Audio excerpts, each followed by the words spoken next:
There we go. Alright. Sorry about that, everybody. I had to go. Things were a little bit late. How has everyone been? It's only been a few days since, I was gonna say Wednesday. No, Sunday. I was about to say Thursday. Wrong one! Wrong day of the week!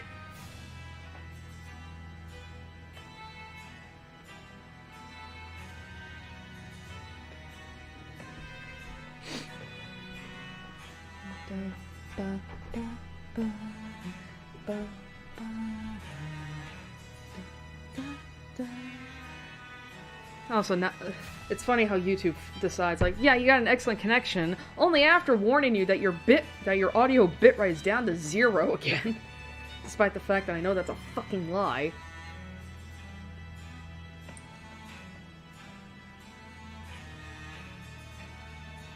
Thank God it's Friday. Oh.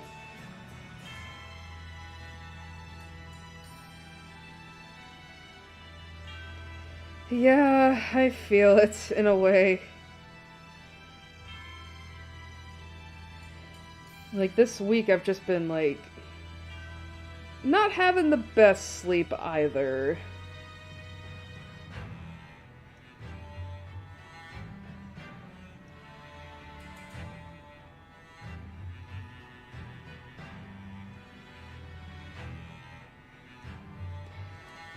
Like, I've been...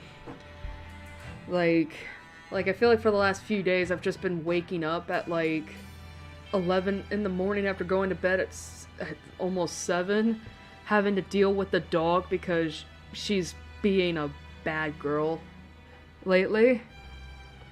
And then having to go back to sleep. Yesterday kind of sucked because it's like I got to where, like, it's like I woke up, went back to sleep for like an hour, and then at that point my mind was like, no, you're gonna stay up now. I'm like, okay, I don't want to be up. But at least today was like the first time that I slept all the way through, so that's good.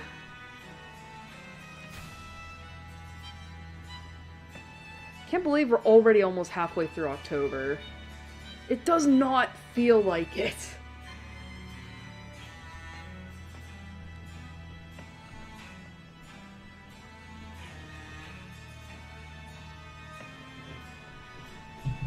Oh. Well, there's the dog. I also think for the most part my congestion is gone. I can barely feel it now. Which is good because I was getting so sick of it by the end of the last stream.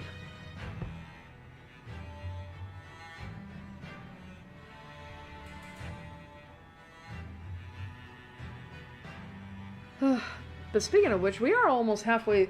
We are about, like, halfway through the letter already, the second run-through. And I think I talked about this last time, where it's like, I think, like, because of how quickly we're getting through everything this time around, we might go on to a third run-through immediately after the second, because, and just see, like, what choice, like, see if maybe, like, we can keep most of the characters alive this time instead of just half the cast. But unfortunately, the second run-through, we already had to deal with a death. Don't want to get into that too much. Gonna wait for the recap on that.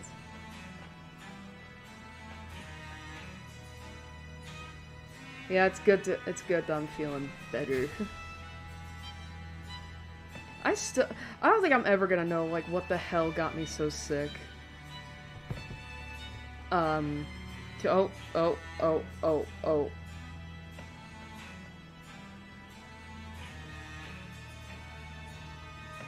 Why is it whenever I start talking about how I'm sick, I immediately just start getting drop frames? That's not good. Oh boy. Alright, I'm checking my ISP right the fuck now.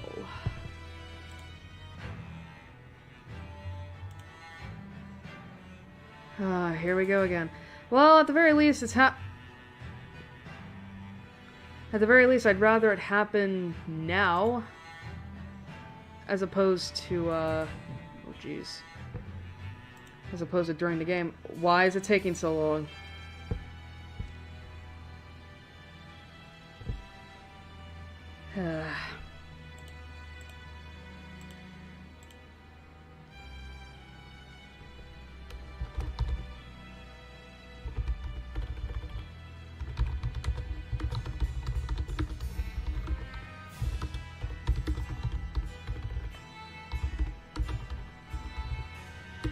Jesus.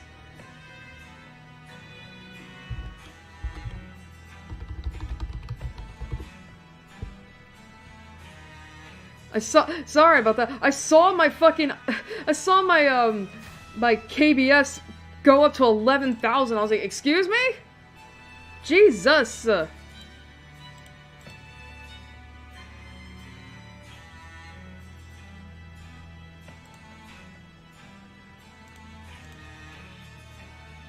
Oh, come on.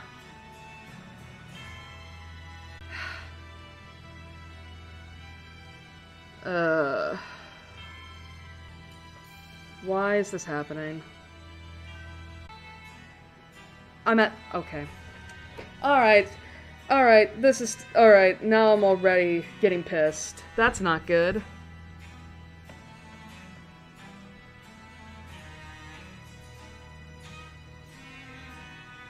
$4,060 drop frames.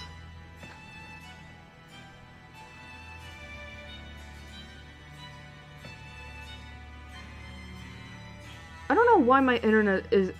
I don't know... Seriously, my internet has just been kind of like...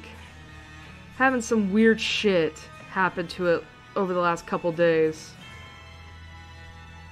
And I have no idea why. Like, I checked the Facebook just now to see if they're doing any maintenance, but they usually don't do maintenance until after midnight. Now, granted, of course, that would still interfere with the stream, but not enough to, but it's like, at least we would be, like, really far into it.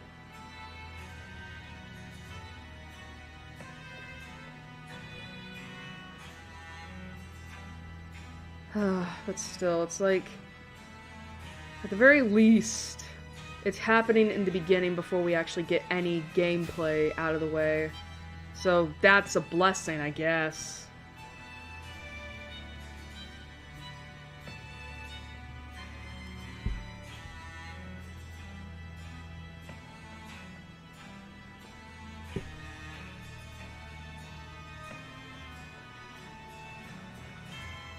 Hopefully that's the most it'll do. Hopefully. God. But at least it lets us listen to more of this really nice music from the Great Ace Attorney Chronicles.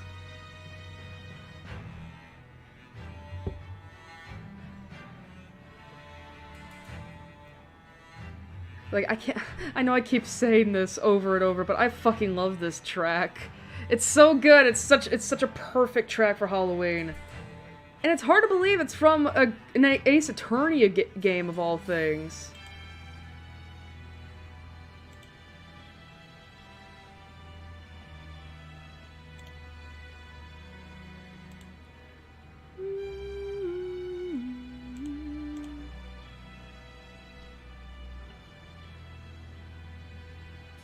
Anyway, I think it's about... We've spent almost 20 minutes. I think it's about time we start getting back into the letter. But obviously, I should have brought this up earlier. Oh, Jesus. Please stop this. Please stop. I updated you, Firefox. I don't need this in my life.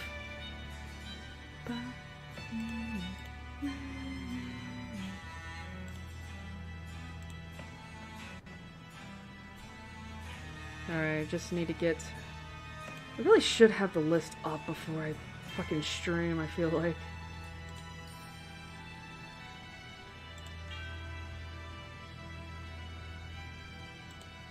Anyway, so let me switch over to the viewer's discretion.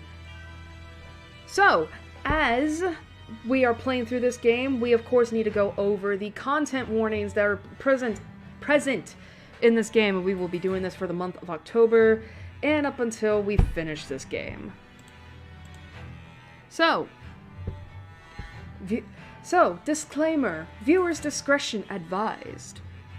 Due to the nature of this game, here is a condensed list of subject matters that are shown in this game. Graphic depictions of death, violence, torture, and murder.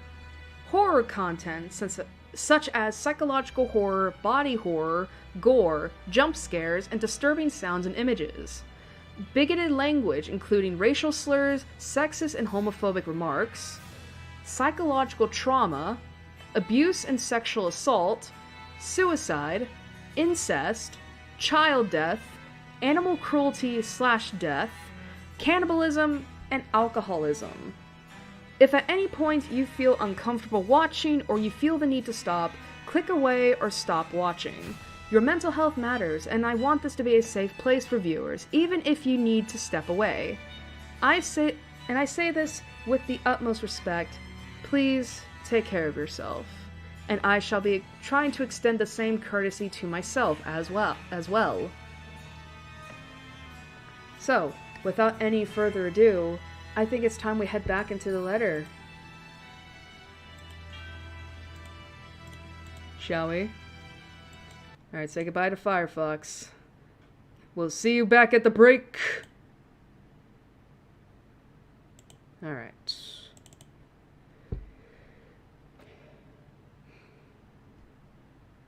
And of course we gotta wait for Steam to fucking... God, why does this surprise me at this point?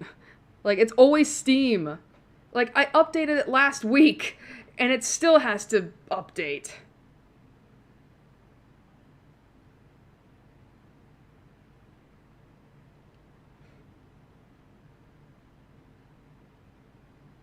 Alright, hopefully that little hiccup we had earlier is the only time we'll have that. Or at the very least, if it's going to occur again, let it be during the break.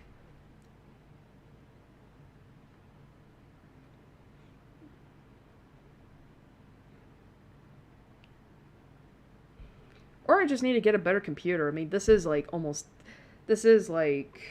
6 years old at this point.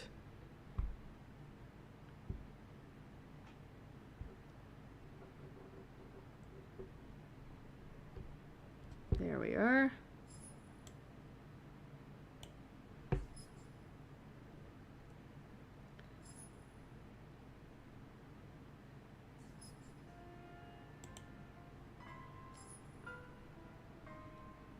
Alright, can everyone see the game okay? I think you can. I haven't changed anything.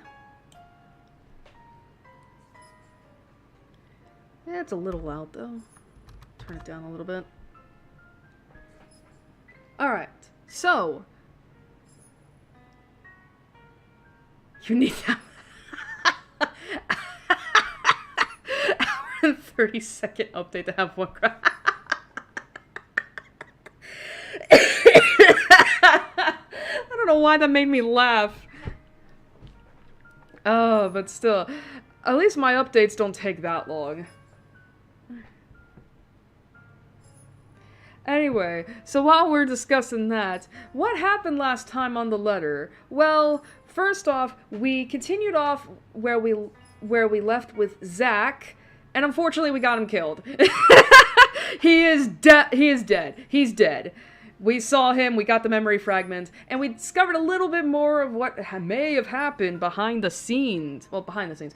But, you know, back in the 1800s with Charlotte, Takako, and Edward. But not too much. After that, we began and finished Marianne's chapter, where we didn't really get a whole lot into her character outside of more like, this woman seems like a closeted lesbian. But we don't know that. And she pretty much ended up in the same place that she was at last year before we rescued her. So we did that. And then we played, and then we began and are currently playing through Rebecca's chapter, and things are already pretty different. And we had because Isabella's in the hospital this time around, so unfortunately she's probably going to be out of the game for the rest of the, she's probably going to be out of the mystery for the rest of the game, presumably.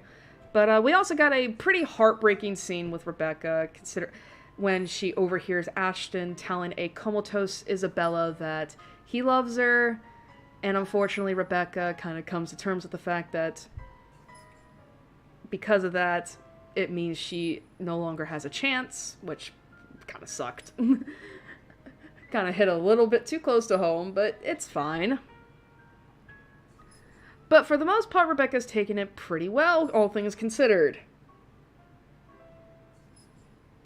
Where did we leave off at in terms of Rebecca's chapter? I don't remember. This game is really fucked up lore-wise. It is! Why do you think we have so many of those content warnings?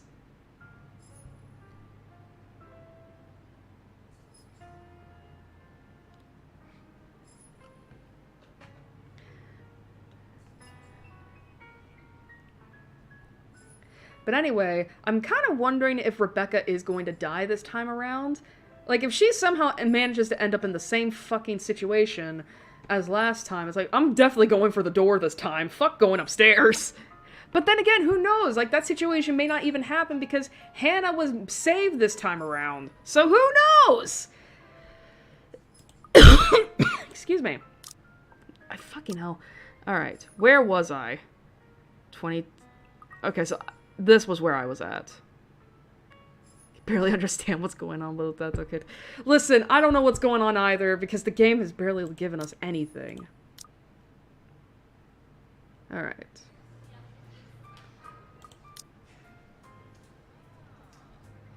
The brief flow the past 2 days has offered is nice while it lasted. Or as nice as it can get while we're playing the long waiting game, teetering between sheer optimism and despair. Alright, so I'm assuming this isn't... Okay, so this is not... So this is new. Right. Her aunt's arrival this morning has dampened the edge to that somewhat, though only by some. The uncertainty's still there, unspoken throughout the brief time we talked, simply hanging stiffly above our heads. Oh, that's right. Towards the end of the last stream, Rebecca encountered Luke again, and this time we're kind of not starting things off well with him. But you know what? Fuck Luke, alright?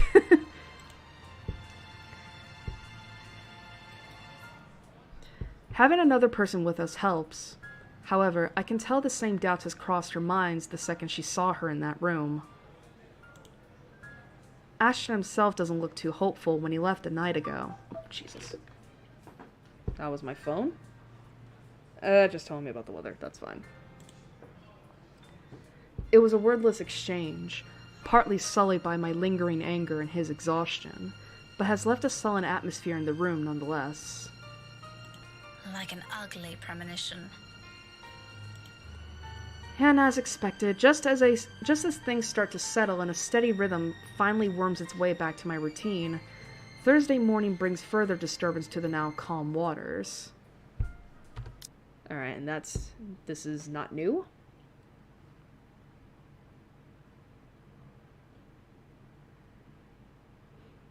God, I love having this skip button. Anyone who has ever played visual novels will know that skip buttons are a godsend.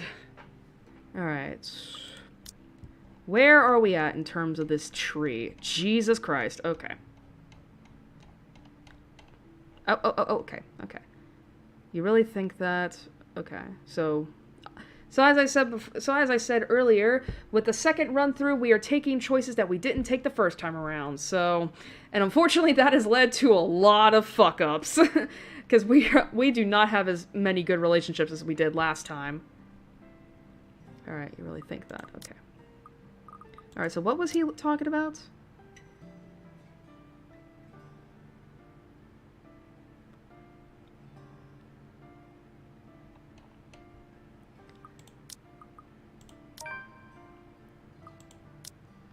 Wow, that managed to bring me up a little bit. Ah, well. Regardless of how he reacts, it's not like it'll have an impact on anything between us. I've no plans of getting too friendly with the man, though he might have some good points. Emphasis on might. The best treatment I can hope myself to give him is to stop thinking of him as a sleazy douche. No, keep thinking of him as such. He's an asshole. Besides, after seeing that look on him, I figure someone like him can use a little compliment here and there. He probably doesn't get it much considering how coarse his own language can get. Can't you act a wee bit polite for even a second of your life? It won't kill you. You'll easily get answers that way, you know? Instead of demanding things from people like a temperamental man-child. I'll be nice when I want to be, woman. Don't tell me what to do. And here I was just thinking how you're doing a brilliant job as Kylie's guardian. Was I mistaken? Was I mistaken?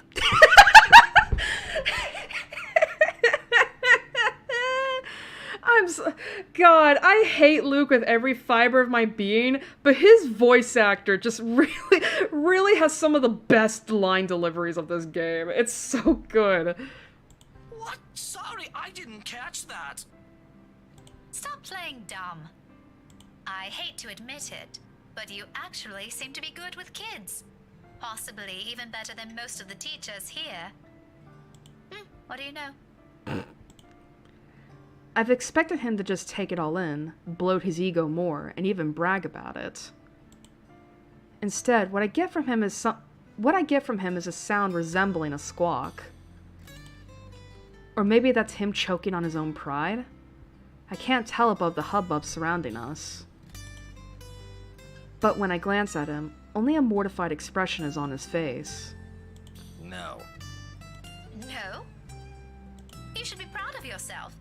At least there's this one good thing about you. Isn't that nice to hear? Damn. Pretty sure not a lot of compliments get thrown around about you, knowing how you are. There are a lot of good things about me, Daisy. Like what, though? You're cheating on your wife! Like, seriously, you're cheating on your wife, you're a douchebag, you're a racist, and you... like...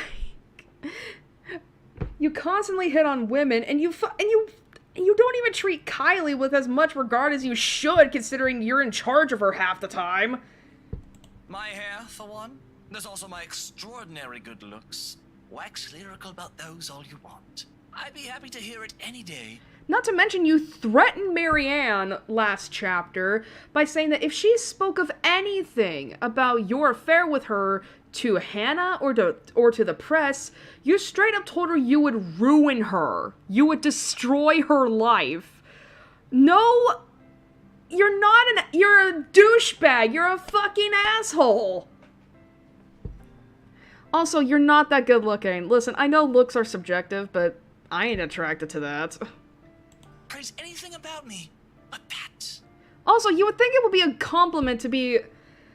Also, you'd think it would be, like, a compliment to, like...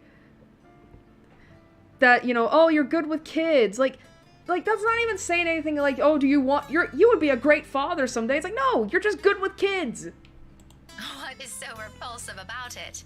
Even Kylie likes you. Yeah, like, what is so wrong about being good with kids? It's just a thing. Shouldn't that tell you anything about yourself? Or do you just hate yourself that much? Kylie is one kid, not even my own. Yet she likes you all the same. Trust me, you do not want to see me bring a spawn of my own into this world. It'll be an abomination. Damn. Is that what you keep telling yourself? Maybe. Is it any of your business? If I end up teaching them one day, yes. No. But if I didn't know any better, I'd say this is because you yourself think you're a little piece of shite and somehow it'll pass on. That's a good point.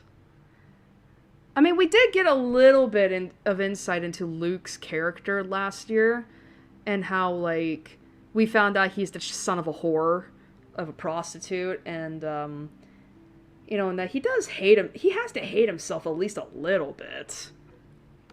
Because there's no... Because, I don't know, like, to me it's just like... I feel like that has to be part of the reason why he cheats on Hannah, is because a part of him believes he doesn't deserve her. And granted, he doesn't. But he doesn't deserve her, and he thinks, like, she would be better off without him. It doesn't work like that, by the way. That last remark just came out. There might be a sliver of truth in it, but I shouldn't have phrased it like that. Even for my own standards, or the kind of person I'm talking to, it's still quite rude. An apology is already at my throat, but the minute I open my mouth, all of what I prepared myself to say dissipates. Lost in the moment in front of me. He's turned his gaze outside, staring at some point past the buildings blocking the view of the sky, equally lost in his thoughts. He's a vexing man under so many standards. However, in this moment, the morning light streaming from the window lends his features a certain air. Softer, less severe than what he often flaunts. I might as well be looking at a different man. There's a tender note in his voice when he finds it, the words muttered under his breath, not intended for anyone but himself. Nevertheless, it reaches my ears, unintentional as it may be. You're right. She deserves someone far better than me. Well, I was right. All that talk about self-worth makes some sense now. It isn't some profound knowledge he pulled out of his ass. It's come about because he's already been there, likely still stuck in the middle of it. Preaching about your own personal experience is easier, after all. Less room for mistakes, more for a dose of self-loathing. What a complicated man. Just when you thought you've already figured him out, he does one thing and says the other. People like him are the most difficult to gauge, far harder to understand. Yet, it might be exactly for this reason why some are so easily charmed by him. It's the mystery that catches them, of wanting to find out what's underneath that bravado. I won't count myself among those yet. His winning personality isn't exactly my cup of tea.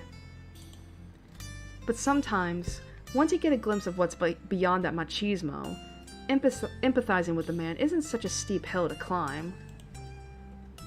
If the comfortable silence we now share tells anything, that is. Perhaps this is as close to friendship as we can get. Several insults flung around with a few shared silences in between, and that's not exactly a bad thing. He's not exactly a bad guy either, despite the awkward start we've had. Maybe it's for this reason that I can't resist throwing in a little comment to lift his mood before leaving him. You know, Luke, you're not such a bad person. Man, Airi, the player, is sighing, because it's like, no, he's exactly a badass. He's exactly a bad person. But Rebecca doesn't know, of course, so I'm not going to fault her for it. Is that supposed to make me feel better? I'm touched, Daisy. Take it how you will, but a little attitude change would help. A lot. The only thing is, though, is that if he is so aware of this, why doesn't he seek help? Like, therapy could probably go a long way for someone like him. Oh, bollocks.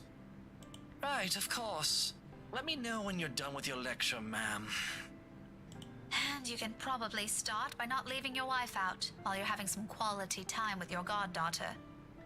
Who knows? Maybe that'll help change how the child sees her. Where did you even get the idea I'm leaving my wife out? Have you ever even met? No, but I did see her with you two last time. Oh, wait, I think this is not new. Yeah, this is not new. Okay. Oh, this is one of the horror moments. Oh, God, that's creepy.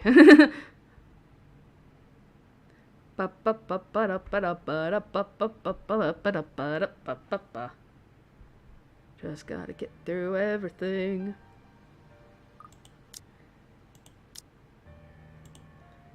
Such a pouty face. Let's see. Luke was seen attending career day at St. Grady High School for his goddaughter, where he met Rebecca again. Minutes later, a sobbing Kylie interrupted their conversation to report a friend crying in the little girl's room. Alright, just making sure. Alright, what's she talking about? Let's see. Ah, here we go. Okay. Days later, a friend ends up in the trauma center of the local hospital and fighting for her life.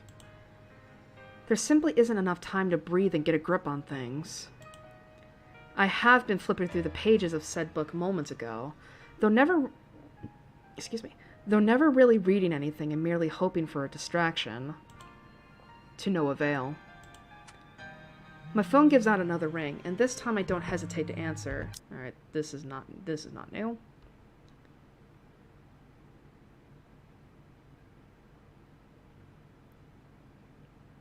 Oh, I remember there's a decision here.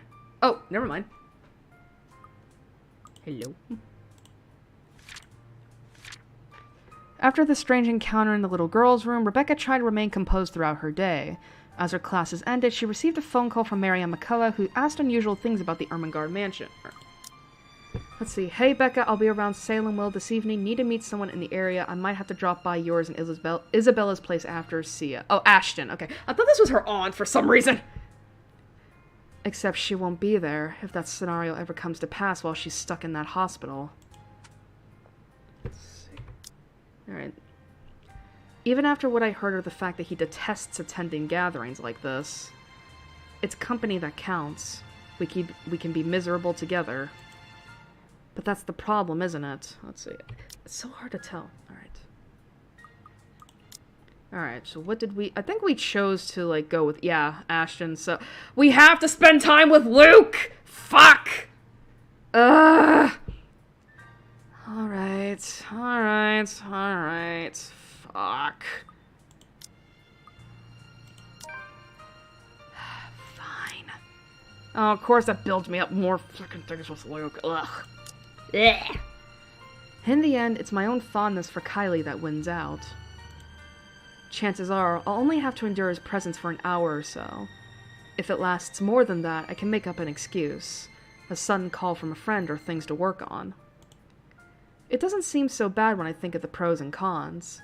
At best, it'll be a quiet dinner. At worst, it'll be an awkward affair we're both eager to be rid of. I'm leaning more on the latter happening. Hoping for the former, of course. Okay, but only because Kylie asked. Kylie's face instantly lights up. For the third time today, she tackles me into a hug before pulling away and dragging me by the hand towards the building's exit.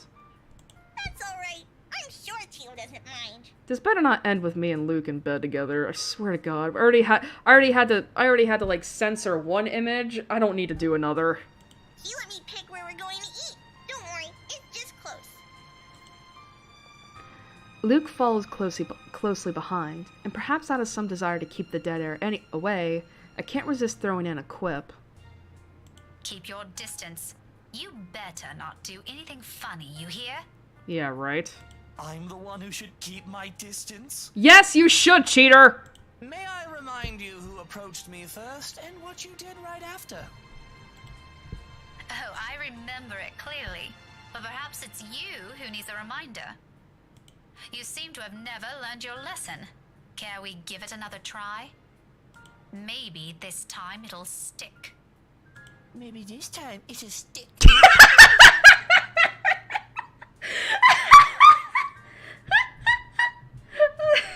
Again, this is what I mean. It's like, he's such an asshole, but his voice actor makes him charming. You think you're scary? I'll show you what's scary. To my surprise, his tone lacks the usual sardonic note in it, and briefly, I pause to stare at him. He quickly shuts his mouth right after and walks ahead of us. All talk and no trousers like the usual, and for the better part of our walk, except for Kylie's excited chatter, we don't speak. Somehow I have this strange feeling I'm already getting used to this kind of banter from him. I'm not sure if that's a good or a bad thing. And amidst this newfound friendship, dare I call it that, Ashton's message lays forgotten and abandoned in my pocket. Dinner date! New achievement! And we're back at the cafe. Is this the only place we know? Of all the places nearest to the school, Kylie picks this one, and waiting for the food to be served is as awkward as I've imagined it would be. Not the bad sort, though. The pleasant kind. Surprisingly, Luke's an okay bloke when he tries. When he tries. Sorry if you can hear, like, noises. The dog is running around crazy upstairs. So long as you're willing to look past the tactless remarks, or if we're not exchanging acerbic quips. It's clear he's making an effort for this to be as fun as possible for the 6-year-old by being chattier. He even going as far as to laugh when Kylie's story calls for it. It's an interesting thing to hear from the man. More than once, I catch his frequent cheesed-off expression easing whenever he looks at the girl. And your friend? Did you make up with her? Yep. She said she just saw something she didn't like. She didn't accept the jellies, though. She told me to give it to you instead. She knows you like the red ones, too. Very well. Hand it to me later. I'll bring some of them home. I think your Tia would love to have some. Especially since she's pregnant. What a terrible liar. He says he dislikes the idea of having children of his own, but it's easy to see some part of him genuinely wants them. What's stopping him? Let me see. Man, we just skipped up past all that shit. And we're not even halfway through Rebecca's thing. Christ. Once Kylie wanders to the nearby bookshelves, after having lost interest in the conversation, however, we both revert back to silence. On our own, we have little to talk about, aside from a few questions about the other here and there.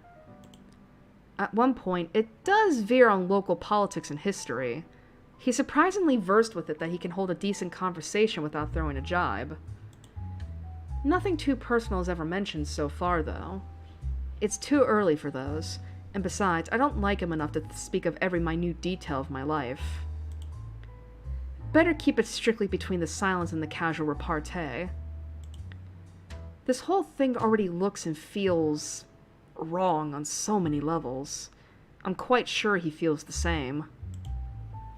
So, when another bout of silence hits us and becomes too much, I've taken to finding something else to occupy myself. Toying with my mobile, turning it from hand to hand while we wait for our respective meals. But it'd be a complete lie if I said I wasn't waiting for some intervention. Something to pull me away from this place. Someone. Ashton's probably at Salem Well by this time, working on whatever business he has there. Maybe, if I make up an excuse and leave now, I can still catch him? Cut that out, it's distracting. My hand stills, holding the gadget awkwardly between us, arrested mid-pass by his bored tone. He's been quiet for a long minute now, after complaining about how appalling the tea they're serving here is. Before that, he's whined about how uncomfortable his chair is and tasteless the decorations they have here. Previous to that, he's bragged about how dull the place is, compared to the one he frequents on the upper-class side of the city. Well, I'm sorry for being a bunch of peasants, Your Majesty! Figures he'd lose patience soon, having already grumbled about almost everything his eyes can reach. It's just unfortunate he's turned to me now. Why don't you just look somewhere else? I can't. If I turn elsewhere, I might end up looking at the bobfuck right behind us. The what? What is that word? I'm kind of scared to say it out loud just in case it's a racial slur. Because this game has that. I'm looking this up right now.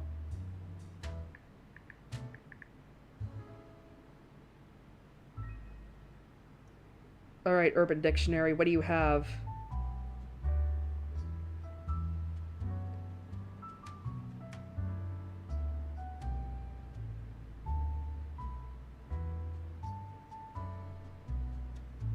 Oh, that's so mean. Alright, it's not a racial slur, I can say this. The bobfuck. So apparently it is a term that is used in the UK, and it says that it's a person with an attractive body but an ugly face. Wow, that's so mean. Of course he would say something like that, though. He would say something like that, though, to someone else. I mean, this man had no qualms about calling a black man the N-word in front of his face, so... Bobfuck. Do I even want to ask? She doesn't know?! I don't want to hear it. If it's coming out of his mouth, it can only be either rude or offensive. Regardless, he continues. Everything looks good. But have you seen the face? How about you shut up? True horror.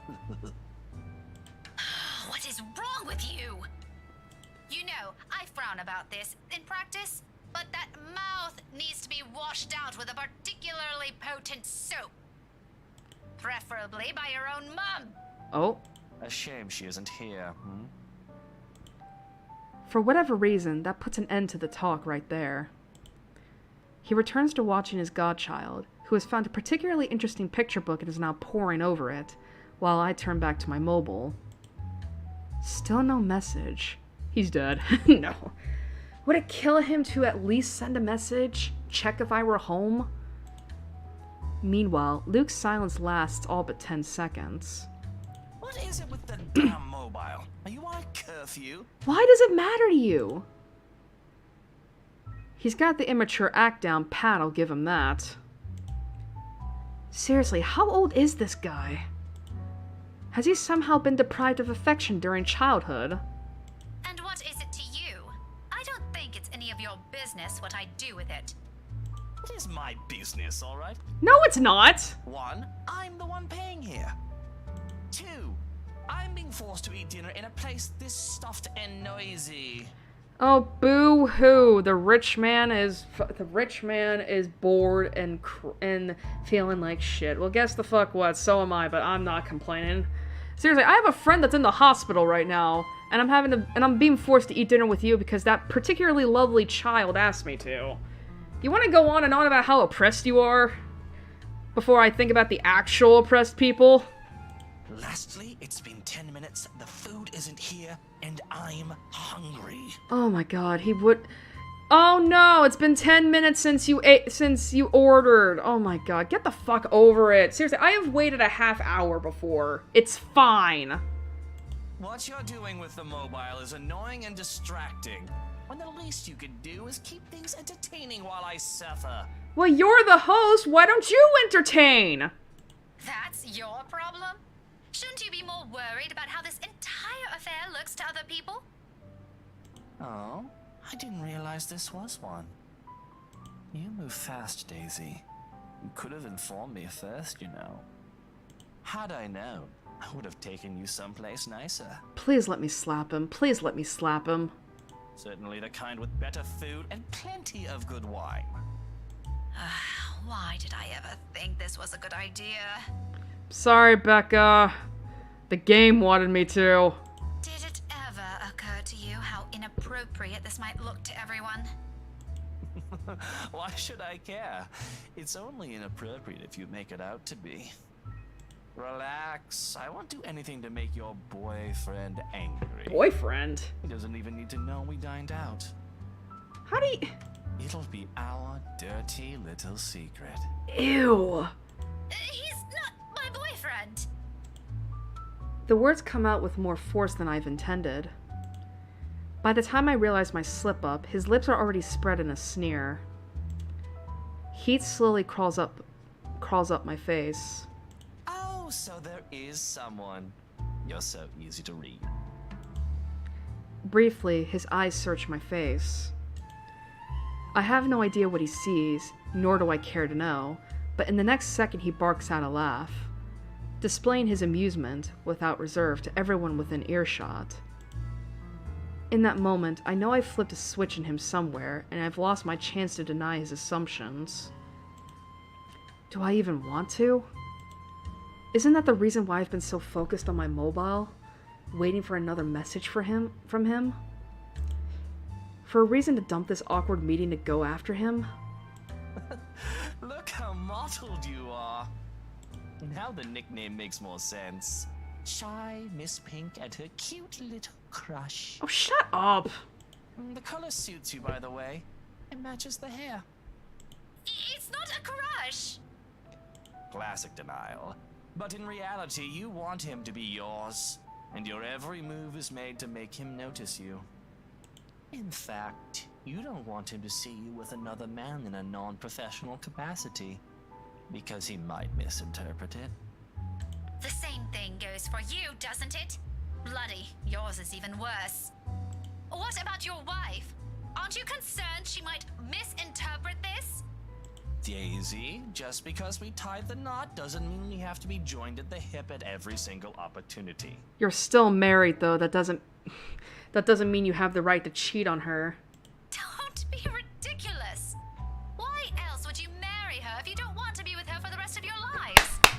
Yes, exactly! Seriously, if you are not, if you do not want to be with her for the rest of your life, why would you marry her?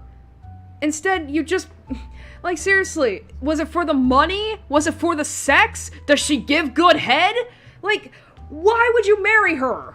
Because, Daisy, she also has other things she can do with her life and friends to spend time with. But she ain't cheating on you! Granted, I don't like some of them, and I have a few of my own she utterly dislikes. But wifey doesn't have to know my every move. Nor do I hers. Do you know how boring that would be? To be with the same person for all hours of the day, losing sleep over the mere fact they're not with you? Well, I wouldn't say that's boring, that's more unhealthy. Yeah, you probably shouldn't expect your partner to be with you 24 hours of the day, 24/7, you know? But it's natural to like spending a lot of time with them, you know? Or putting everything you have aside to please them, to have your whole world revolve around one person. Aren't you just mistaking that for something else? Unlike you, there are other people here who don't share the same jaded outlook you have. Don't lump everyone together just because it didn't work out for you. And you, my dear, are unexpectedly naive. What's so naive about it? If you love each other, wouldn't you want to always see them, be with them, to have them focus solely on you? Wait a minute. I'm not getting the argument here. Okay, I've never been in a relationship before. So, I don't know what being in a relationship is like. But I feel like here's the thing. Obviously, it is natural to want to be with, the person you love and all that. It's natural. And of course it's natural to spend a lot of time with them and all that. But it's also healthy to spend time apart from one another and all that. Keep your sense of individuality and not be lumped together as one unit, you know what I mean? There should be a balance and all that. But obviously, cheating does not come into the equation here. If you're, it should go without saying, you shouldn't cheat on your partner with someone. Because your partner is your partner has, loves you, obviously, and has so much trust, invested in you, The moment you cheat on someone, you're taking advantage of your partner and abusing their trust. God forbid they find out about it, at which point you've pretty much left them with trust issues. Because now it's they have to wonder if you, for some reason, don't break up right afterward, if their next partner is gonna cheat on them. There should be a balance, these two have points in which are very, what's the word? These two do have points that are sound. However, considering their positions, it doesn't sound as it sounds a little hypocritical. I don't know. Maybe you haven't been loved enough. Oh, it's that kind of thing for you, isn't it? The love is eternal, love is a strong emotion shite. A starry-eyed girl pining for a dashing Prince Charming? What's next? Romantic confessions of love? A grand wedding on the beach? Dozens of spawns running around in some picturesque home in the suburbs? How quaint. Are you also expecting it's going to be sunshine and rainbows after? A happily ever after? Please. What? I never once said... is all of that such a bad thing to hope for? I mean, I think everyone kind of wants a happily ever after with the person that they choose to spend their life with, and all that. Like, basically, what I'm trying to say, like, is that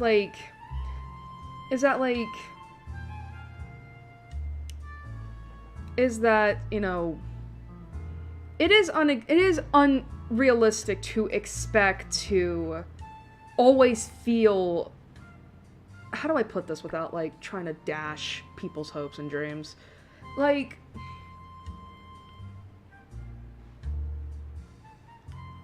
how do I put this?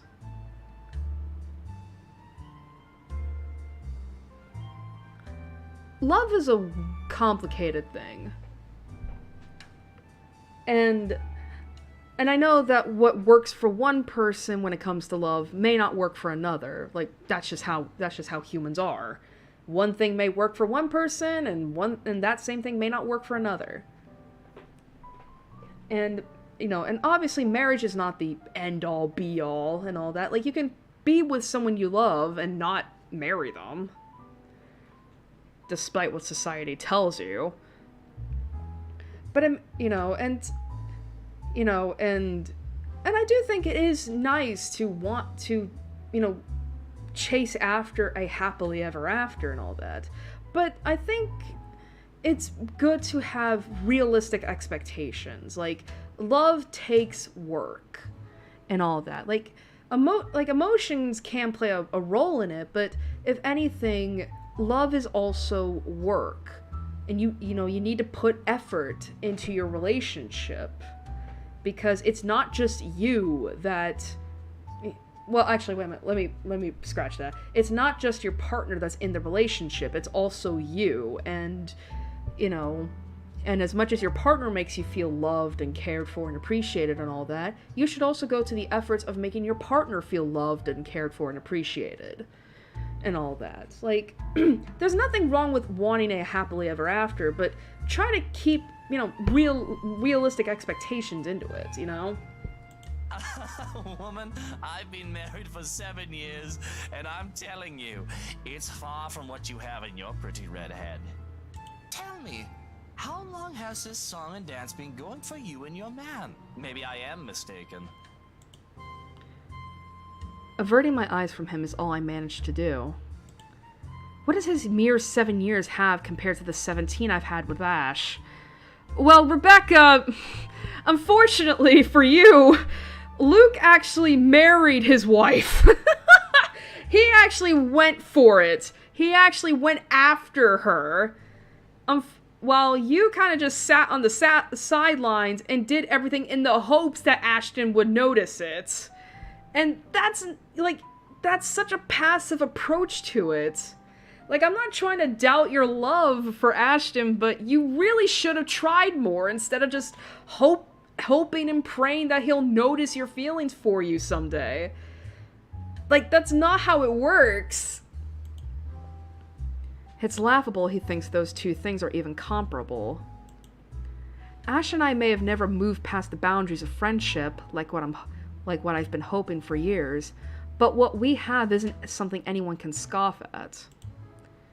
I've always been by his side, endured everything with him. I know him better than anyone.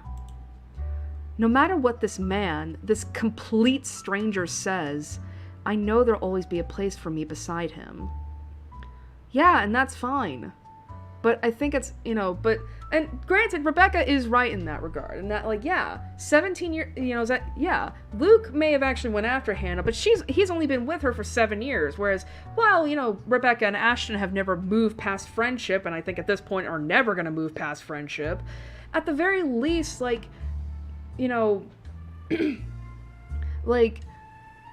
Rebecca knows that, her relationship with Ashton is still something that is very special. Even if it never moves past the friendship zone, it's still very special, because I don't think any one of us can say that, I've certainly never had a friendship that lasted 17 years. And believe me when I say, I feel like having a friendship go from childhood to now, that's hard.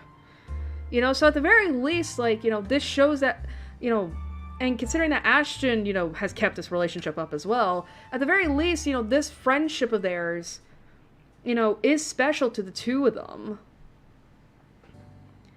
And while I can't speak for the future, obviously, at the very least, I think for these two, there's always going to be a place for each other in their lives, even if it's not in the capacity that Rebecca wants. And yet... Come on, Daisy, that shouldn't be too hard. 3, 5, 8, 10? Stop guessing. 20? Ooh. His words easily seep into my heart like sharp daggers, gradually picking apart everything I've ever been sure of. Despite myself, the doubts resurface and my defenses crumble right in front of my eyes. It's no wonder he sees through me, and as expected, he ridicules it. Laughs. Oh, I hate that. Restrained, low and rumbling, a sharp sound striking the air around us, amidst the murmur of people around and the soft notes of the music playing over our heads. His shoulders shake, and when his mirth becomes too much even for him, he reaches up a hand and passes it over his face, as if to hold his glee close to him. Bloody bullocks, this is just brilliant.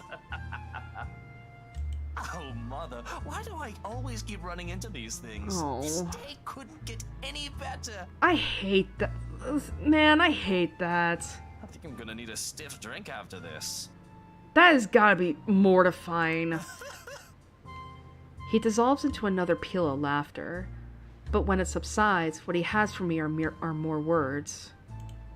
Scathing, each of them. The urge to run from here has never been this strong. Is everything you said how you plan to act, if that man of yours ever ends up with you? Cling to him? Put him on a bloody pedestal? Let him become the center of your universe? Please don't do that, that is really unhealthy. Although with how long this seems to be going on, I think you've already done so. Marriage will just be icing on the top. Like some sort of reward for you, isn't it? For being a good, patient, loyal little girl all this time. Never looking at another man. You must have been having a grand time with someone pining over him this long. I'm a little envious, to be honest. Maybe also a little surprised he hasn't suffocated from all your attention yet. Laugh all about it if you want. It's not like you'll ever understand. Luke falls silent.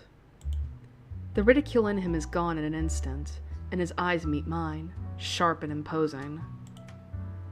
A challenge, but I hold it against him with the same intensity. Because if there's something I won't let his opinion trample on, it's this.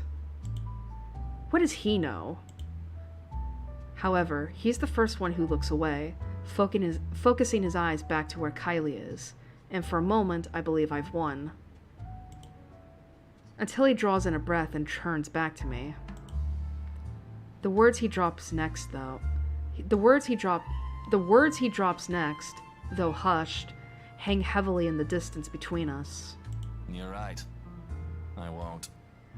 But I do know not to mistake love for obsession, woman. They are not the same thing. He's got a point there. I mean, he's got a point. It's like, obsession and love are not the same thing. It rattles. Out of everything he said tonight, this is the one thing that twinges my heart.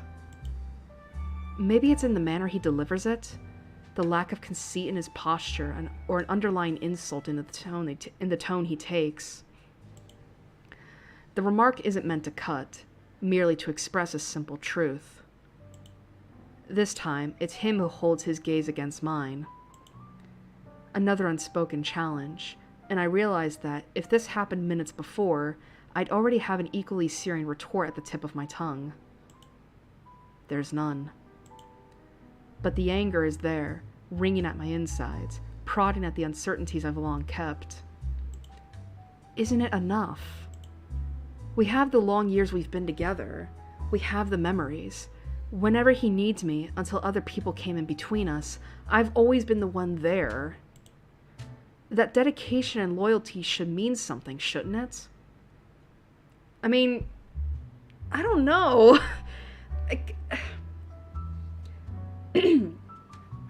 I mean, at the very least, like, Ashton appreciates that you've always been there for him. And I do think he should, at the very least, like, you know, say that to you as much. Like, hey, Becca, you know, I just wanted to say, I really appreciated you being there for me. Like, you've been there by my side, and I, you know, just want to say I really appreciate it. But Rebecca also shouldn't, like, expect, like, a romance to come out of it. You know, because not like, does that make sense? Like, yes, you know, Ashton should probably tell him that, he appreciates her being there for him and all that, but she also shouldn't expect, like, him to return his feelings for her. And I'm saying this right now, like, he is not entitled to return her feelings for him. Like, he is in his right to not reciprocate, because he's his own person, and if he doesn't have any romantic inkling towards Rebecca, he shouldn't be expected to return it. And all that. I've always been sure of it, and that one day, he'd see it for what it is. Even if his heart is still set on someone else. Rebecca! You need to move on! In spite of that, in this minute, under this man's scrutiny, my own heart wavers. Now I struggle to find the words. Oh, fuck.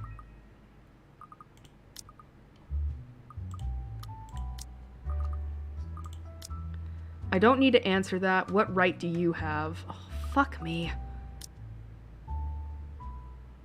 What do I say?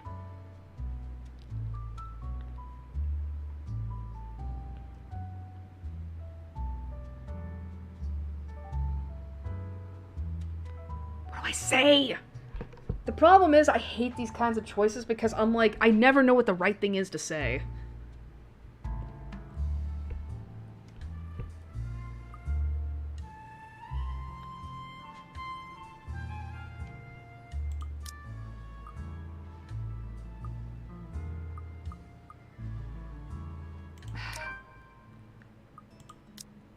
Nice! Wait, is that nice or not? I don't know! Let's see. However, those are for me to ponder on. This ass doesn't need to hear them. Neither is he entitled to them just because he dished out some profound-sounding life wisdom no one asked for. So, I look away, hoping my own silence would be enough of an answer for him. And it is. For a moment. Up until warm, furious tears prickle behind my eyes. Stinging. Begging for release. Along with every other frustration this dumb talk has built up in me. All because of this man. I hate him. I hate the fact that he has to be the one to see me in this sorry state. I'm already expecting another barb from him when his expression shifts. Except he panics. Uh-oh! Probably because he's like, oh fuck, I didn't mean to make her cry. Shit!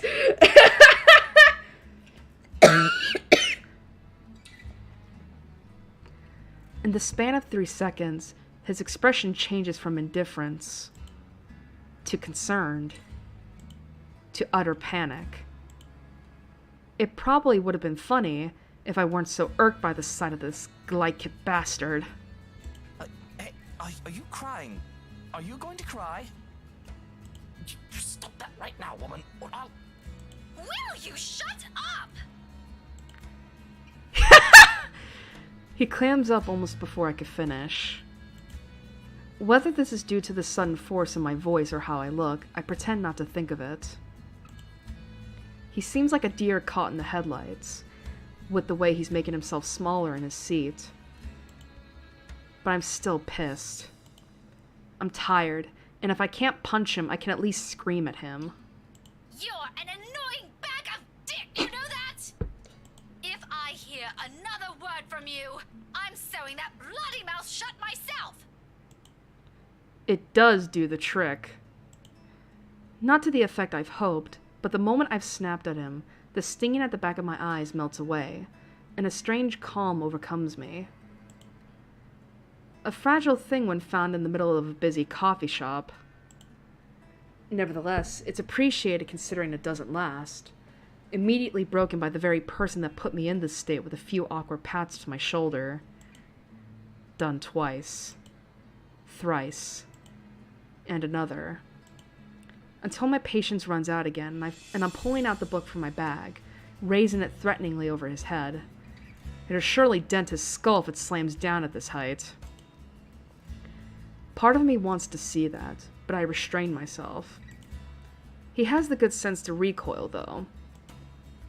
Shortly, he shrinks back to his seat and waves his hand in front of him in a gesture of surrender. Watch that book, woman! I already warned you about your little threats. You don't want to see my brand of angry! Then keep your hands to yourself! Alright, that's it.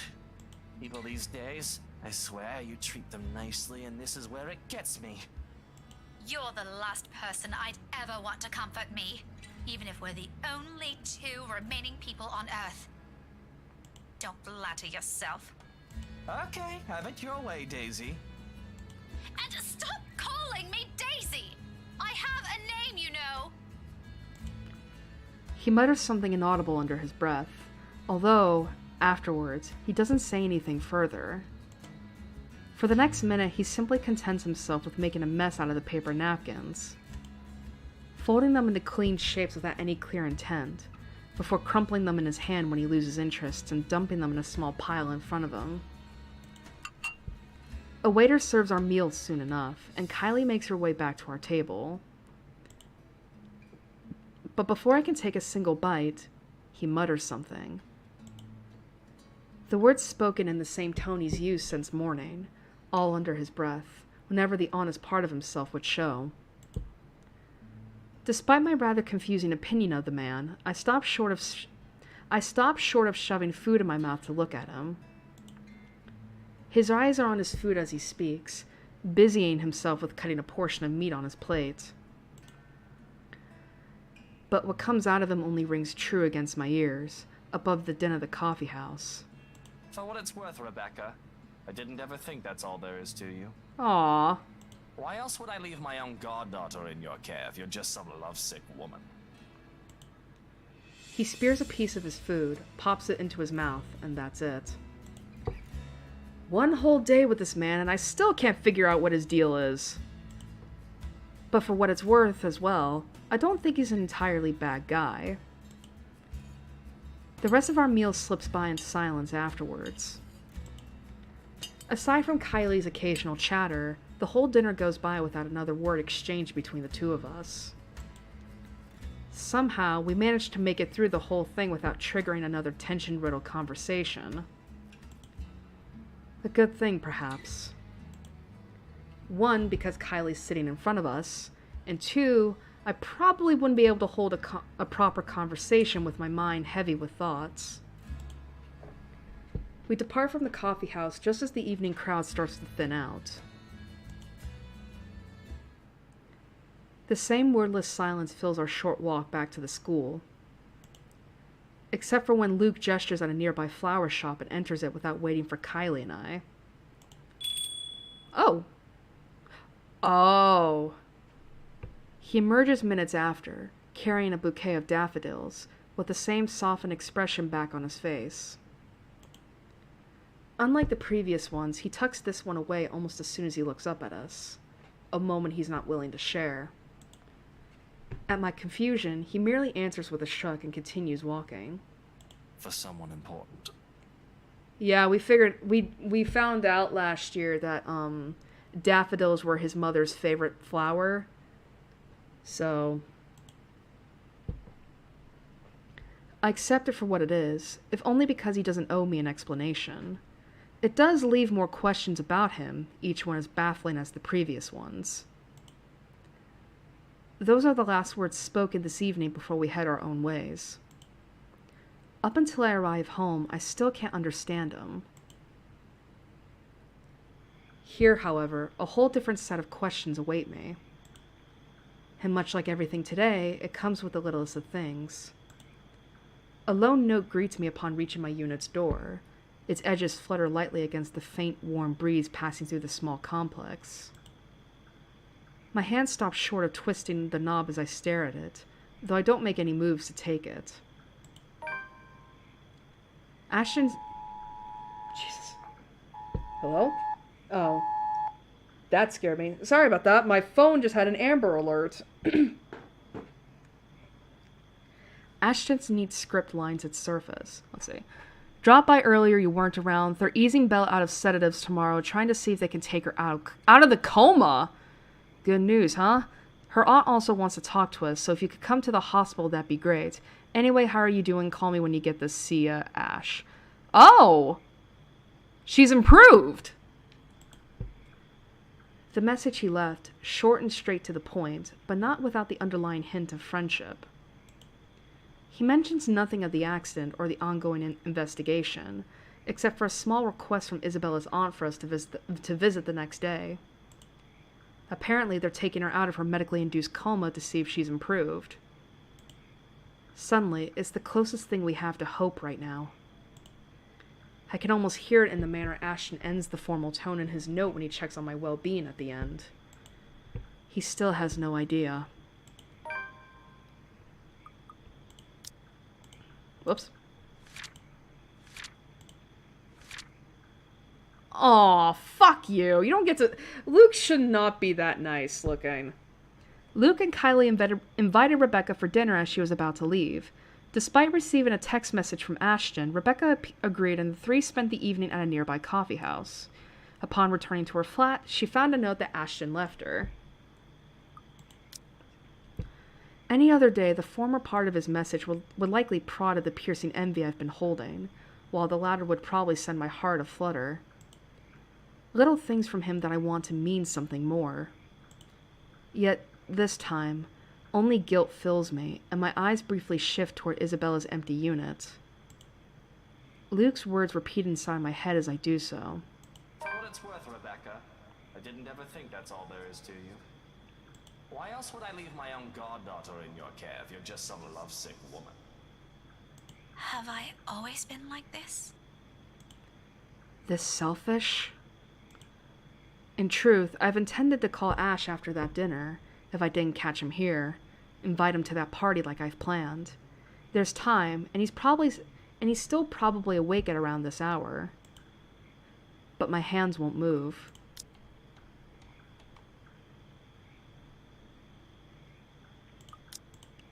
And perhaps it's for the better. Until I've had the time to think this through, it'd be best if I distance myself from those I've been clinging tightly to. Find a different perspective and see things for what they are. With a soft sigh, I reach for the note and crumple it under my hand. The knob twists open with much ease when I enter this time. Maybe after some introspection it'll be easier.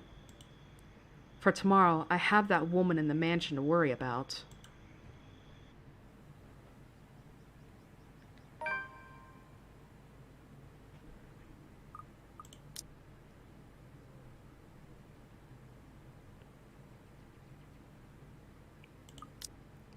The night wears on without further incident, despite the great number of thoughts swimming inside my head. Come morning, there's only a hush, a strange sort of stillness unlike the ones greeting me every morn. This one's uneasy, tight with anticipation, like a string stretched thin, merely waiting for the proper time to snap. Granted, it doesn't make my day any less pleasant, but the edge is there. It hangs in the hallway. It lingers in the empty unit next to mine. It follows me even as I head out, carrying the same little hope Ashton's note brought last night. I just wish I can easily believe in it.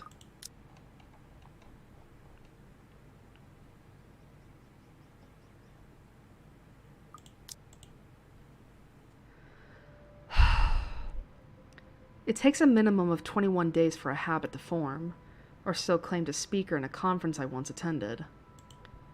Yet it only took less than 3 for the hospital's sterile scent to lose its sharp odor. Perhaps less than that for the nurses to start glancing at me with an air of familiarity, for my body to know instinctively where I should head to, which turn to take, how far it is from the nearest stairwell, approximately how many steps until I reach her door. 30 to be exact, though I've honestly stopped counting sometime during my second visit. At some point, even the faint beeping from her room has also grown oddly comforting. A strange thing to seek reassurance from. Times like this, however, it's all that we have. Let me see. Okay. Sorry, it's just me checking to see, like, when does Zach die? Isabella's lucky. By some miracle, by some sheer force of will, she held on and pushed back just as death pulled. How long would it last, I wonder? Oh, wait a minute. How long will it last, though? Even now, she's still a hair's breadth away from losing that struggle. And no matter how promising today might be, the doubt still runs deep. At least for me it does. Sometimes it's better not to hope too much. Although, both Zachary and Ashton don't seem to be of the same mind, with the smiles they each greet me the moment I arrive. A small part of me expects this meeting to be awkward, with Zachary here, after he saw me in such a pitiful state. But it's him who first offers me a seat. If he remembers or still has an opinion about what happened 2 days ago, he makes no mention of it again, likely out of some sense of courtesy. I suppose this is how we'll keep it together for now. With moments filled with superficial smiles and lukewarm attempts at cordiality. How is she? That question, at least, is anything but half-hearted. And as if spurred by it, Ashton looks up, the first time he does so since his brief welcome earlier. His eyes have been glued to the room nearest us, its door only slightly ajar, offering everyone outside nothing but a sparse look of what's inside. All I see in it is uncertainty, yet he stares at it with something close to hopeful, like doing so will summon another miracle from the depths of near impossibility. Bloody, it's all over his face, long before his voice breaks the silence. Doing okay so far. They've reduced the sedation hours ago, but it'll take a while before we know anything for sure. The Ashton I know would never subscribe to that kind of false hope. If there's anyone present here who would be, it's Zachary. For reasons no longer unknown to me, he does it anyway. The nurses are just monitoring her now. He gestures with his head towards the door, just as one of the said nurses moves past inside. Her aunt's not in there, though? Nah, she's speaking with the doctors right now. She'll be back in a few. She didn't say anything before she left? Don't know. I arrived just when she stepped out. You're gonna have to ask Ash about that. He came in here hours before I did. She was talking to him about something. Is that a joke? Ashton arrived earlier than you did? Yeah, miracle, ain't it? I'm sitting right here, you two. A peal of laughter follows his remark, despite ourselves in this mess of a situation. Immediately, the mood around us lifts, if only a little. I doubt it'll shift back to normal entirely. Not when there is still a great number of things we're unintentionally leaving unspoken. Amazing how simple this is, though. Pretending everything's the way they used to be, with only a few words. We ain't the only ones, though. Bella would probably have had plenty to say about it, you know? She wakes up at 4, Zach. Every day. That's inhuman on so many levels. Besides, none of you can even get out of bed at 6, so get off my case. If Isabella's got a problem with my morning habits, she can complain about it when she's out of coma. When, not if. Now, of all times, he chooses to be like this. Decides to forego all the hard truths to chase after that one light at the end of the tunnel. Despite Zachary's reassurances days ago, I'm not foolish enough to carry an expectation as heavy as that. Knowing that she has the chance of taking comfort in the idea is one thing. Clinging onto it and blindly believing what might be improbable is another. You don't sound too worried about this. Didn't the doctor say there'll be no guarantee?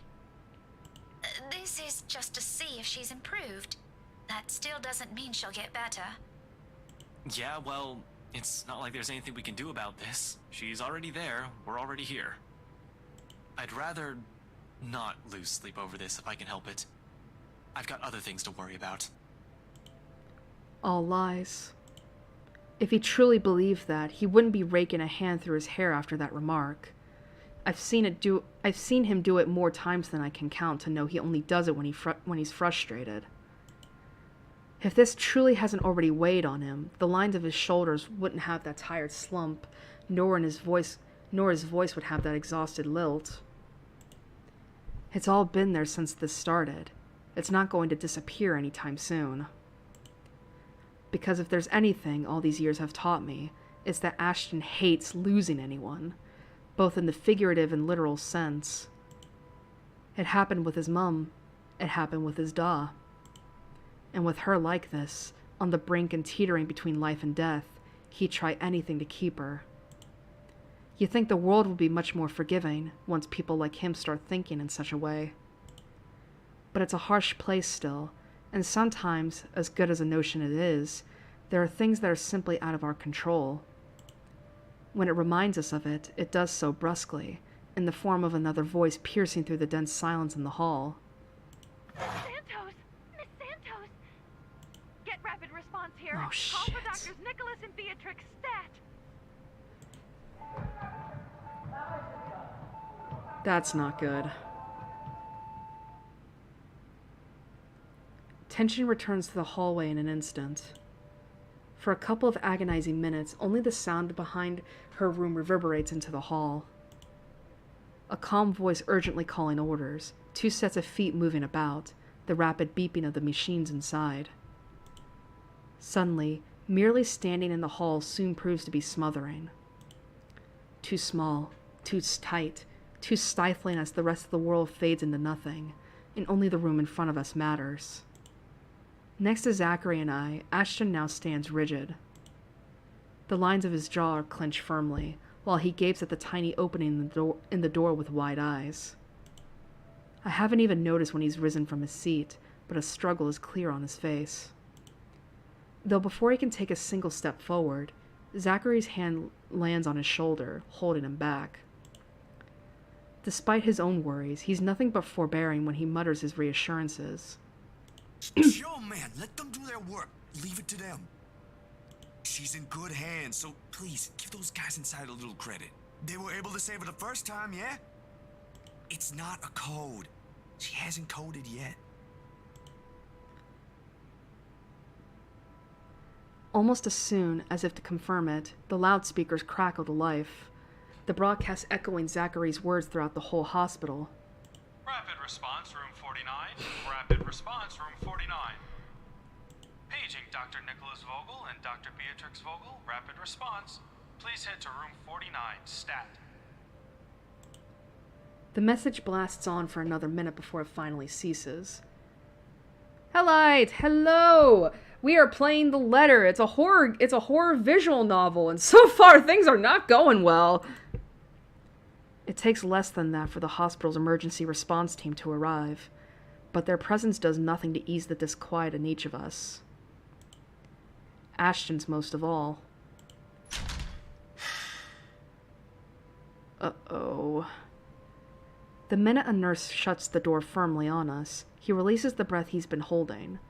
Along with it are every shard of hope he's allowed himself to carry. Now crushed under the weight of what we've just seen and every expectation he's carried. Is it like Doki Doki? Not really. It's not.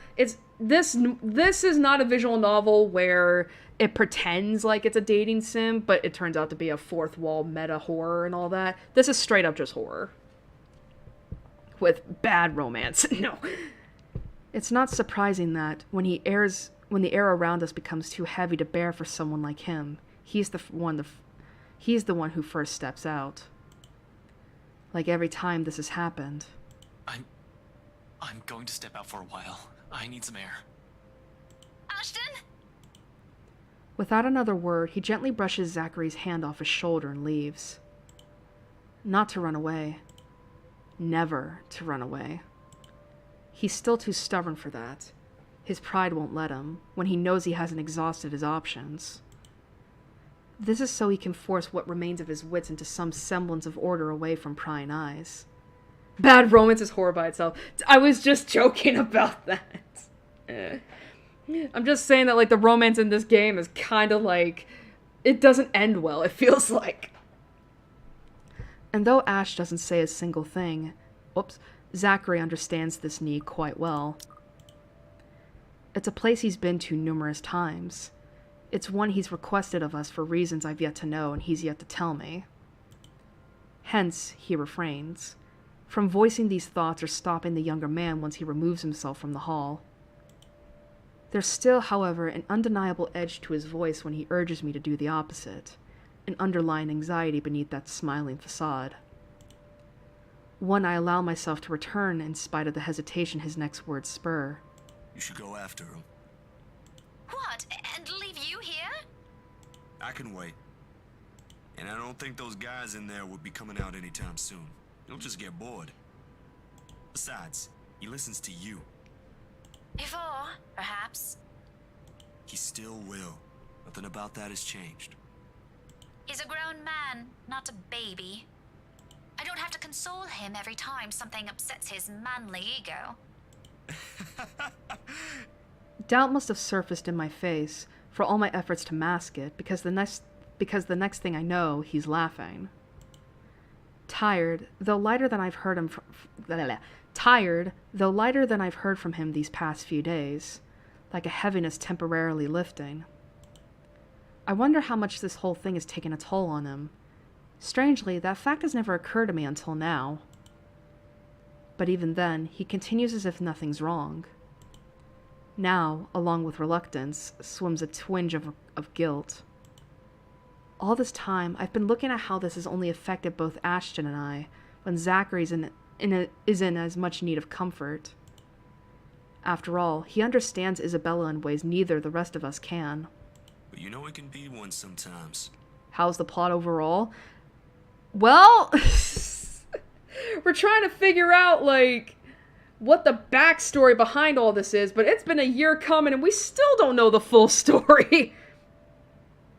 Like, this is our second run-through of this game, and we still don't know anything about the backstory. Go on. I'll let you two know if anything changes here. And I get the sense you two still have a lot of, things to, talk about. Yeah! I need to tell him I love him! That much is still true. But I know Ashton. He's not a man who expresses himself freely. He won't yield until he's ready, and this one he might not be too willing to share yet. Still, a huge part of me wishes to go to him. Sometimes I resent myself for getting caught between making such calls. Oh my god, Rebecca, really? Why are they giving me this fucking option? Bitch, you know what I'm gonna choose. Like, you know what I'm gonna choose, game. Come on. Although before a single excuse forms in my head, Zachary makes that decision for me. Already he's showing me a knowing smirk, It spreads across his face the moment I look up. With a chuckle and a casual wave of his hand, he gestures for me to leave. Don't worry about it. Check on him. He needs somebody to do that for him. I'd knock some sense into him myself if I can. But like I said, he listens when it's you. We'll see about that. Thanks, Zachary. I'll be back soon. Nah, take your time. But just remember what I told you before. He's known prior to making that suggestion. In the same way that sleaze Luke reads it in my face with much ease. Where I'll always go, who I'll often pick when faced with a similar choice, or how it'll bother me if I don't. The answer is a habit now, after uttering the same thing for so many years. But what drives it isn't important. Feelings are irrelevant at present. The whole of it unwarranted, in fact. Tales of Arcadia? I've heard of it, but I don't know anything about it. That's what Zachary's been trying to get at all this time, isn't it? I've been too furious to understand, busy swaying between anger and my own affection since that night. Because at the core of it, we're still friends, aren't we? There will be time to think about these matters later. For now, as I leave Zach in search of him, I'll be what he needs me to be. Hey, Ash! Whoops, that's the wrong thing.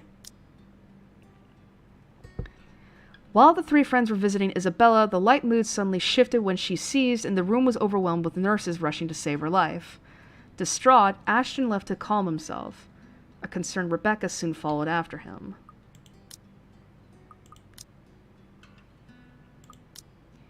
I find him minutes later in a hallway not far from Isabella's room.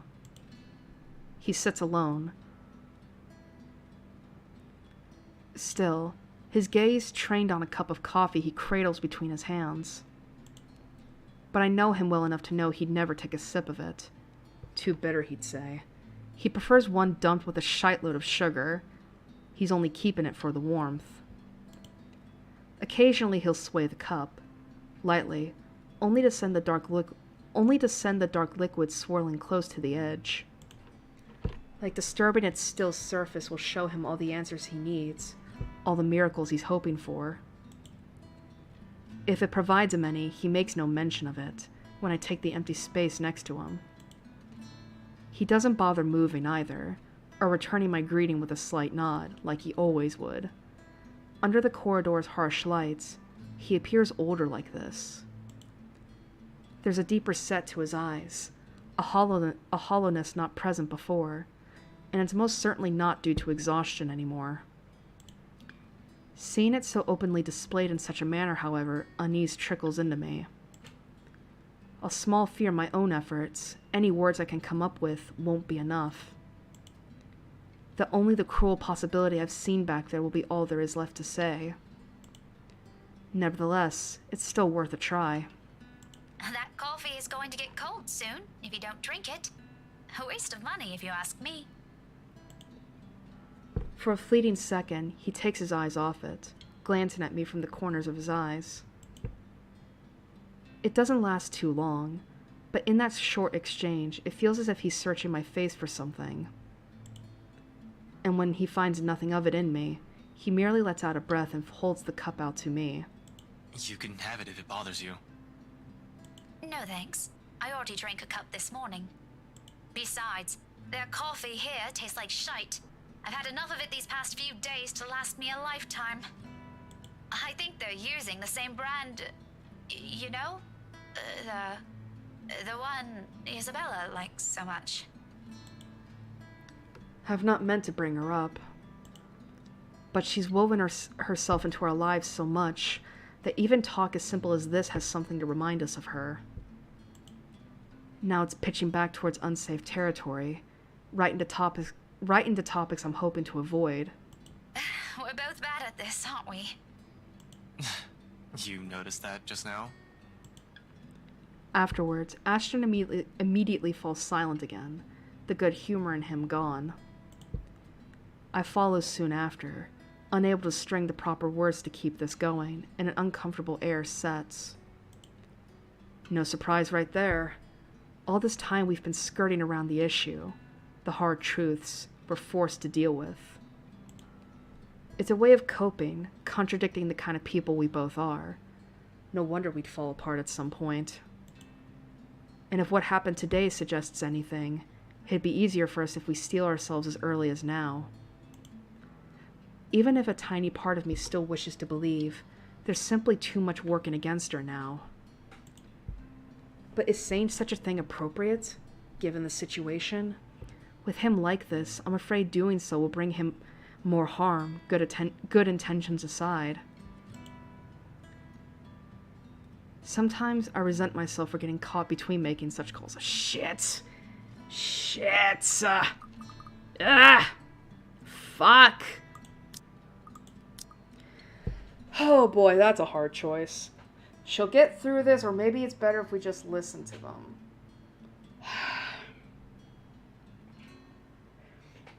It's like, do I string him along, or do I just give him the truth?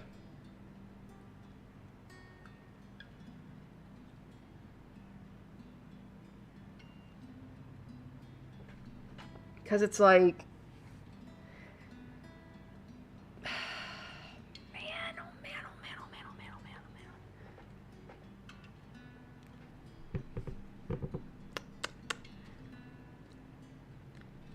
it's like, I'm not saying you shouldn't hope. I'm not saying that, but it's also like, the moment it's like they took her off the sedatives and she seized up, like, that should pretty much tell you that, like, she's still not ready to get off the meds or the sedatives yet.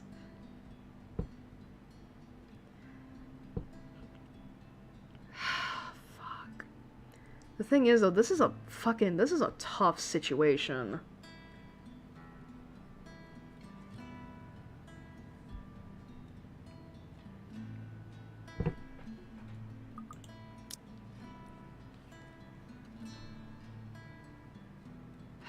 I think, I'm not gonna lie, like, I'm honestly leaning more towards this, because it's just like, I don't want to say it's impossible to hope now, because it's not like Isabella's brain dead. It's not like she's practically she's on a ventilator, pretty much, you know, a dead person and all, you know, an undead person. But it's also like, I feel like we have to be realistic in that, like, you know, that it's possible this is going to take a lot more time than we think.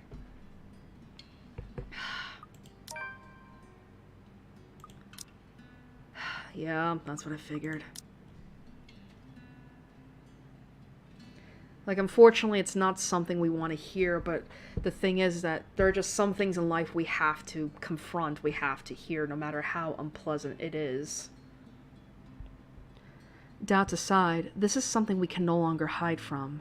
Sooner or later, we would have to confront it. However, by then, it might be too late, too painful to accept. I hate to be the bearer of bad news, but if I can at least spare him from that, I'll willingly take on the role. Ash, maybe it's better if we just listen to them. The words itself taste foreign in my mouth, their implication even more so. Maybe they're right. It'd be best if we just let them Oh shit! Pull the plug?!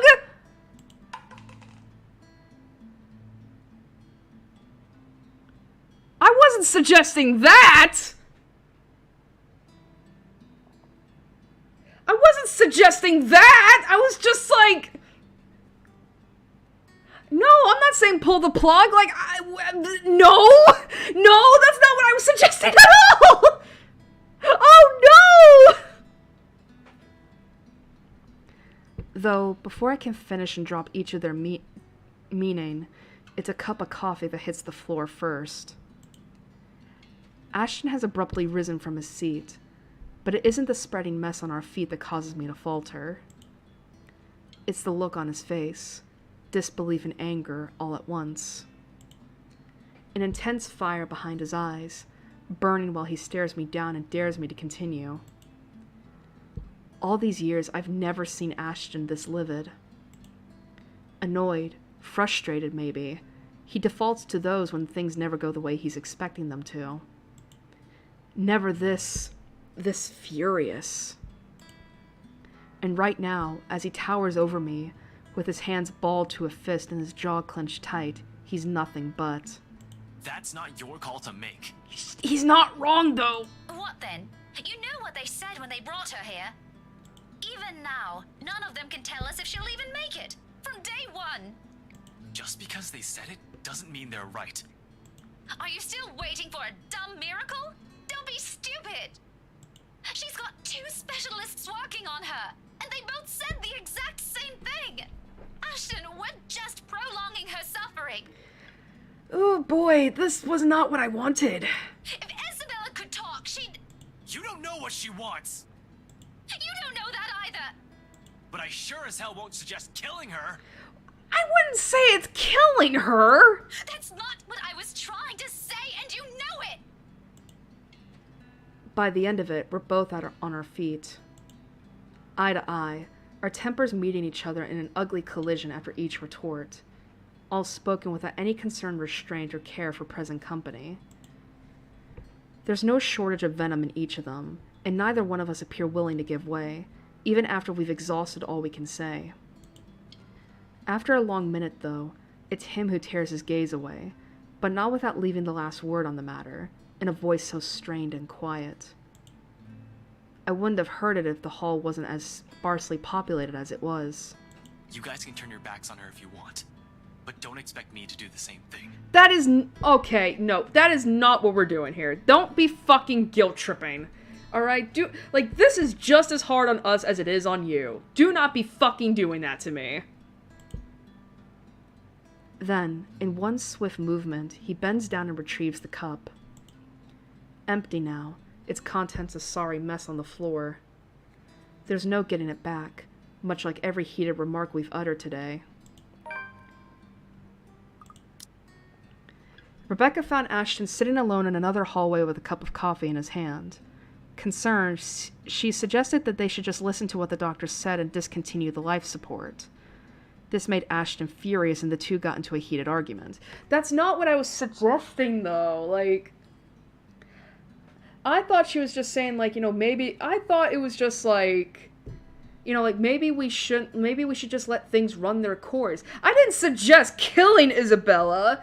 It'd be one thing if she was brain dead, at which point it's okay, yeah, that's practically not her anymore. But I didn't want to kill her off. Not when there's still brain activity.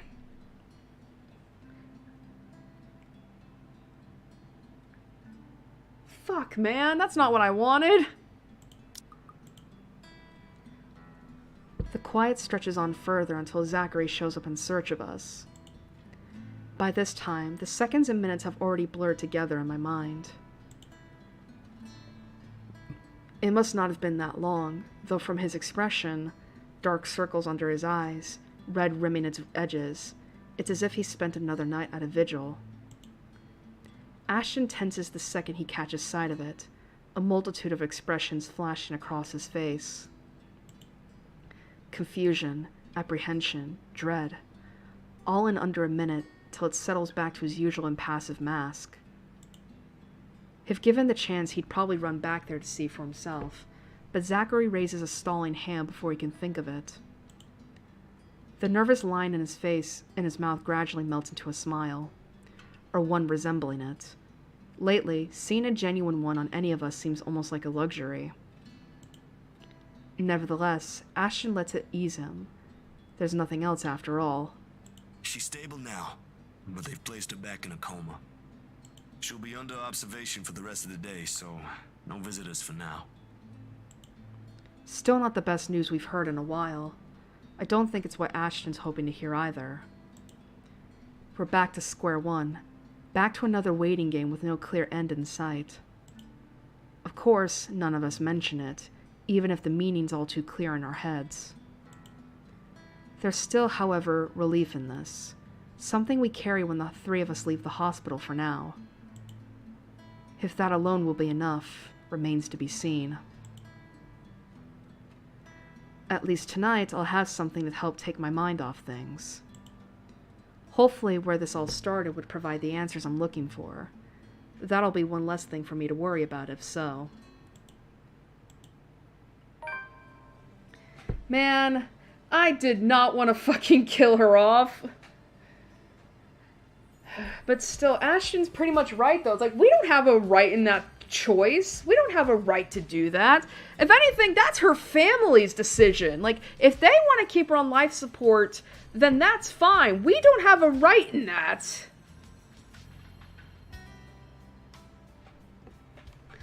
Except the whole thing's off to a bad start, and all of a sudden, whatever Isabella claimed dwelling in this mansion becomes the least of my concerns. Of all the cabbies in Luxborn, I have to chance upon the superstitious one. See, is this new? Still not as bad as finding out your car's starter refuses to crank on, even when it was still working this morning, yes. But it's equally as frustrating when you're forced to walk the rest of the way. All because the driver got spooked. I can't tell what the fuck is new! Isabella and him would get along so well. I do get his reasons. After all, I've had my fair taste of the bizarre lately.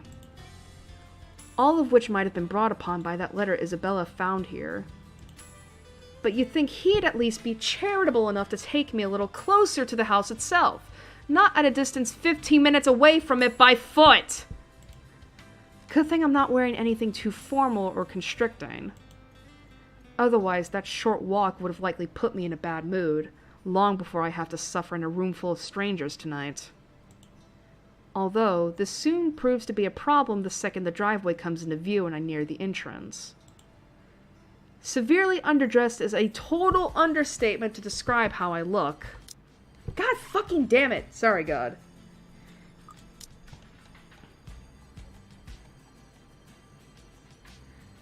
Alright, we're almost there, thank God. Alright. Cars, worth more than my own apartment and childhood home combined, line the mansion's front yard. Men and women decked out in their best also flock near the entrance. Most are eager for the festivities to start, while some are simply idling about, enjoying the warm afternoon sun before it sets.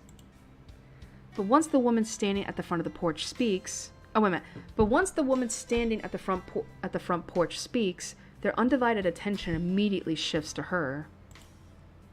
Presumably Miss Wright, from the confident manner she holds herself among present company. This, despite keeping a far simpler appearance than the rest of her own guests,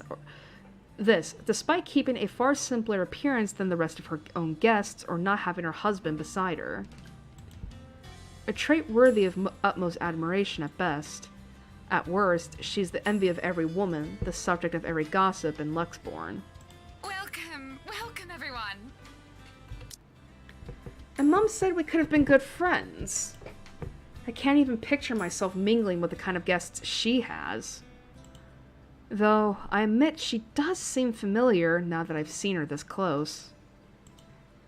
Memories of sitting in a vanity not mine, being dressed in clothes too fancy for my tastes. They flit briefly in my mind, until her cheerful tone rises above the buzz of her enraptured audience again.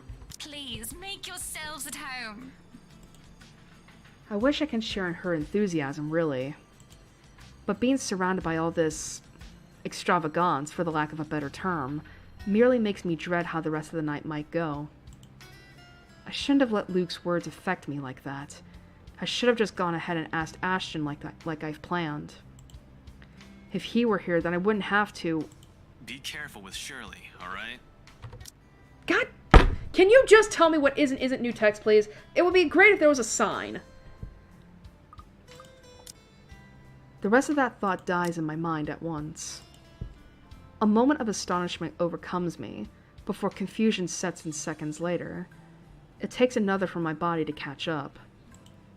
Once it does, when I finally turn to see it for myself, it's his familiar mop of hair that catches my eyes first. And there he is, almost an arm's reach if it wasn't for the guests standing between us. Ashton Frey, standing in the Ermengarde mansion's driveway, with an air too lackadaisical for someone who absolutely abhors parties of any form. or has any business here as far as I know. The picture it forms is too bizarre for me, that my mouth speaks on out ahead of any coherent thought. Ashton? He swivels on his heel with an equally puzzled face. An odd expression flashes momentarily across it once he sees me, though he blinks it away before I can figure out what it is exactly. Becca, what are you doing here? I was invited. Really? I had no idea you were friends with the host. Well, it's my parents, actually. But that's beside the point. What are you doing here? You hate parties. I still do. I'm just here on behalf of a friend. Bullshit. That in itself is weird coming from him. It doesn't help that he isn't even making an effort to spare a glance my way when he answers. Instead, they're focused at some point in the crowd. His gaze darting between people walking past us until a small frown forms in his face. That's rare. Do you have someone with you then? Nope, just me. I won't be staying long. Oh, well, if that's the case, maybe you and I can... Chief? Ashton, what's...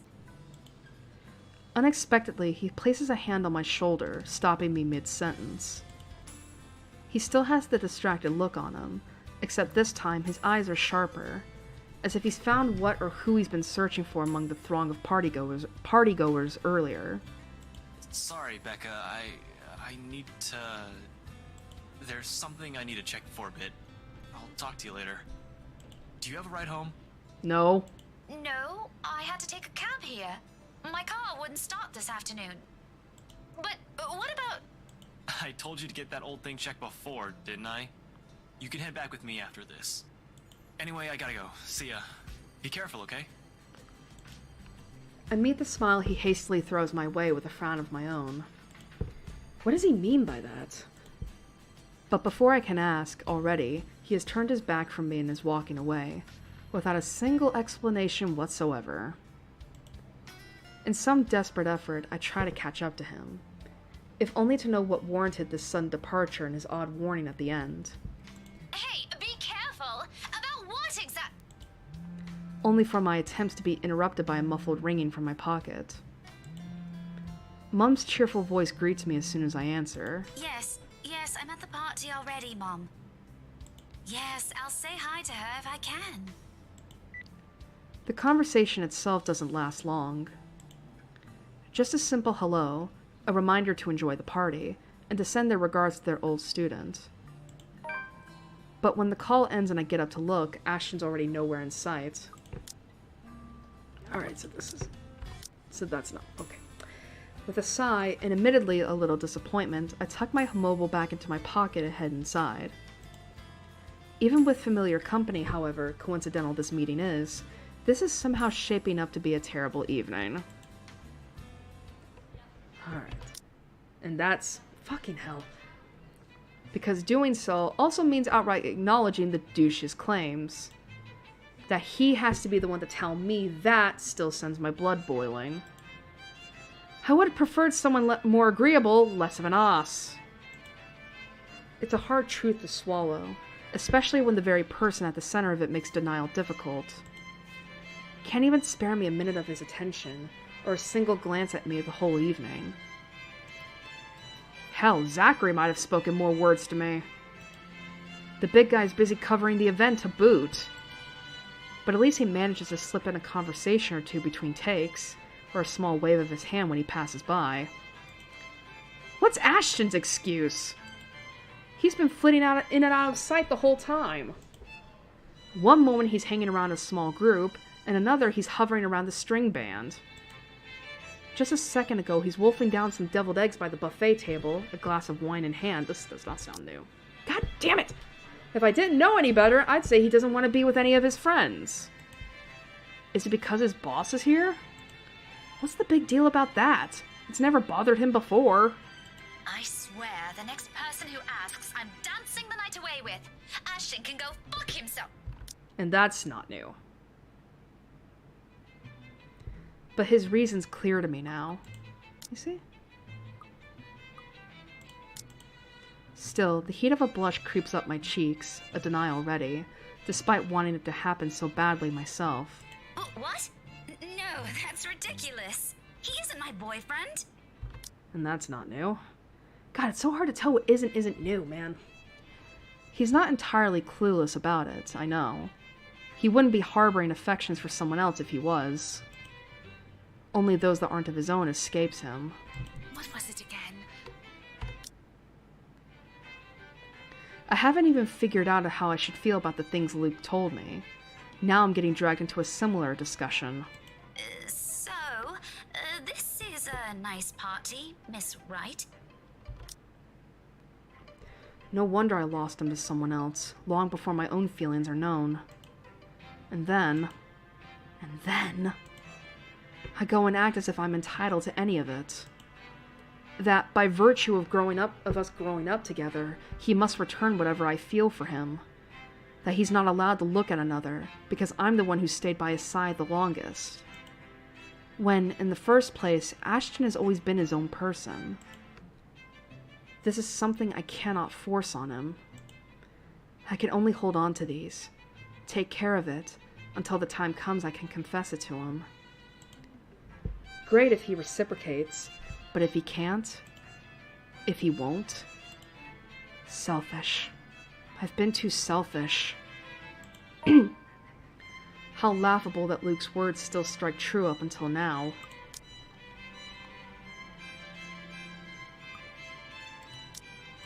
But what do I know? Gotta skip past everything.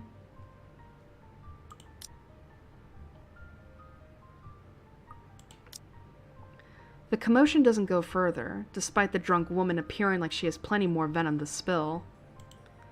In a little while, security shows up, escorting her out. Apparently she's the chief inspector's wife, too? As if this whole thing can't get any more fucked up than it already is. What a mess. But the damage has been done, and beyond the repercussions this'll bring, I'm more worried about Hannah. Maybe Luke, too, in part. I've seen the man that hides behind his self-importance, and it's someone who cares for the person who stands beside him. No matter how questionable that is now. After all, no anger is worse than that of a scorned woman.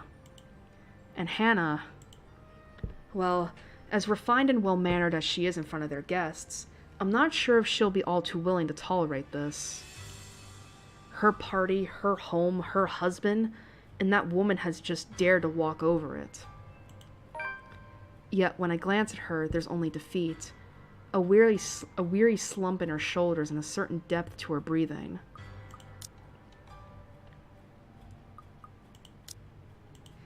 Like the fight has already been drained out of her long ago. I don't know since when this has been going on. I don't know either of them well to judge for myself. I'm simply an outsider who happens to have some kind of connection with both of them. But the air of a person who wishes for respite, it's all too easy to see it in her, as she quietly watches the commotion carry on around her. In a moment, before I can think it through, I'm pulling her to the side and waving Zachary over to us. Becca, this is a real oh, hey, Miss Wright. Hello, Zachary. I told you to call me Hannah. Did I not? Yeah, you did. Admittedly, this air of familiarity between them catches me off guard. I won't put it past Hannah. Her standing in society compels her to keep appearances. The be nice to everyone sort of thing. While Zachary's growing client base sometimes calls for rubbing elbows with the rich and famous. Although, from the way it appears, this one seems to go beyond maintaining a facade or work. I wonder how this friendship came to be. I'd ask, but we're starting to attract some curious eyes. Most of them are probably searching for more gossip, something to add fuel to the fire. Thankfully, there's no need to explain it to Zachary. He's aware of the situation all too well. So, this is what you called me for? We gonna get Hannah out of here? That'd be great. Soon, he's leading the three of us out of the ballroom. Anyone who dares speak or approach on our way out, I shut them down with a sharp glare. In a few steps, we're out, away from the commotion and the suffocating tension. I don't stay long with them, though. Even if I want to, Ashton's still somewhere in that crowd. I've got to go back for him at least. No matter how much the idea of that alone sends an unpleasant twinge in my stomach. Hey, I gotta go back in there. Completely forgot my bag like an airhead, and I'll see if I can tag Ash on the way out. You'll be fine here, right, Hannah? Not to worry, dearie. I'll just be right here. Zach will be with you if you need anything. Besides, it seems Zachary can handle this without another person helping out. In fact, for some reason, I've got this strange impression I might be intruding on something if I elect to remain. Better to entrust this with someone she's comfortable with. And, though it might be a little inappropriate considering what has transpired, a smile worms its way to my lips as I leave. Good on them, I suppose? Oh, are we going that route? I thought they were just gonna be good buddies. Oh boy. Chatter has exploded throughout the whole ballroom once I return. Worried murmurs, clicking of tongues, and inappropriate gossip filters through the thick tension in the room. Most of them haven't even left the premises and they're already talking about it. Tomorrow it'll be on the news for sure, and every local broadsheet and tabloid in Luxbourne. No wonder Luke's knee-deep into damage control. With the scandalous woman gone, he's turned his attention on the media covering the event. Though, so far, he isn't faring well in the cleanup department. Now, people, we all know the drill. I'm sure you're all itching to get a start on those articles. Good thing Zachary isn't here. I can't imagine a man of his temperament dealing with someone like him. But if I read one word, see one picture about this come morning, even a single shot of the bloody wine glass the harlot held, you will all lose more than your jobs. Luke's diatribe goes on for another few minutes, after which he excuses himself out of the area. There's a brief lull, a reluctant pause, before the place comes astir again, but shortly the buzz returns. Dancers have once again taken to the floor, and their guests' excited talk begins anew. But I couldn't care less about any of this now.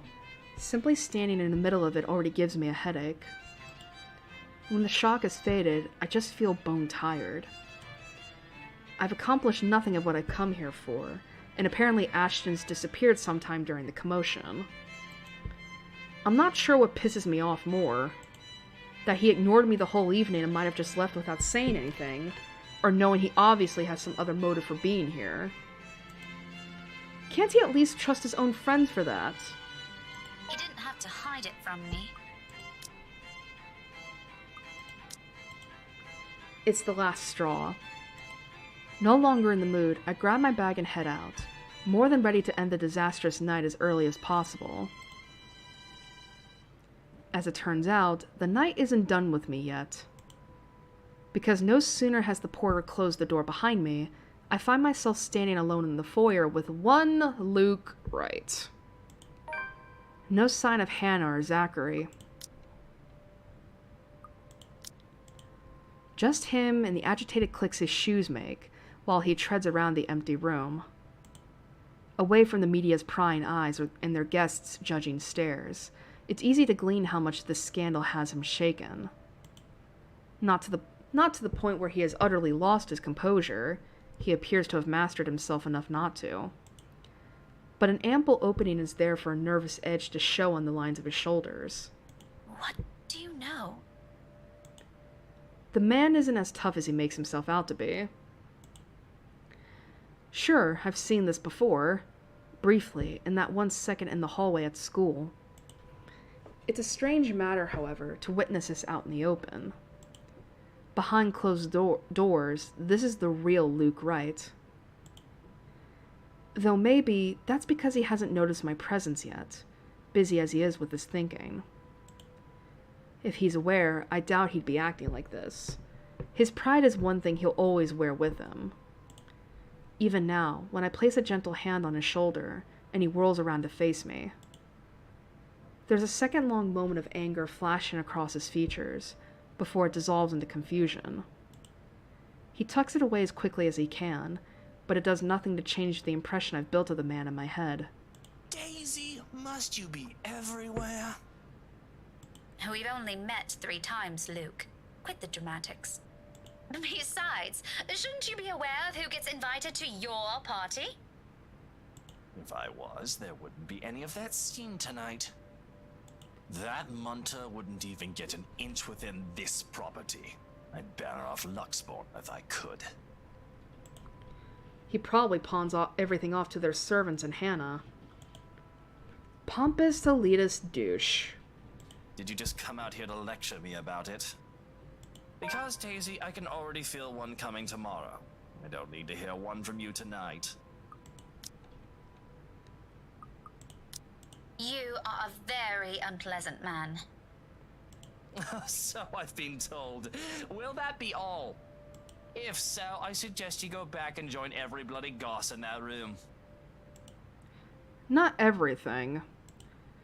As unpleasant and frustrating talking with this man is, he deserves the benefit of the doubt at least. The questions and criticisms aren't lacking, of course. But right this instant, there's only one that comes to mind.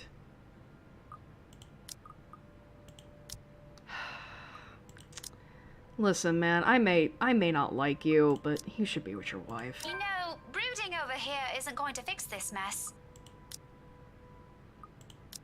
Again with the lecture. You should be with Hannah. Will you stop calling it that?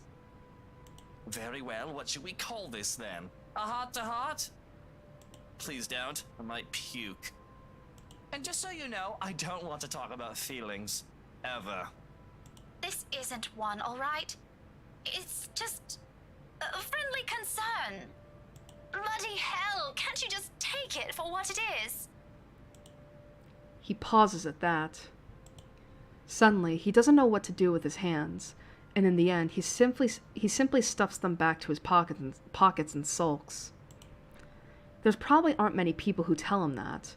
He's a difficult man to get along with, after all. I honestly wouldn't give him a second of my time if I didn't see a different side to him. Dealing with him requires more than patience. When the awkwardness passes, mostly coming from him, he merely glances away. But the tightness in his shoulders has eased, and when he speaks again, despite his rather rude choice of words, none have any venom in them. Friendly concern, right. While we're at it, I should mention that Hana used to call that viper friend. Now I think she might want to strangle the munter if she sees her again. Oh. After she's done with me, of course. I doubt she's going to do anything like that. What do you even know about this? Oh, I know enough. You may look like a sleazy douche, and you still are, by the way.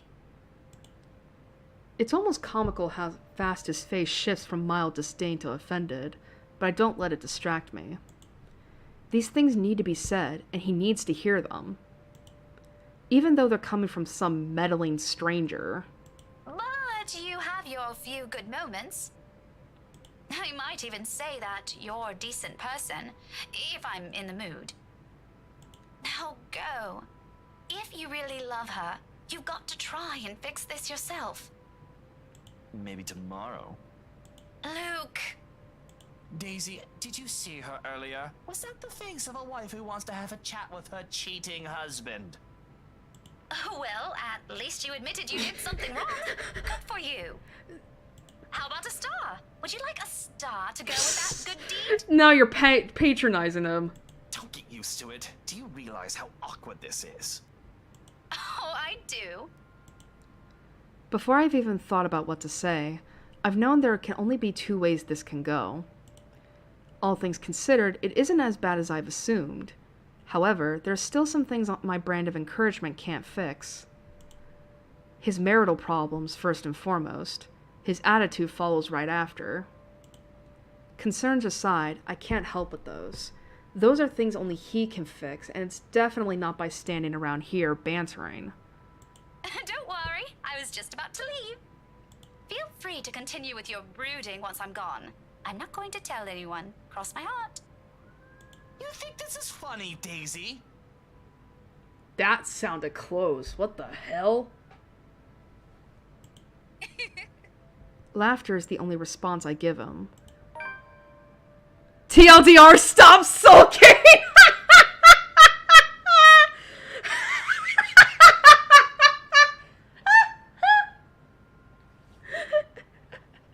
Cool chat, bro. Stop brooding. I love that achievement. With a slight wave of my hand, I end it right there and walk away. Although, I can't resist the urge to glance back before I leave, if only to have one last look at the man he really is.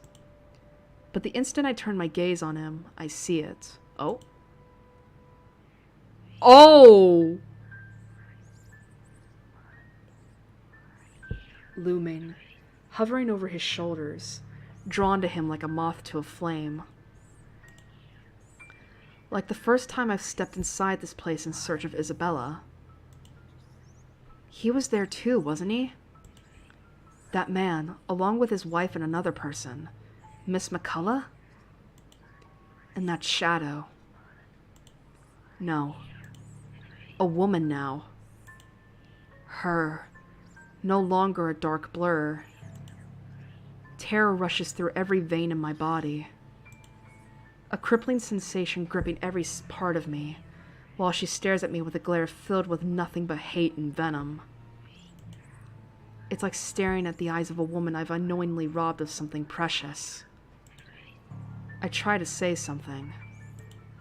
A warning. But before I can gather my wits and voice it out, someone shuts the door behind me. As if to keep outsiders away from the secrets that this mansion possesses. That's not good!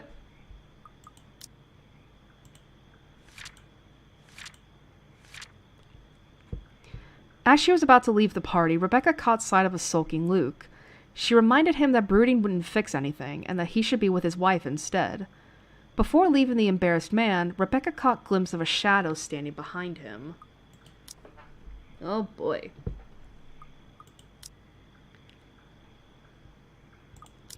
The brush of fresh air against my cheeks does little to dampen the chill in my bones. By now, the sensation, the fear and disquiet, it leaves whenever I see her, is familiar enough for me. Already it's made a home in my nerves. I don't even notice my trembling hands until I cross my arms across my chest. The cold from the tips of my fingers seeps through the thick material of my shirt. Neither of it helps bring together some semblance of coherent thought in my head. But I know I should... Someone has to tell that douche. I start walking back before fear can cripple me again. It's not wise. Returning, that is. Especially after what happened. But Hannah's still an old friend, and Luke doesn't deserve whatever misfortune that letter might bring. I can't just leave those two in there. Isabella's right. She's real, and there's something she...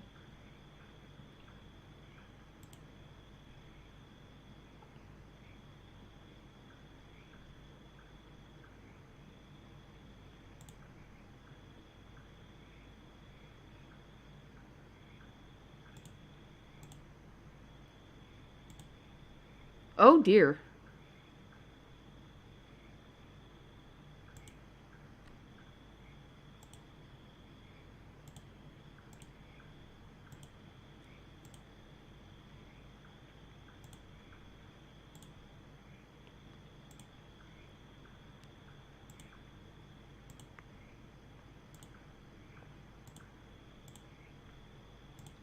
Sorry about that. A porn bot just entered the chat. I had to take care of it real quick.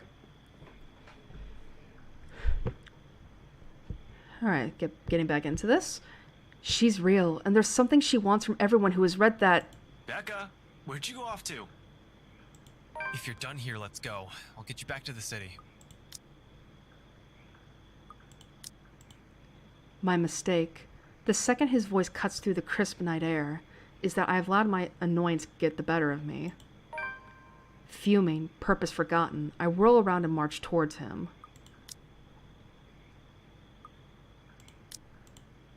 One accusation after another piles up at the tip of my tongue, ready to be hurled at any moment.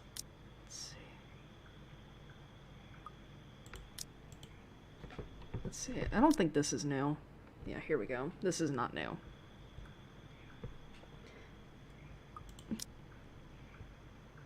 Alright, care to explain your reasons? Well... What does he have to do with this? God, we're just fucking up. It's not a question without merit. Though the man can be quite abrasive, sometimes downright nasty with his words, you can't simply accuse anyone by virtue of that alone. And it is an accusation, no matter how much Ashton's phrasing downplays their meaning. What right does he have to tell me who I should associate myself with, without even bothering to tell me his reasons at that? Plenty. Just trust me on this, Becca. Don't you Becca me. That doesn't answer my question at all, Ash.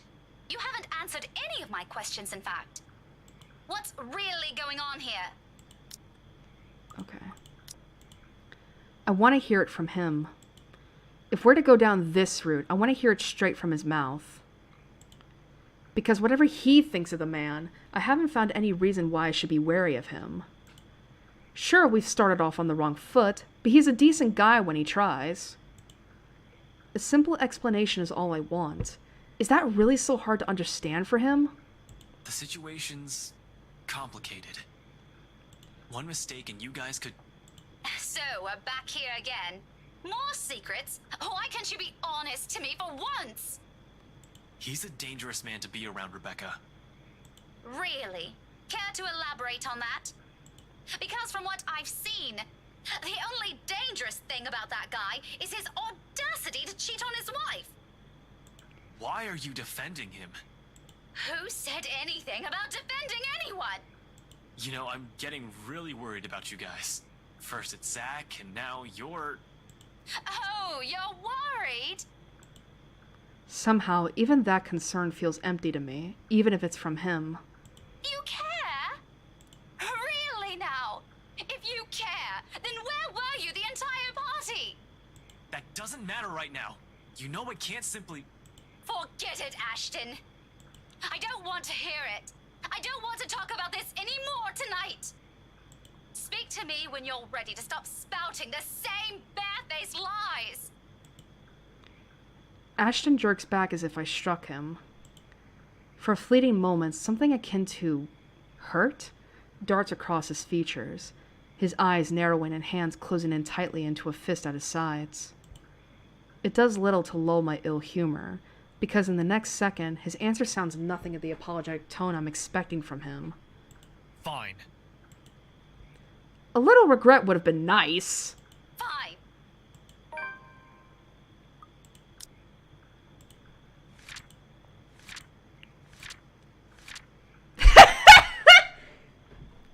Rebecca found Ashton waiting for her upon exiting the mansion. Frustrated because he was nowhere to be found during the entire party, she demanded to know what was going on.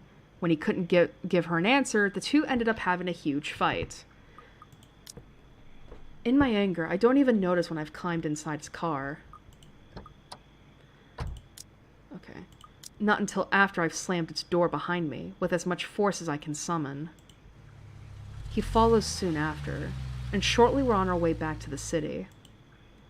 Yet, even with the city's bright lights welcoming us, the dense, somber air from the mansion still lingers. Let's see. The moon is almost at its highest by the time we reach Salem Well. Alright, this is... This again?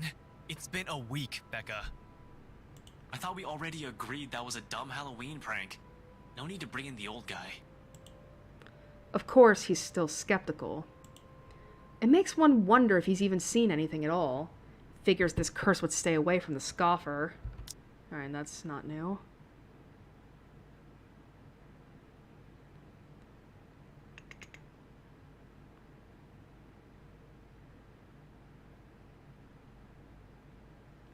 Alright, we're in the last part of Rebecca's chapter.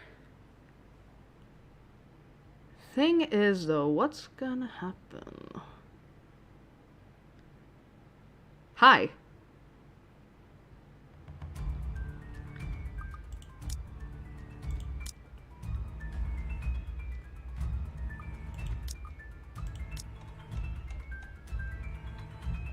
Alright, so we said head upstairs. We're going for the fucking door. If there's one, it's out of this room. Out of this place. As far away as anyone can get from her. I can think about the rest of what I can do after I'm outside. When there are other people I can ask for help. When she's not chasing after me like this. Actually, I'm kind of curious. I know that's where I'm going. Ah, okay, okay. So I'm assuming these would have been different if we chose that same choice, but Hannah wasn't. Yeah, okay. That's good to know. Just making sure. There's no hesitation in my steps as I race for the restricted section's door, head downstairs, and barrel straight for the library's exit. Towards safety, in a desperate bid for my life, library rules be damned. I can no longer hear her behind me, but I'm not taking any chances. Actually, I'm kind of curious. Yeah, that's her. That's death. That's death. Actually, I'm kind of curious now. Is Isabella? No, she's technically still living. Yeah, ending 3. Okay. A breath almost escapes me as I near the door. A little more. When out of nowhere, a library cart careens from a blind corner and slams into my sides. My back hits the floor with a hard thud, the impact completely knocking the breath out of me. The copper tang of blood gradually spreads over my tongue as I fight to get my bearings back. I force myself to move, even with the excruciating pain coursing through my limbs. The exit's almost there, if only I can... But there's no moment's respite. Holy shit, hi! The next thing I know, there's heavy weight atop me and cold digits slide around my neck, tight like a vice, pressing, closing in, leaving me gasping for air. Through my blurred vision, I can only make out the hateful gleam, the spite in her eyes as she looms over my body and her grip on my throat grows tighter. Desperation kicks in. My nails dig into her wrists as I struggle against her firm grip, trying to pry her fingers away.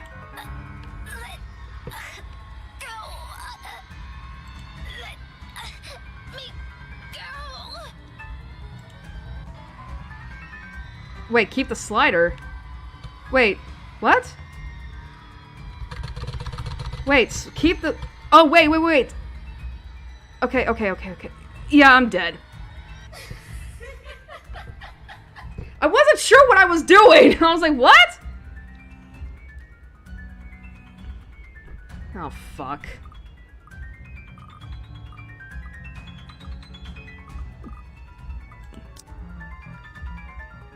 Game over? Oh, I see. Okay. No. I'll get a chance. I'm not gonna do that. I don't know what the fuck I was doing. Too strong. Her hold on me is too strong.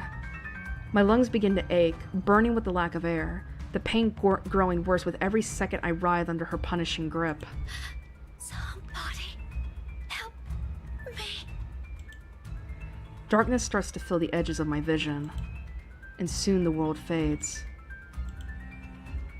Yeah, I'm skipping that fucking cute. Alright, keep the slider, huh?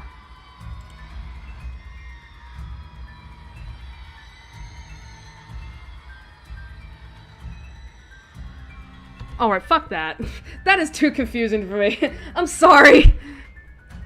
I don't think twice. My limbs are moving on their own before what I did could fully register in my brain and my lungs could recover. I'm assuming I kicked her away.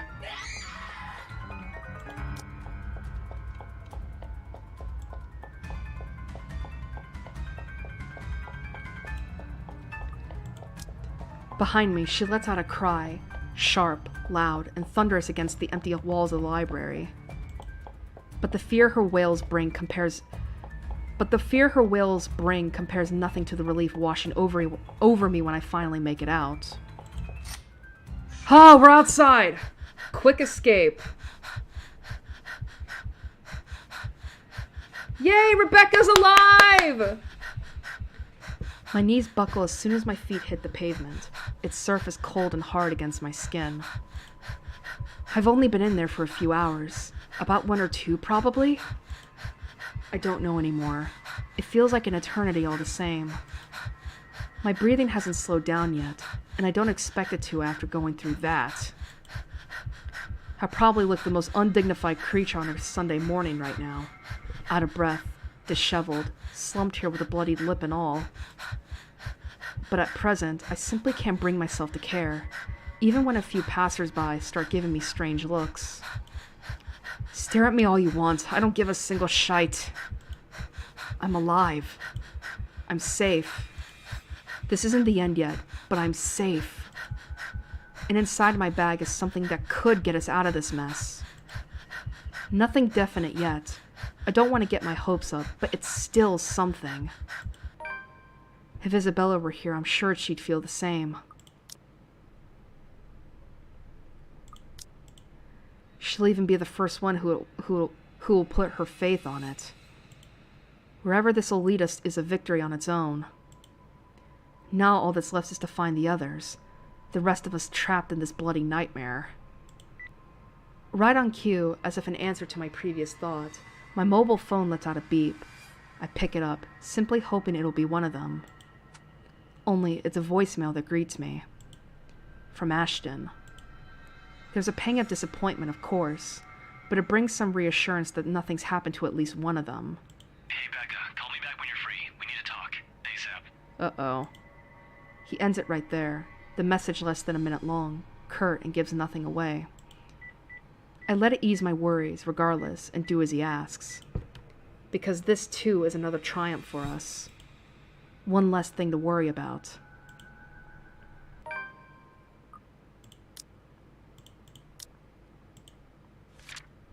Rebecca was seen limping out of the Luxbourne Public Library late Sunday morning. Checking her mobile, a lone voicemail from Ashton was in it, telling her they need to talk ASAP. Oh! Oh!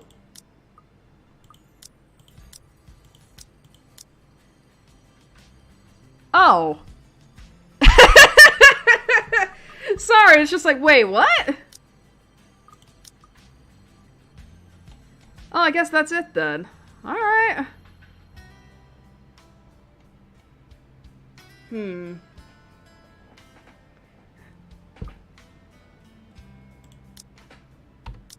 Alright, I already saw this.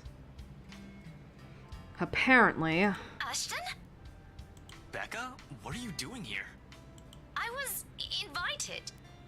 Really? I had no idea you were friends with the host. That explains things. It makes this difficult all the same. As if getting a contact among the staff to sneak a name into the guest list isn't hard enough. The guy almost ditched me last night. It might have placed another setback on my investigation if it wasn't for my generous tip. Then here comes Rebecca, another person to mind. Well, it's my parents, actually. But that's beside the point. What are you doing here? You hate parties. I still do. I'm just here on behalf of a friend. A necessary lie. I can't bring my own friends into this any further than what they found themselves in. Because if Luke writes so much as harms a hair on either Zach's or Rebecca's heads, there'll be hell to pay. He might have already done so with Isabella, and I wasn't able to do a single thing to keep her safe. I can't let the same mistake happen. I doubt he'll attempt anything in front of other people, though. It would tarnish his glorious reputation, and he values appearances more than anything. That doesn't necessarily mean he isn't capable of it. More than, in fact. And on the off chance he does something, I wouldn't be responsible for my actions. That's rare. Do you have someone with you then? Nope, just me. I won't be staying long. Oh, well, if that's the case, maybe you and I can... For Zach's and Rebecca's sakes, however, I really hope this will simply be another housewarming. Even though something tells me it's anything but. Call it a detective's intuition or whatever. When Luke Wright's involved, nothing good has ever come out of it. I can't let my guard down here. Even more so when a familiar car slows to a stop and out comes. Chief? My presence here might be odd at best, but I have an excuse. One that this man handed to me himself a year ago, along with a heavy dose of flattery for the newly promoted detective inspector. Can't exactly say the same for my good old boss, can I? Although, to see him here, chatting it up with Luxborn's rich and famous, isn't such a big surprise in itself. No disrespect meant, but the guy is obviously a social climber. What is surprising is the fact that he seems all too eager to mingle with a person of interest's wife. Just what the hell is he doing here? Ashton, what's... Sorry, Becca. I need to... There's something I need to check for a bit. I'll talk to you later. Do you have a ride home? No, I had to take a cab here. My car wouldn't start this afternoon. But what about... What the shit is going on here? I told you to get that old thing checked before, didn't I? You can head back with me after this. Anyway, I gotta go. See ya. Be careful, okay? Hey, be careful! About what exact... I don't want to draw attention to myself either. At least not until he's given me proper reason to spoil his little party. Thank you for the invite, Anna. And that's not new.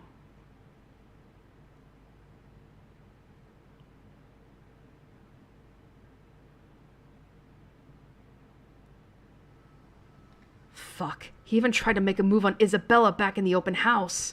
Right in front of his wife! Fuck my wife! Standing in the same room as him doesn't make me want to punch him any less.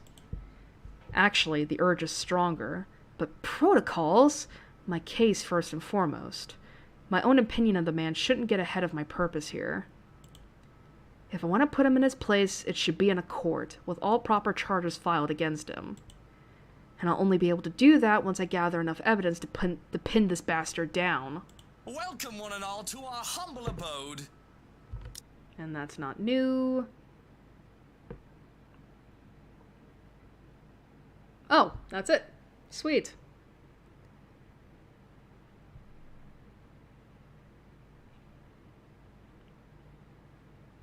Gotta keep skipping through.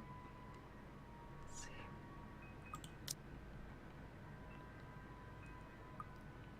God, look at Ashton.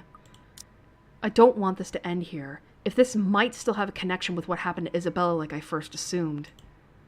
Chasing a real person is easier than chasing those supernatural things. And I hope to God I'm right on this one. And that's not new.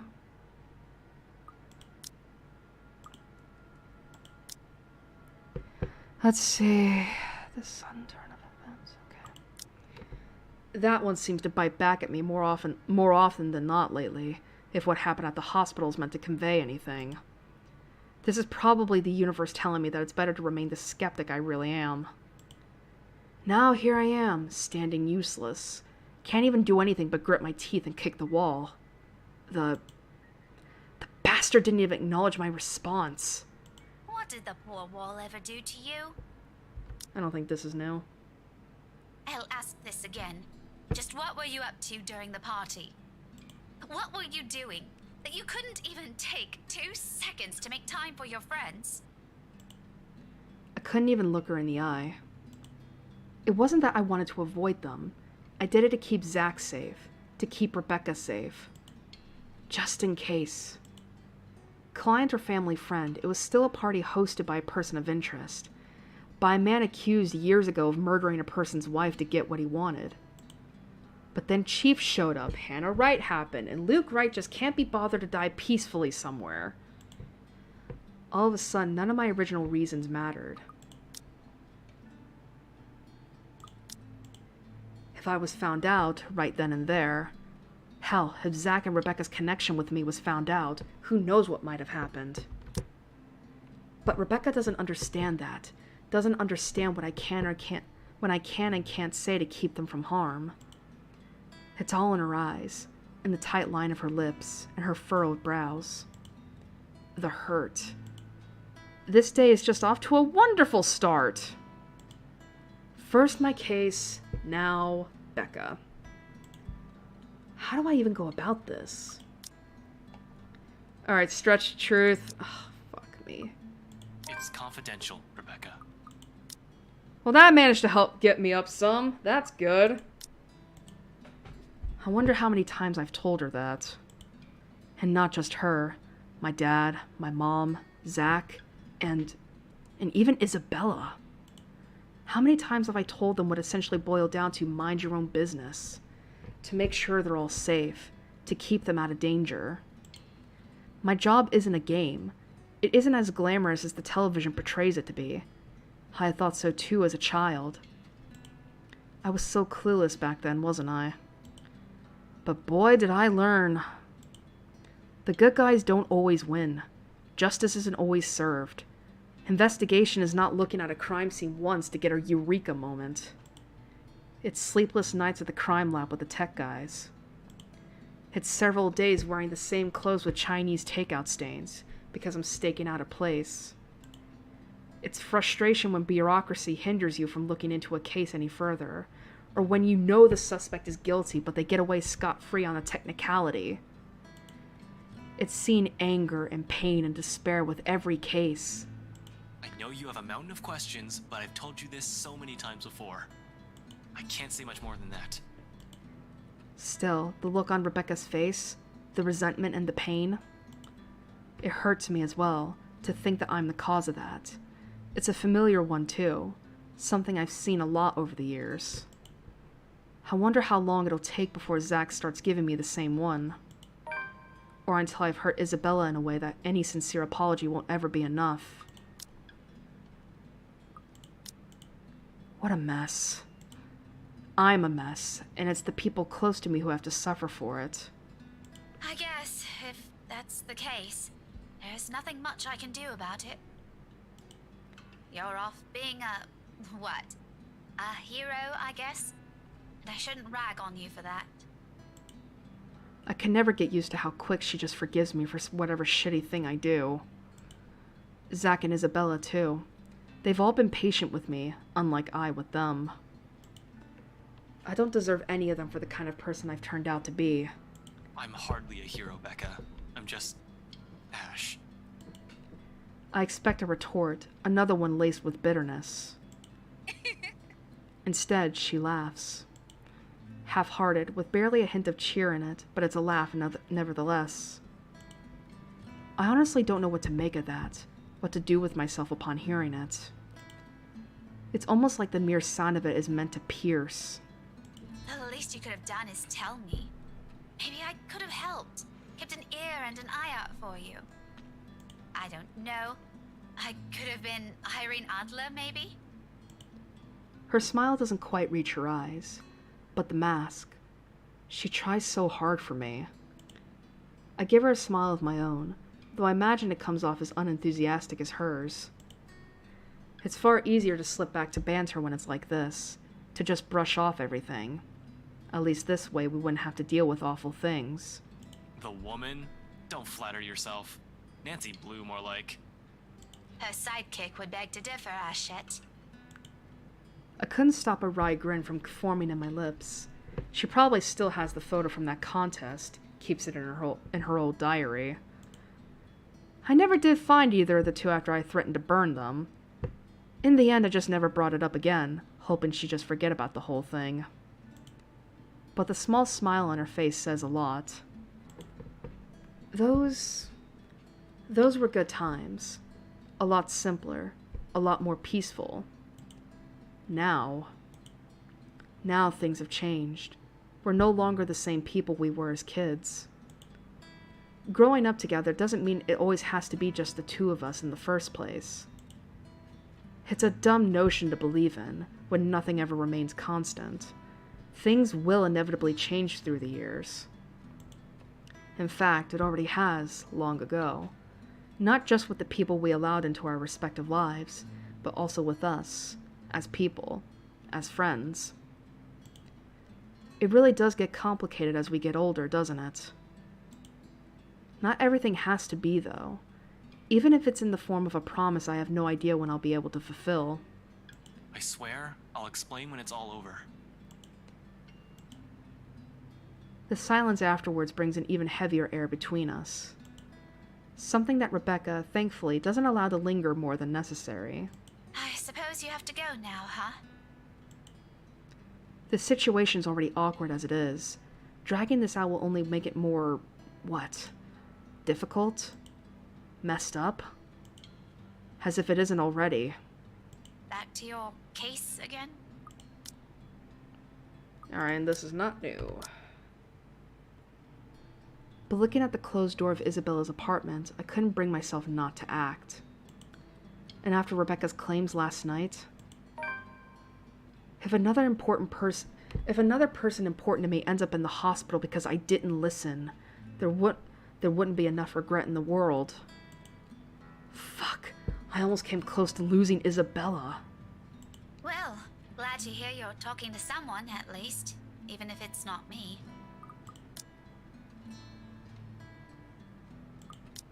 You sure you're not bothering the professor or anything? Don't you be a cheeky brat now. I'm sure he's a very busy man.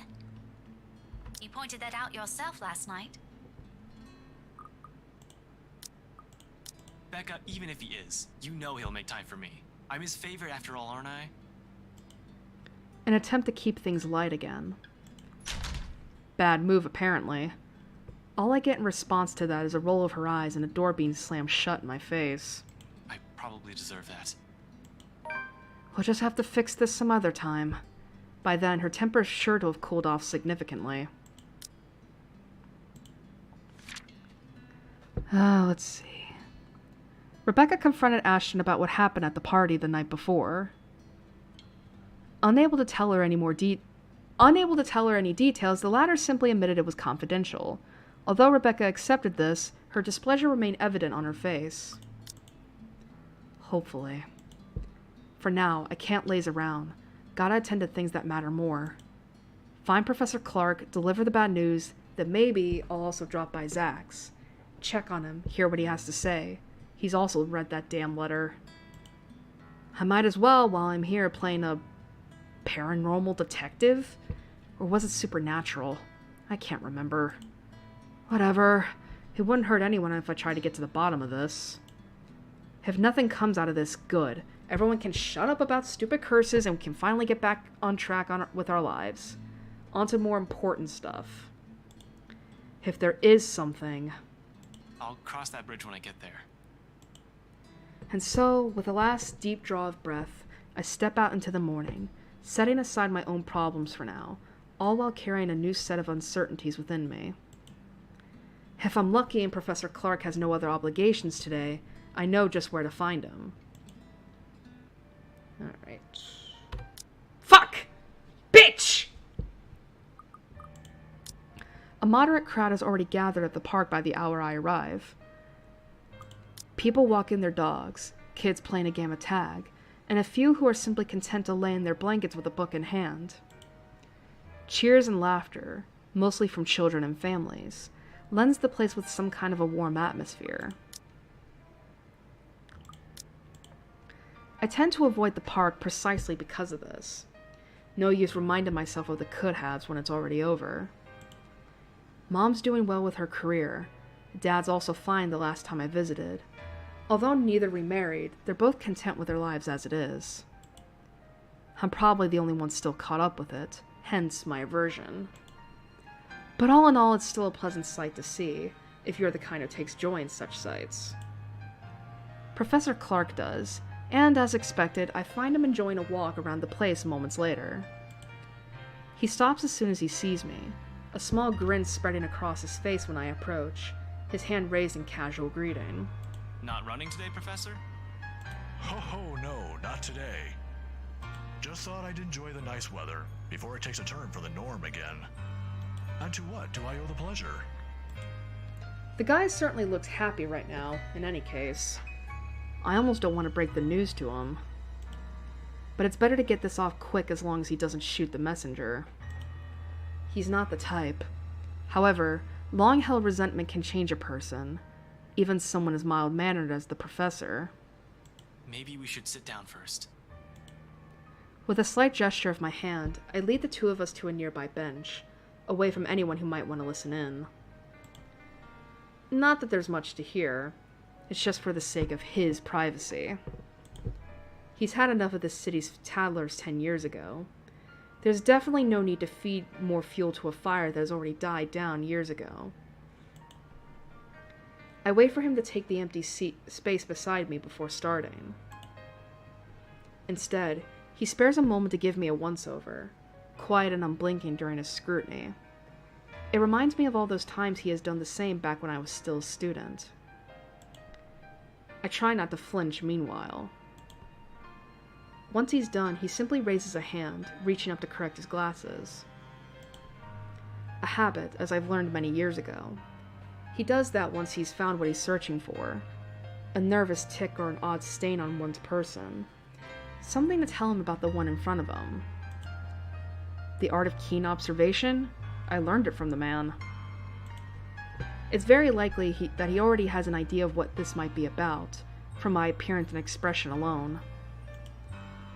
Despite this, he allows me to speak first and wordlessly takes the open seat beside me, a smile still on his face as he watches the scene in front of us. Funny how the world simply goes on while we sit here with this shadow looming over us. I was hoping to talk to you about the case. I suppose I'm just the downer today. As soon as I say those words, a look of concern replaces his cheery expression. You aren't in trouble, are you? I'm actually kind of curious about something. Okay. It was just me checking something. For a second, I hesitate, looking at the dirt beneath my shoes. But I manage eventually. After a long, ragged draw of breath, I pick up where I left off, though still fumbling with my words. Well, I'm in a bit of trouble, if you can call it that. He quickly raises a questioning brow at that. But I'm not in danger or anything. You've said that same excuse a million times before, Detective Inspector. Those circles under your eyes and your slouch tell a different story. It's nothing like what you're thinking. Don't worry. I was taken off the Luxborn firm case. I expect anger, frustration, maybe even disappointment. But all he gives me is a small sigh of relief. Is that so? Well, at least you aren't in danger. Liz wouldn't be too happy if she saw you like this right now. Liz. Aunt Liz, she insisted I call her. His late wife. A sweet-tempered woman by so many standards. They were never blessed with kids and contented herself with simply managing their bakery. But she's the closest I had to a mom in the few years I had known her. The professor, too. In the absence of my own parents in my life, the two filled the ache their separation left in me. Believe me, you'll get an earful if you show up looking like that on her doorstep. Oh, my back. How many years has it been since? 9? 10? I could still remember it vividly. Two men, primly dressed, briefcases in hand, and a stern look on each of their faces. They were already frequent visitors to the bakery for a few months. Something about the lot being a prime property in downtown Luxborn. I think they were hoping to settle a deal with them, but neither of the couple gave in to their demands. Why should they? That quaint little shop was a dream for them. Aunt Liz sent me home early that night after a fruitless wait for the professor. The next morning, news of a bakery razed to the ground had spread across the whole city. One casualty. A few weeks later, the property was sold to Wright Enterprise. A fucking hotel now stands in its place. Of course, an investigation was launched after the incident. The name Luke Wright was briefly at the center of it, but with the lack of any evidence, the case ultimately went cold. The professor hides it well. However, I can tell that he hates that man to this day. He might even blame Luke Wright for every tragedy that happens in the city. He's never blamed me, though, when I'm equally as responsible. I knew something was off the moment those two men stepped inside the shop. I could have saved her that night. I could have prevented anything from happening to her, called for help or whatever. I didn't. So it continues to eat at me until today. The guilt. The Lexborn firm case would have been our chance at reopening that old case, if we could prove Luke right of his crimes. Instead, we're back to square one. Yet all he has for me are words of comfort. To think he can still be this concerned about me, after my carelessness, after I've broken another promise a second time. People never cease to amaze me. You might think that you have failed as an officer. Or maybe you think that you have failed me. And you know more than anyone. I would love to see that man taken down. If anyone deserves to be tried in high court, it's him. Goodness knows what awful things he's done. But I'm glad nothing's happened to you while you were working on this. That's what's most important. I'd hate to get news like that again. Suddenly he stops. Oh, the wedding ring. A thoughtful look flashes in his eyes as he thumbs the wedding band on his ring finger before he continues. Another habit. He's never removed it since that day, has never thought once to remarry, even when he managed to continue with his life and return to some semblance of normalcy. It's his way of honoring her, I suppose, when he couldn't bring to justice the man responsible for his loss. Some people are just hard to forget. It's not like another death. Yours or even his will bring back my wife. Silence falls between us afterwards. I don't quite know what to say after that, really. Should I apologize? Show some sympathy? Going into this, I should have thought of something other than just breaking the news to him. As it is, it seems the only thing we can do is feel sorry for each other's misfortunes. In another occasion, under different circumstances, I might have accepted that, but... And I don't know if I've told you yet, but the one in the news recently, the girl, she was the one you kept mentioning before. Isabella. Yes, the girl you frequently hang out with. They said she briefly worked for them as their real estate agent for the mansion. I've just heard about it. Although, for what it's worth, I'm sorry about what happened to your friend. I don't know if this has anything to do with it, but if this is that man's doing... Professor, please. They come out more strained than usual, more than what I'm accustomed to when speaking to the older man. Maybe if things around me hadn't started going beyond my control, the letter, the mansion, the supposed curse behind those, I'd still be quick to blame it all on the bastard too. But as much as I want to keep holding him responsible for it, to add another to his list of sins. Please don't finish that. All this time, I've prided myself over being the one to always know. But ghosts and curses, these are things completely out of my depth. Professor Clark's right in some way. Things would be so much easier if we just blamed Luke Wright for all of this. At least finding evidence would be a breeze, and I'd be all too happy to put him in a place he belongs. Although, if he was in any way also complicit to what happened to her, legalities have my hands tied. But maybe that's my fault. I might have missed the ticket to closing the case once and for all last night. If only I had done a better job during the party. But then, the commotion. There was Hannah Wright and Rebecca distracting me from my purpose too. I'd include that gate crasher as well, even though it's only for a moment. So many things have gone wrong last night that... This isn't a prank! I saw something! See? This is why I didn't want to tell you guys. It's not a joke! Will you guys listen to me first? I saw something in the house earlier. It stood right in front of me. If I hadn't gotten away, that thing might have... Last night, at the party. But it's real! What do you think I saw? It happened after, when I was trying to get away. Okay, so this is not new. I almost got stuck in the same room with that thing. We're all in danger. I thought you were my friends. Why don't you believe me?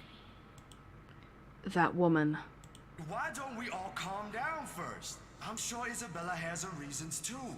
No need to be hard on her. Shit. If that was what Isabella had been warning us about, if it was the same thing Rebecca talked about last night, how many of these instances have I dismissed since reading the letter? How many have I ignored and passed off as some effect of fatigue or lack of sleep? Even last night, a hallucinogen lacing the food is the first thing I considered, purely because that's what my training dictates. It's a mindset I've grown used to. It's the setting the gears in my head automatically takes in a situation like that. Of course, I'm not discounting all of that yet until I have enough information, something to form a conclusion from. Proof in whatever form it may come. But thinking straight is impossible when, all of a sudden, all your beliefs are being upturned, in the most violent way possible at that. Jesus, I need a sounding board. I need to talk to someone, and Zach's the best person for that. I have to go. Already? Wait, Ashton, where are you? I don't have time to stop and listen to what the professor has to say, as I bolt up and run like a bat out of hell. Alright. Ashton hurried to the park where he found Professor Andrew Clark. After a bit of hesitation, he informed him of his dismissal from the Luxbourne firm case. While Andrew assured him that it was fine, the matter continued to bother the detective, along with a realization. This is gonna suck, because that's when he dies. If any one of us knows anything about what's going on, who can help sort the muddled mess my mind is, it's gotta be him.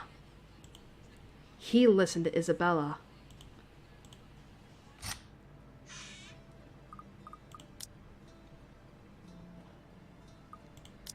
Zach's the kind who prefers to laze around his apartment on a weekend, especially after having a busy week like the last one. The big guy's nowhere in sight when I arrive, though. Figures. People don't seem to be where they should be when I need them. Looking around, I find no sign where he might have gone to. He usually leaves a note on his fridge if he's out for the day, just in case someone drops by. As there isn't one, he probably just went out for a quick walk. I hope. Maybe he ran out of eggs or something and went out to buy some. He is out of eggs, after all. It puts my running mind to rest for a while. He always has to have some, be it for an omelet or something he's baking. All I can do is sigh as I close it behind me. I'm still worried for my friend, of course. The messy bed suggests he was out in a hurry. He didn't even bother to fold the sheets. His cell phone's been left behind as well. Another odd thing when he's made it a habit to never leave it behind in case a client calls. At least the locked door points to the fact that it wasn't a forced exit. I could take comfort in that, but not so much. Anything might happen, and completely letting my guard down is out of the question. In hindsight, I shouldn't have left Rebecca alone either. I'll have to check on her later. In the meantime, Zach. But with no other clue where he is and no other way to contact him, I've no choice but to wait. Sure, I could give the room another thorough run-through, but I don't think Zach would appreciate me upending his place. Besides, I haven't eaten anything yet. Might as well take this chance to cool down a bit, right? Anything to distract myself so that I don't just charge head first because of whatever paranoid scheme that comes to mind. Yang's potato chips! Returning to the kitchen, the first thing I see is a bag of chips when I rifle through his cupboards. After muttering a permission and an apology its owner won't hear, I grab it, set myself on this old couch, and turn on the television. The screen lights up, right as some awful noontime drama starts airing on Channel 9. Nothing like sitting in front of the TV with a mindless drone running in the background to waste away the time. And waste it away I do.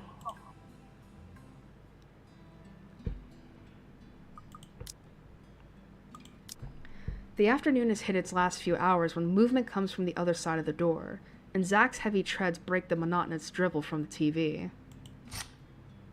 The lock clicks, the knob turns, and slowly it swings open to reveal a very exhausted-looking Zach.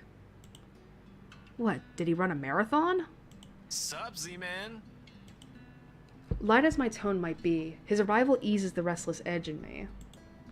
Who knows what I would have done if something bad happened to another one of my friends. If another minute had gone by without him showing up, I might have resorted to unconventional methods. Ash, how many times do I have to tell you not to call me Z-Man? And stop breaking into my apartment! Call the cops on you, but doing that feels like a joke in itself because you are one. I didn't. You gave me a key the last time I did that, remember? After the last one you broke, I can't keep replacing the knob just because you think it'd be amusing to lockpick the hell out of it. And hey, is that my... It's scary how the friendly banter and easy smile comes naturally. You ate all of it! I was saving that one for the weekend! I'll replace it. I do it, even without thinking. And that speaks volumes about how comfortable I am around him. That's nice, isn't it? What makes me afraid of it, however, is the idea that a time might come where I might just do these without even meaning to and offend him in some way. The friendship we have might be closer than most I've shared with others, but there are boundaries you can't cross without the other's permission.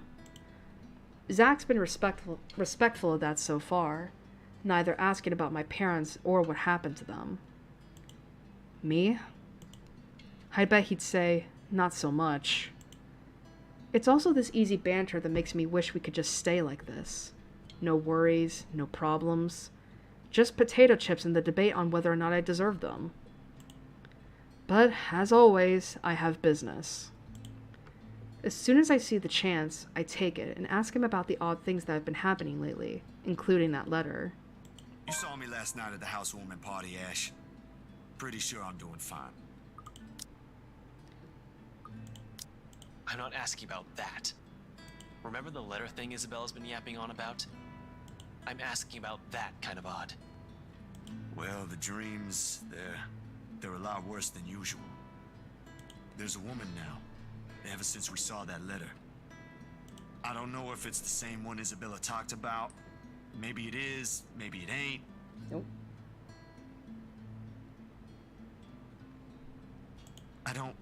I really don't want to go back to sleep sometimes. Last night was the worst. Sorry, I'm checking stuff while this goes on, because this is basically the same shit. Anyway, why are you asking about this? As expected, as we go through all this, Zach starts to look at me like I've grown a second head. Yeah, I would too if there was ever a universe where I was standing in front of myself. Because even as a child, I never believed in ghost stories. The lucky charms and mystical objects from my mother have often been stored away or given as paltry gifts to those who would appreciate them more. Granted, I haven't eliminated every single possibility here yet, but what else is there to go off on from? Wait, what? No. I try to stamp down on the annoyance that comes from that thought alone. The worried look Zach shoots my way doesn't help one bit in helping me gather my thoughts either, when that's what I came here for. Somehow everyone's just suddenly worried about me. It's not like I'm pulling this out of my ass. If even Rebecca claims there's something shady going on, I'm inclined to believe there must be a scrap of truth to it. And when I look at those, along with Isabella's warnings, what happened to her? What's occurring around Zach? What has taken place around Luxborn since Isabella found the letter? Have you seen the news this morning? His puzzled expression is enough answer. Of course he hasn't. Another night, another nightmare. The guy most likely went out as soon as he got out of bed to shake the images off. The memories have never really left him. So I show him, cycling through the channels until I find one doing a recap of this morning's reports. And there it is. The poor guy is unidentifiable with how badly his body's been burnt. Murder via arson? That'd be the logical explanation if I was the officer looking into it. Except they couldn't find the source of the fire. The fire didn't even spread. Found dead in the early hours of the morning today. The fire was contained within the room and no other tenants were harmed, according to Luxbourne police. They're going to consider spontaneous human combustion soon enough if they don't find anything else. But what's important for everyone to note is the state of the room. A similar writing was found in another victim's room from last week's incident. Both were employees of Briar Realty Corporation. LBN has reached out to the... Like what happened to Cooper. Hell, I wonder how many other deaths like this I've missed while I've been looking into Wright.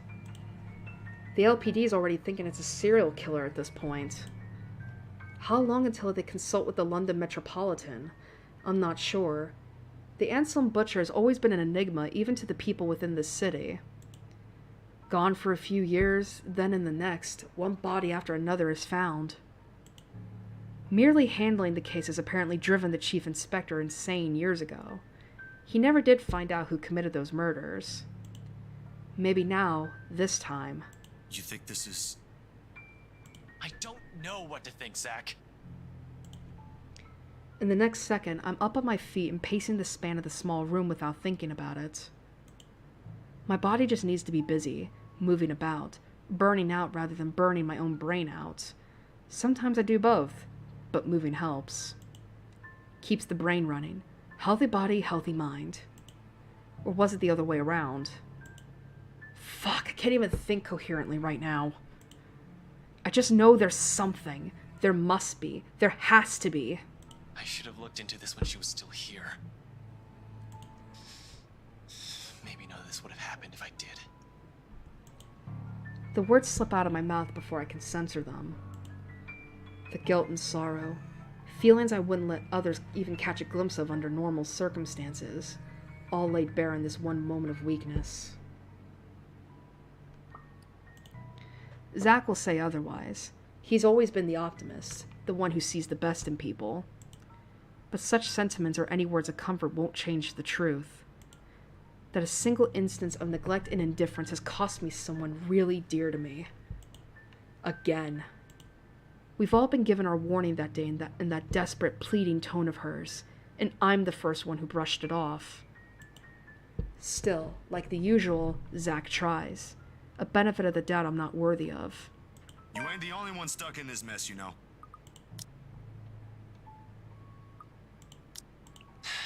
It's my job to know things, damn it. This is a whole fucking mess and we're in it blind. The only way to make it worse is if we start running around like a bunch of headless chickens. But I have a concrete plan now, I think. Aside from those writings, there's another thing linking most, if not all, of those victims. The letter. The latter I'll still have to look deeper into, of course. However, this little detail has been bothering me since one of the investigating officers brought it up. Even the news has picked up on it. Most of the victims are employees of the same company before their untimely deaths. Briar Realty Corporation.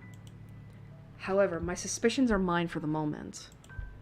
The details are something Zach doesn't need to know until I have something to show. It's enough that he's aware that I have an idea in mind. For his part, Z-Man doesn't push it, and nothing but a heavy silence leads my departure hours later.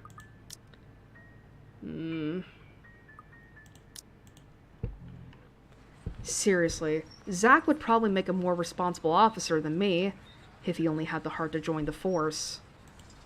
We could certainly use more kind people like him. But as good as that thought is, I push all of it into the back of my mind as I head for my car.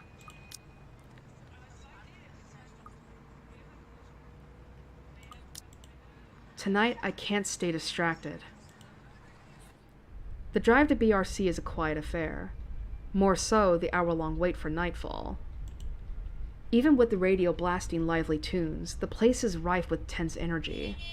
Only a matter of minutes now. But the ticking seconds don't take away the edge, and for the 5th time I reach out and fiddle with the radio, adjusting and turning the knobs with no real purpose. It's a nervous quirk I've developed and never bothered to correct during stakeouts. Something to keep my mind occupied during long nights. What I would give to hear Zach, Rebecca's, or even Isabella's voice right now. Scope BRC out, see if the real estate company has any more information that may be of help. That's the plan. Cooper and Isabella both worked on it before. I take it the investigation isn't going well. Hi? When does it ever?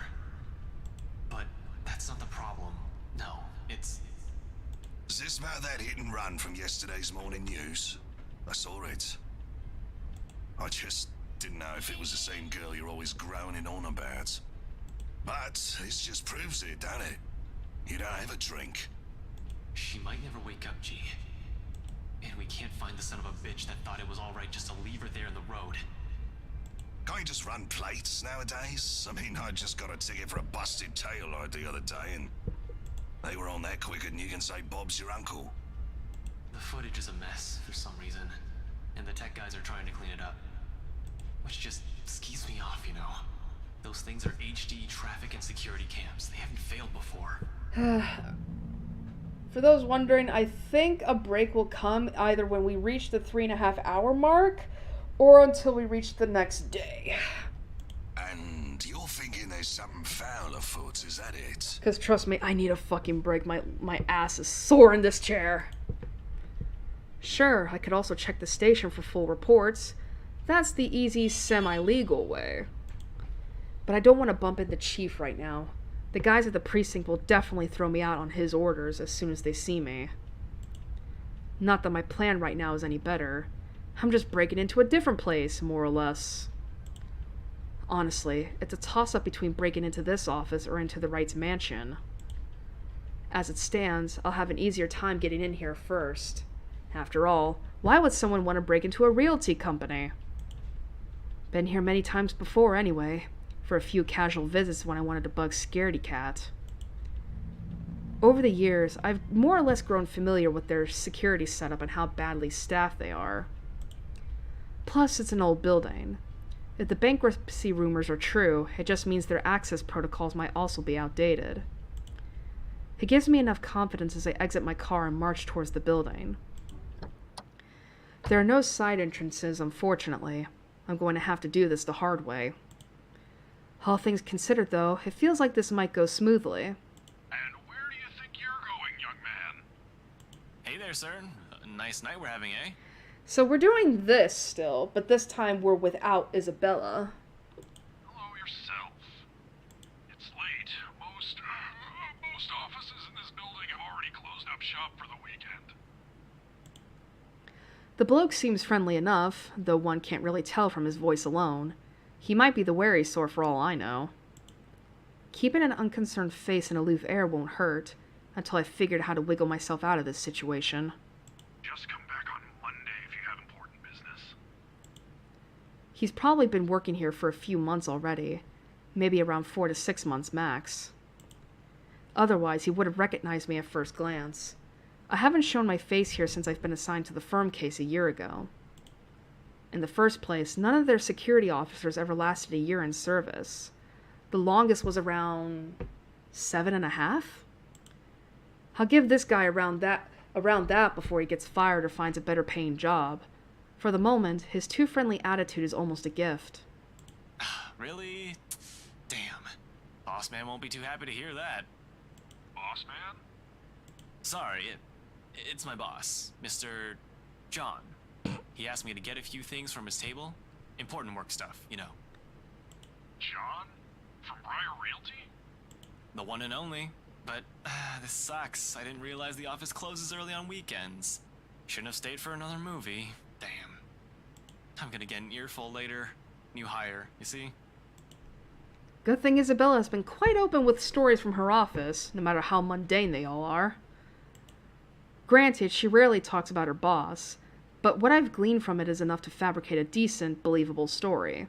You new hires are always so dumb and clueless, I swear.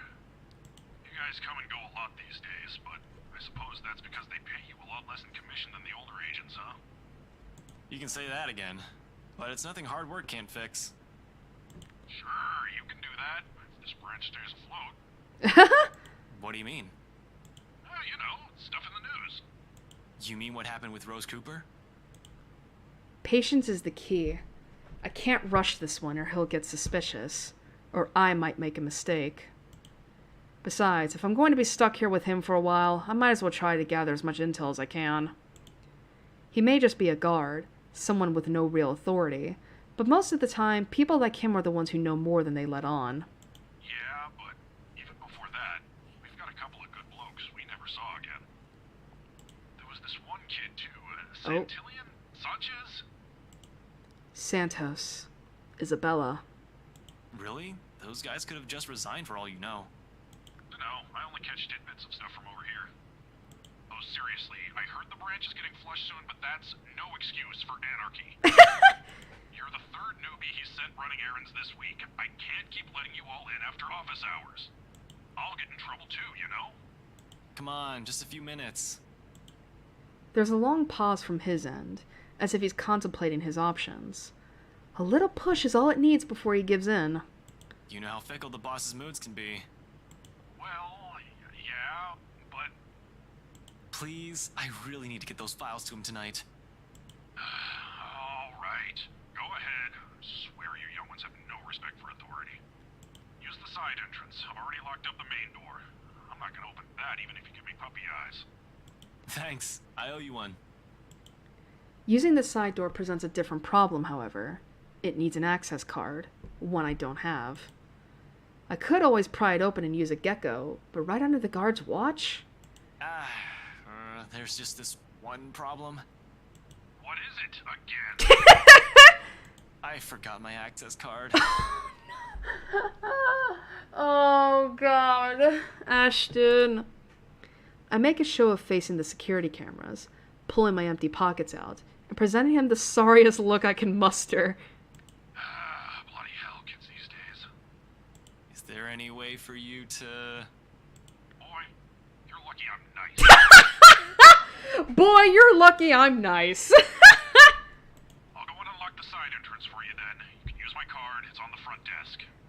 This was so much easier with Isabella around. You'll need to beep in when you report for proper work on Monday, though. And don't forget to turn off the lights before you leave, Kane. He cuts off the connection before I can thank him. Soon, the latch clicks and the side door swings open. The guard, a stout man wearing a uniform still too loose for him, waves me over from the gap before he disappears behind the station again. Just my luck. Here I thought I'd have to use some unconventional methods. Sure, I might be getting the guy in trouble. I kind of feel sorry for that. But it's not like he'll be keeping the job for long if he's always letting people in like that.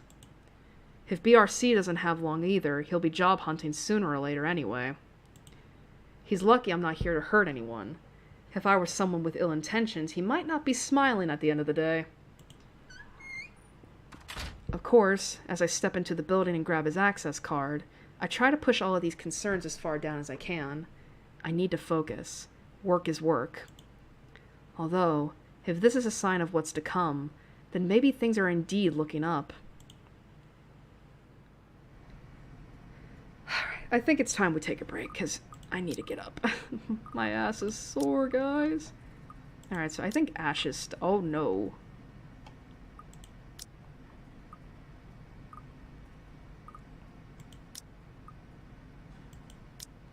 Alright.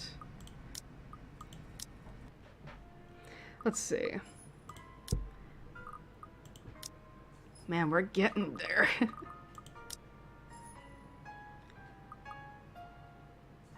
75% of CG's here, huh? Sweet! I don't imagine we got anything new here. Yeah. outside of fucking Heartbreak.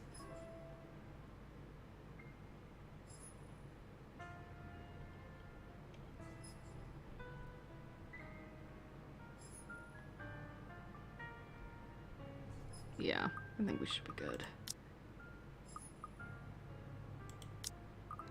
Let me see. I just want to see the achievements. 44%! Wow.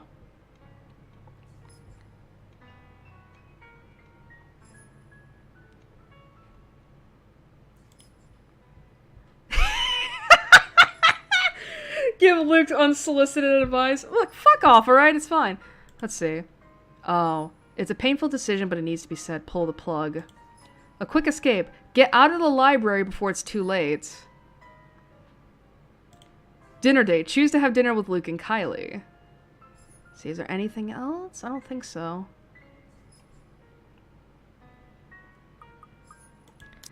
Alright. Whoops. There we go. Alright, let me get the thing up. I mean, thankfully my throat isn't sore, it's just... It's like, I gotta get up, though. My ass is aching! I think I might need to start considering putting a, another pillow on this chair.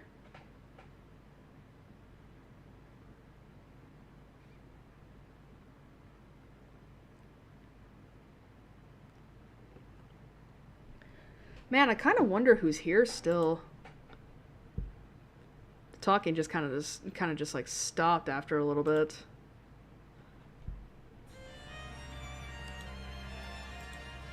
All right.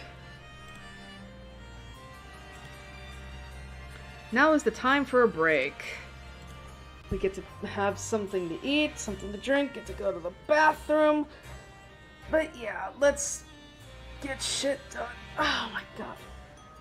Probably gonna get up a little bit. Because I'm not really in need of anything for the moment.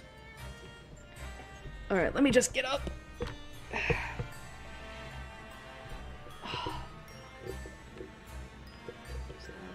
Do that. Alright.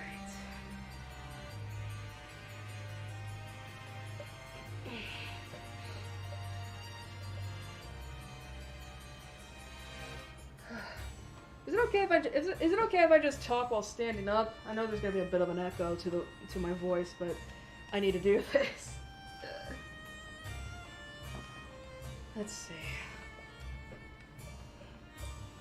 Need to check stuff real quick.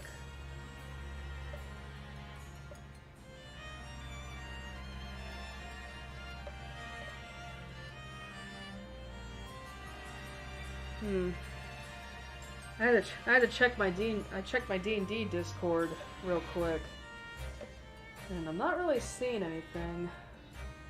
I saw like a new message, and I was like, uh-oh, what happened? But no, it just turns out someone asking for time. Don't know when that is. I'm assuming it's gonna be at the same time as always.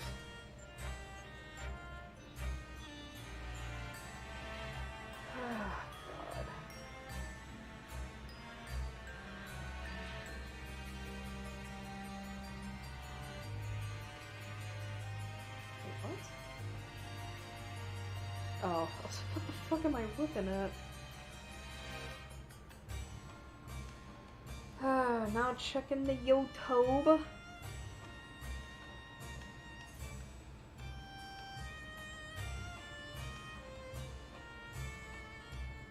But still, how has everyone been lately? I think some people have just been kind of tired.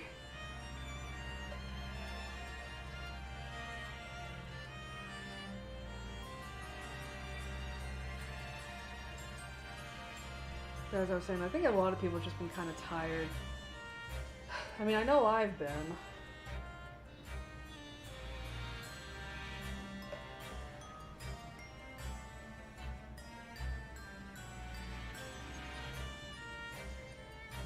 Go to the subscriptions, please. Thank you. Christ. I do know, like, I do know that,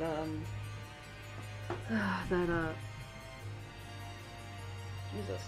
I do know that, Australia's been having a bit of a rough time the last couple of days because of, flooding. I only know about this because, Gary was talking about it, mainly yesterday, because they're afraid that they're gonna get their house flooded, which is like, fuck, man, I don't know what to say to that. It's not like I've never been flooded out before, but it's also like, I've never, like, but the flooding was never, like, serious enough, you know what I mean? Like, I was never at risk of losing everything I ever owned. Like, the most I had to deal with was, like, wet floor tiles because I live in a garage, and the floor tiles are above the foundation. But I've never had to deal with that before.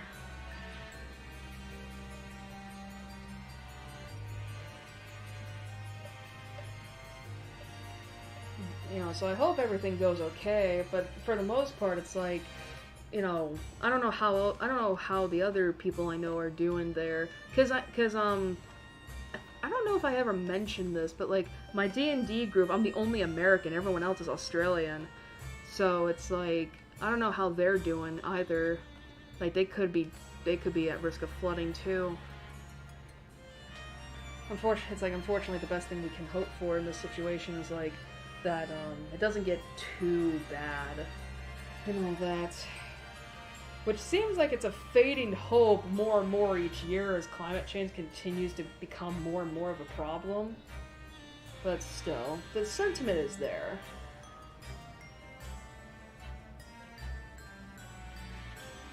Anyway, I think I might need to go to the bathroom after all, so I'm gonna cut the mic and I'll be right back.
Alright, I'm back.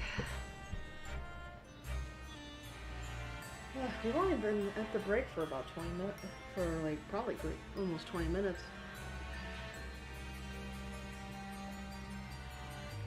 I also had to go upstairs real quick to see like, what the hell is happening? And I legit have no idea. It's like,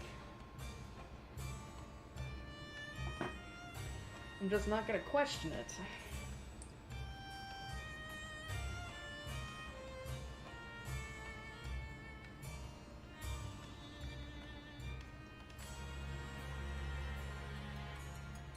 Yeah, still nothing.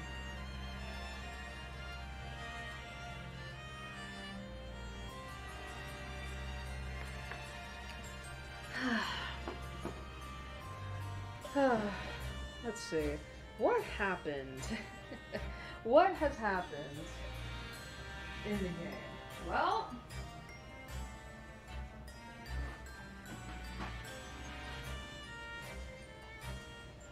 Well, we managed to save Rebecca, but I am kind of wondering, like, I was like, yeah, we managed to save her. But now I'm like, well, fuck, Zach's dead, so we basically just sacrificed someone in her place. Who's gonna take place for Ash? Or are we actually gonna keep him alive this time? Like, who knows, right? But still, we still don't really know what the hell's happening in the background. At the very least, though, like, with Rebecca alive and the information she knows, it could very well be possible that, like, we could uncover what's going on. We just, we just have to get Rebecca to Ash and all that.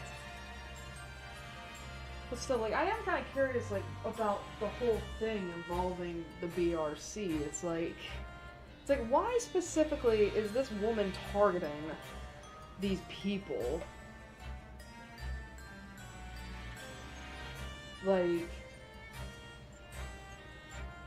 Like, is it because of the fact that they fucked with her mansion?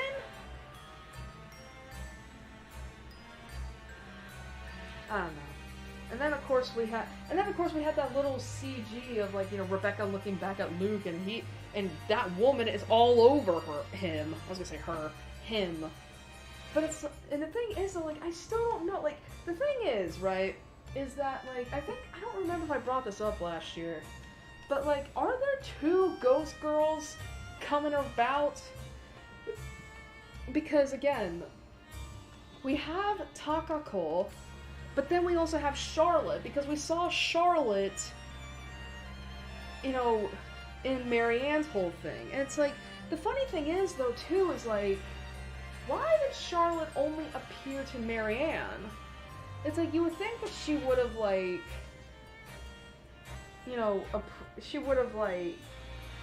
appeared to Luke or Hannah, but it's like, no, it's only been Takako.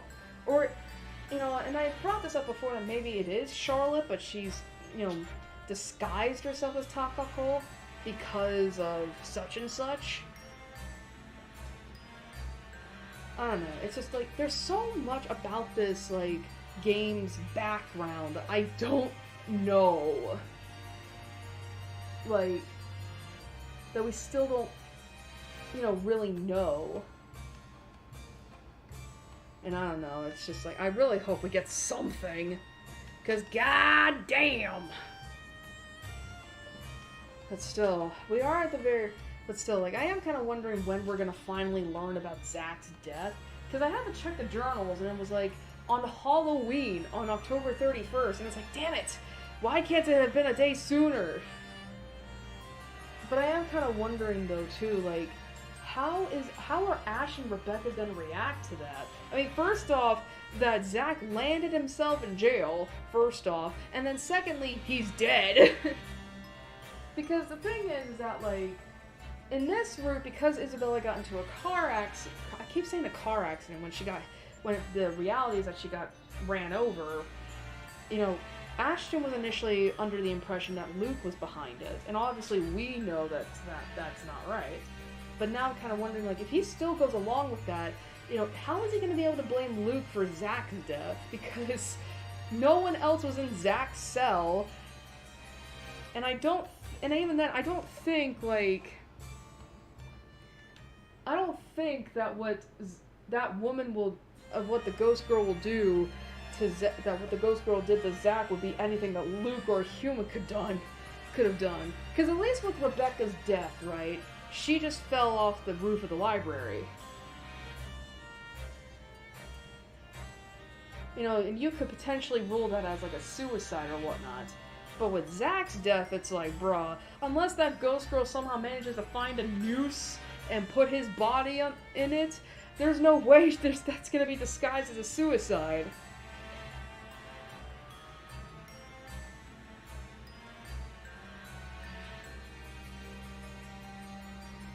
I don't know.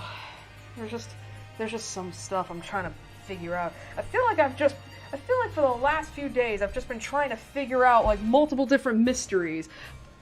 You know, like, of course, this fucking mystery that's happening right now with the letter, and then of course a whole other mystery regarding the D&D stuff. There's too much shit trying to like think, and my brain needs like to like go down.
But I guess getting my mind off of that for the moment, I did finally begin writing my Halloween fic, which is a fic that I've been like, yes, I know AO3.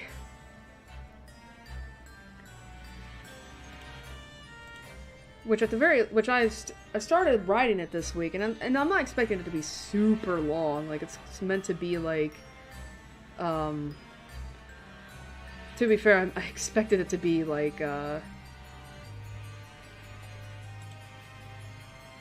what's the word I'm looking for? I only expected it to be like, a few hundred words, but it's shaping up to be 1,500, which, to be fair, that's pretty short for me. And I'm already almost done with it. I just need to get the,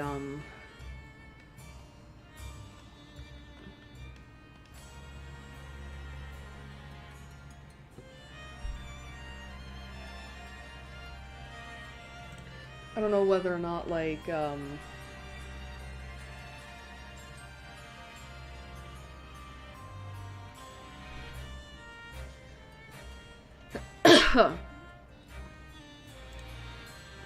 like, I don't know whether or not, I'm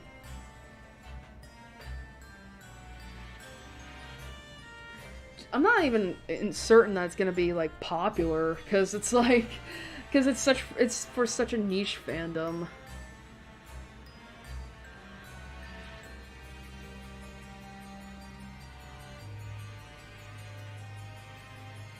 But still, it's something I've wanted to write, like, something, like, horror proper, like, proper horror for a little bit, just to see if I have the chops for it, and to be fair, I don't know if I do or not, but it's something.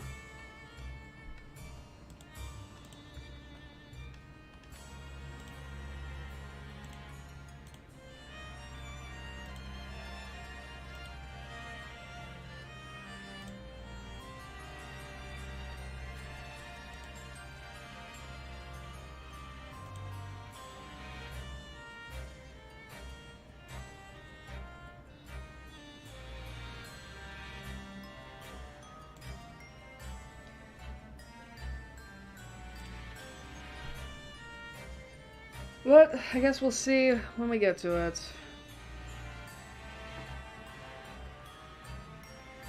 I'm also hungry, but I can't eat anything because I don't want to get up. And the only food I have with me is stuff that I technically can't eat for the rest of the stream because it'll fuck up my throat.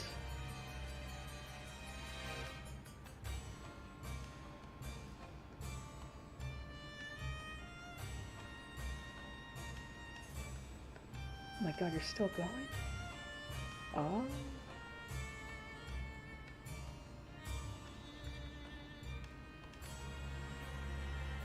Sorry, I was looking at something else in terms of, oh yeah, I also checked YouTube on my other account on the app.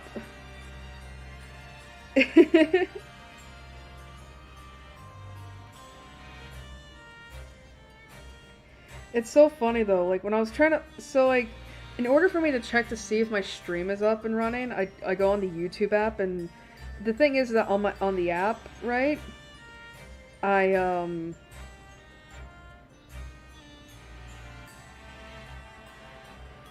have it on my other YouTube account, the one I don't, stream from.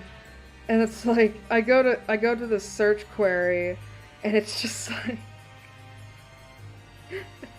and it's just like my search query is full of VTubers.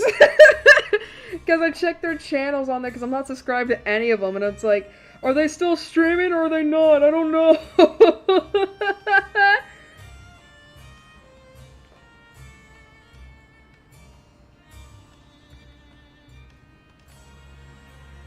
Like, in actuality, how many VTubers do I've got?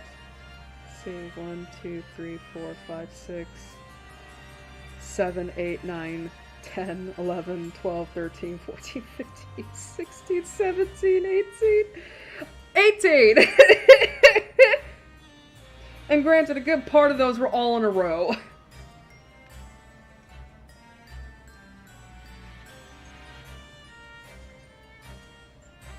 Oh man, I'm never. Now that I've fallen super into the rabbit hole, there's no fucking way I'm coming back out.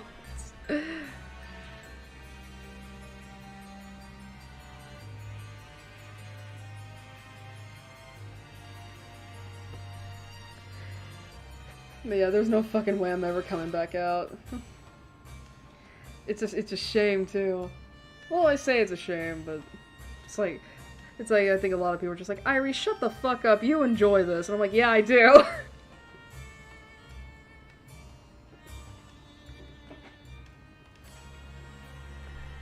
At least I get to have fun.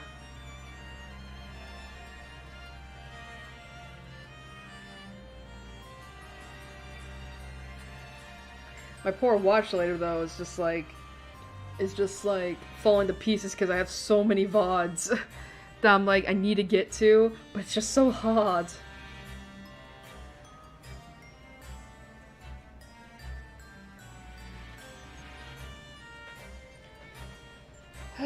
Anyway, I do have a secondary cushion underneath me, so now my ass may not be as sore during the second half of this. I don't know how far we're gonna get into this. I was honestly thinking like maybe we could just go up to the end of Ash's route, but that might take a while still. Because I was not expecting Rebecca's to take 2.5 hours.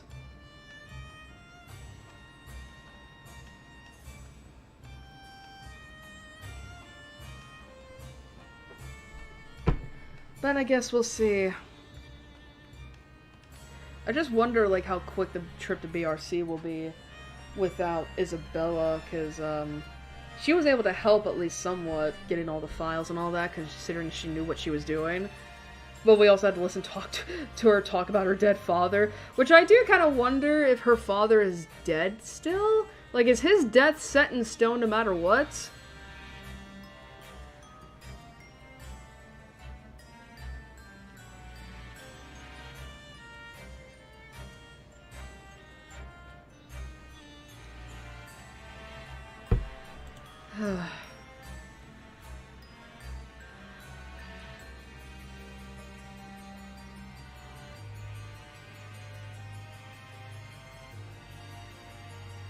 I do kind of wonder if maybe we should just get back to the game, because I honestly don't know what else to talk about.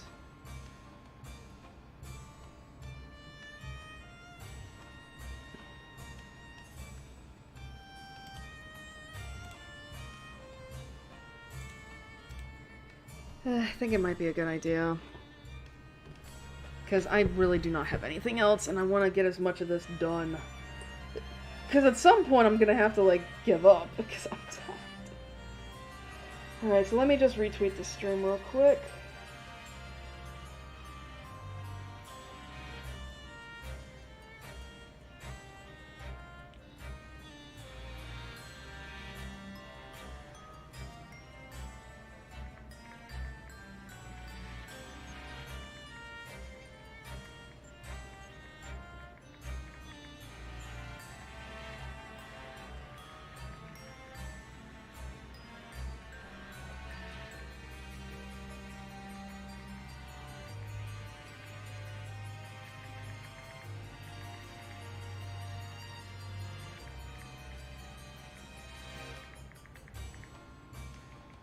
I didn't even spell of like an idiot. That's a space. Come on, Airi.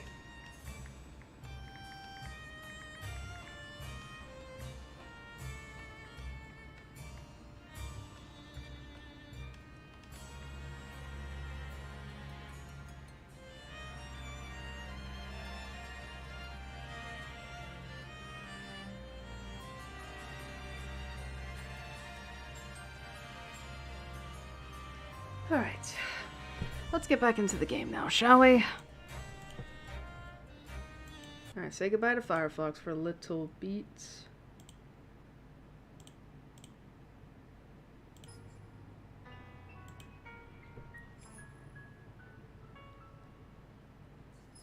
I wonder when this church will come into play. Like, it's been on the, It's been on the main menu screen, and we have only gone into it once this whole game. Alright, so where are we in terms of this path? God, look at how long this is. Okay, so that is kind of interesting. That's like, cause yeah, this is when we had to like escape from the ghost lady in the elevator, but yet we're already past that in this route. Alright, let me scoot in. It's a quiet ride up to the 7th floor, where the BRC Luxborn main office is. Seb, according to his access card, has been kind enough to switch the elevator's power on just as I'm about to head for the fire exit stairs. Which is a welcome relief. I'm an active guy, but stairs? I don't want to tire out too quickly in case things get ugly.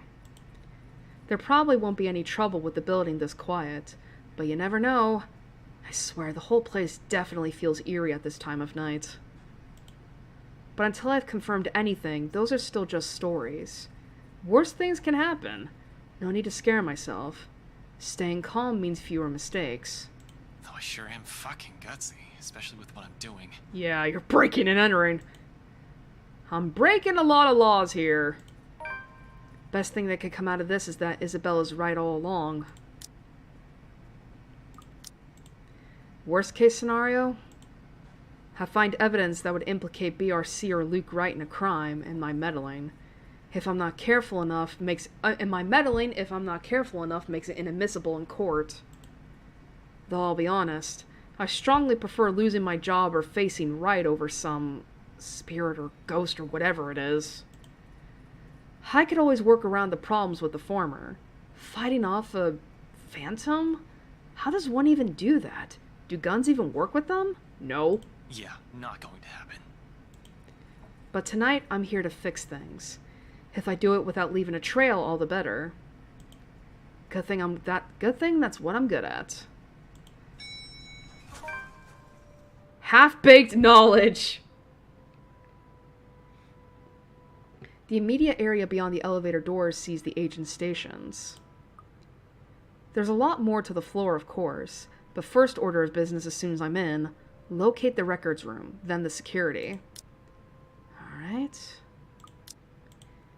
Passing the sea of cubicles, I can't help but take in everything in their office. a force of habit for the most part. As far as I know, BRC Luxborn used to own this whole building. Offices in several floors, once upon a time, when real estate was still a lucrative business for the company in this side of the country. Then, competition showed up, and suddenly everything's not so good anymore. It only got worse as the years went by, or so according to the rumors. Now the branch is just this floor, despite what the huge sign on the building's facade says. And frankly, it's not too hard to believe when one looks at the state of this room right now. A number of desks have been cleared out. Personal mementos are scarce, as if the employees have gone on an exodus. That'll be the downsizing. Probably. Searching for what I need would be a whole lot easier if Isabella were here. Maybe she'd even tell me more about the sudden layoffs. Well, she's always been... Focus, Frey. There's no point in whining or dwelling any longer on it. That's why I'm here in the first place. Without her, I'll just have to do this the old-fashioned way. I'm a detective, aren't I? Besides, the longer I take here, the riskier the situation becomes. Brushing it all off, I immediately get to work. On the far wall of the main workspace, plaques labeled most of the doors for easy identification. The staff lounge and the branch manager's office are places I'm familiar with, and they're easily the most accessible of the private rooms. To the right of the manager's office is the meeting room and human resources. To its far left, the records, followed by security further back. Easy as pie. What will be tricky is getting inside both rooms. The security room first. The fact that no one has walked out when I entered means that the room is either empty or their guards sound asleep. I'm banking more on the former. If they're cutting corners and firing agents, I have no doubt that they fired the guy stationed here. If they have anyone watching in the monitors in the first place. It's a rather common thing for establishments. Just leave security recording indefinitely and only check the footage if something actually happens. Just to check, I press my ears against the door, listening for a sign of anyone occupying the room. After a long minute and nothing, I move back towards the records room and give its knob a few rattles. Time to get to work. Standard lock and key. Should be easy enough to pick. We have lockpick sets, but those are only to be used if necessary and with a search warrant. Even then, it's a skill set rarely needed. Subtlety isn't on a cop's priority if they have authority to search the premises. Bolt cutters and brute force are the favored methods. If those fail, we call a locksmith. Me, I prefer the good old hairpin trick when those options aren't available. Besides, they're easy to hide and store for emergencies. Running my hand through my hair, I pull a pair of bobby pins. 2 of these and I can just about open any standard lock. One makes a lever and the other makes a handle. I won't call it a complex skill, but it certainly takes time and a lot of practice to successfully pick a lock. Good thing I practiced with them for a bit in my college years. I learned more when they're accessible in the standard issue for a law enforcement officer. A wiggle here, a click there, and I managed to seize all the pins in the locking mechanism soon enough. With a slight turn of the knob, the records room's ripe for the picking. Easier said than done. Now, where should I start looking? The property files are probably my best bet, as well as the people who worked on it, including Isabella and Rose Cooper. The sign-in forms from the open house can also help me track the clients. But it's a little too far-fetched to think those people have been affected. It would have been news now. Isabella had already found the letter by the time the open house had started. Besides, out of all the visitors, it's only with the right couple who Isabella and Cooper had had a notable interaction with, one that led to the sale of the mansion. So for the next half of the hour, I work in complete silence, digging into every file compiled in the Ermengarde mansion folder. The client files I leave alone like the sign forms. Better narrow this down as early as possible. My best bet are still the people who have worked closely with Cooper, Isabella, and BRC itself. After all, that's where the connection is.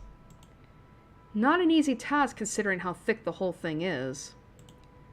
Just the correspondence and contracts for the restoration alone make up a stack of papers that's an inch thick. Third-party service providers hired by for the masonry, radiators, woodworking, plasterwork, slate roofing, and a whole bunch of other things are well documented. Hell, every single contractor who worked on the project were listed individually, even if they were just there to do the plumbing. It's a high-profile and high-cost estate, all right. But with that scope comes the loopholes. It means plenty of room to hide something in, if there's something fishy going on. All I have to do is find a pattern. And it doesn't take long. Upon closer glance, despite the original owners shouldering the renovation costs, it'd be surprising if they managed to break even on the Ermengarde mansion. What with the additional expenses for the open house, the commission for their agents, and other overhead fees. At one point, the negotiations to get it listed under BRC's name almost broke down too. Some disagreement about the listing price.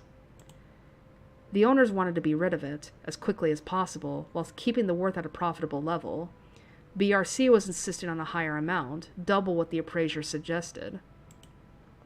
This, plus the rumor that their branch is closing?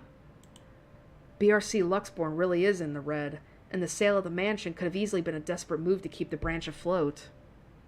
No wonder the final sale happened as fast as it did. Sheesh, this place is just unlucky. Going bankrupt while the rest of this crap is happening. But this isn't what I'm looking for.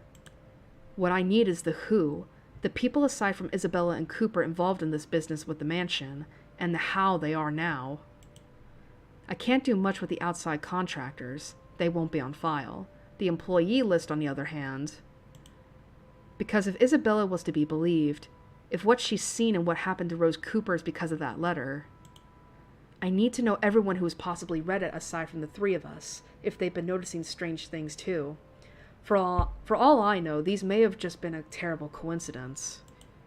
Although the thought of that starts to diminish as I dig into the BRC's company files. Turns out, there were 2 more employees who handled the mansion directly, aside from Cooper and Isabella.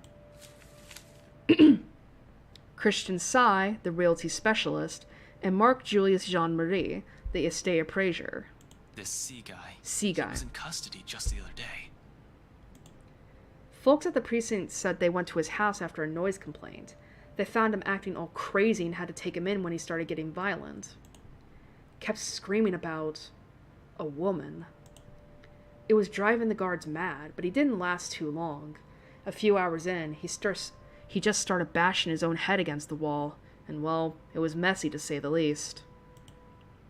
Guy's in the hospital right now, and I heard they're looking into putting him into a psychiatric ward as soon as he recovers. Within the company, he's been marked AWOL. Jean-Marie, on the other hand, his employee file notes his date of leaving and even when his final payment had been given. Along with it, there's a letter to his family about the appraiser being found dead in the office. Communication is hush-hush, and there's mention of compensation if they don't talk about it to the media. Inspector Abigail is often scolding me for not reading the reports on a regular basis, but I try to keep up to date as much as I can. When I do, I make sure I'm aware of the gist of what's going on in my city. This never reached the police's ears or the health and safety executive. Business going under and someone dies while working here? Of course they want to keep that quiet. It's bad publicity. This whole thing is just getting freakier by the minute. I continue flipping through the documents for a while more. It's a quarter of an hour later when I put down the papers with a sigh and begin placing the folders where they belong. Aside from those 2, I found nothing else of note. I feel like I'm still missing a lot of things here. Let's see.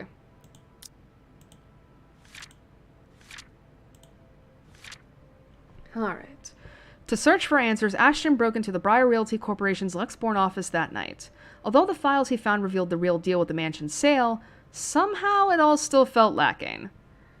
Yeah, I bet with Isabella here we would have figured it out a lot. We would have, gotten more information, but because of everything, well, that didn't happen. But it's about time I leave. I've taken too long. I make a short work of creating duplicates out of everything I've deemed important. The pages with the names, addresses, and contact numbers will do. I'll start with the ones who live within the city. Once I finished, I tuck the duplicates under my arm and bring the originals back to their proper place. With that done, I lock the door behind me, tugging it twice just to make sure. I have my work cut out for me. It's not like I can ask for backup from the Force. Now on to the next order of business. Removing the evidence of my little excursion in here. Can't have my face plastered on security footage, showing me breaking the law as it were. I'm gonna have to wipe the data for Seb's access card entries too, so I won't incriminate the poor guy. Same with the records room. The security's also using a standard lock and key. Good thing my trusty bobbies are always here for me. Without much difficulty, I find myself facing the security monitors. Oh, I wonder if we're gonna get the same scare. Let's see. Technically, this isn't new. Fuck. The room's odor hits me first. A sharp, nauseating stench, as if someone has accidentally spilled a gallon of bleach in the room. When was the last time they opened this place? Ugh, this place smells awful. Jesus, it's worse than the forensics lab on a bad day. This is probably because of a badly botched effort to clean the place up. Even in the dark, I can spy dark stains on the walls. I really don't have the time to try and play as this ketchup or soda right now, but I have this strange gut feeling who the mess might belong to. As expected, no security personnel mans the office's CCTV controls, and the standalone DVR setup is open for anyone. Normally I'd have a heap of things to say about this sloppy security setup, but right now their negligence makes the whole task of erasing evidence easier. No fuss, no muss. The next one should be the access card data. Hopefully getting into their computer won't be too much of a hassle. Everything up to now has been smooth sailing. There have been hiccups, I'll give it that, though it does nothing to dampen the good mood I'm in. Once I shift my attention to the machine sitting next to the DVR setup, all of it swiftly evaporates. I'm no computer buff, but I can definitely recognize one more than a decade old. Simply looking at it makes me feel younger. I have no other choice, however, unless I pull the douche card and leave Seb to whatever trouble he might get into. I don't have the heart for such a thing. After all, the help the old man has unknowingly lent me tonight. With a heavy sigh, I power it up and mentally prepare myself for a slow slug. Slow, apparently, remains an understatement here. It takes a whole 3 minutes for the thing to start up. The OS hasn't even started loading, and in my boredom I start inspecting the live feeds from the cams. Only two works. One for the view outside, everything just seems to be in order there, and the other for main workspace where... It's a fleeting glimpse, a cursory glance, but the sight of it stops me. The image is a bit blurry, but standing there, right in the middle of the room by one of the cubicles, I can make out the form of a... What the hell is... I don't get too far into that line of thought. Bitch, I know what the scare is. Like, I experienced it last year. No few seconds after my words have slipped out, without any sort of warning, while I'm still trying to make sense of what it is. A moment of paralysis hits me when she stops right in front of the camera. Like a damn rookie, I go still in the face of danger. I definitely haven't been trained to handle the supernatural, and this is one, isn't it? And... oh, fuck. Her eyes bore into me, the malice in them piercing. Even beyond the screen, it's enough to make me go numb. Only the mug crashing to the floor, when my hand accidentally takes a swipe at it, snaps me out of the trance. Without second thought, I back away from the controls, from the room, ready to be done with this place. But before my foot even moves, she disappears. Son of a... Instinct instantly takes over, and my hand quickly reaches for the gun at my side, only to meet empty air. A mistake that costs me a few precious seconds, while the paperwork I've brought with me threatens to scatter everywhere at the same time. Gathering everything in myself once more, with no weapon to protect myself, My sense of self-preservation kicks in next, and I lunge towards the door. I sprint across the office without daring to look back. As soon as I make it out of the office, I practically throw myself into the open elevator and slam the button for the ground floor. Oh boy, I'm ready for the QuickTime event. I know what to do this time.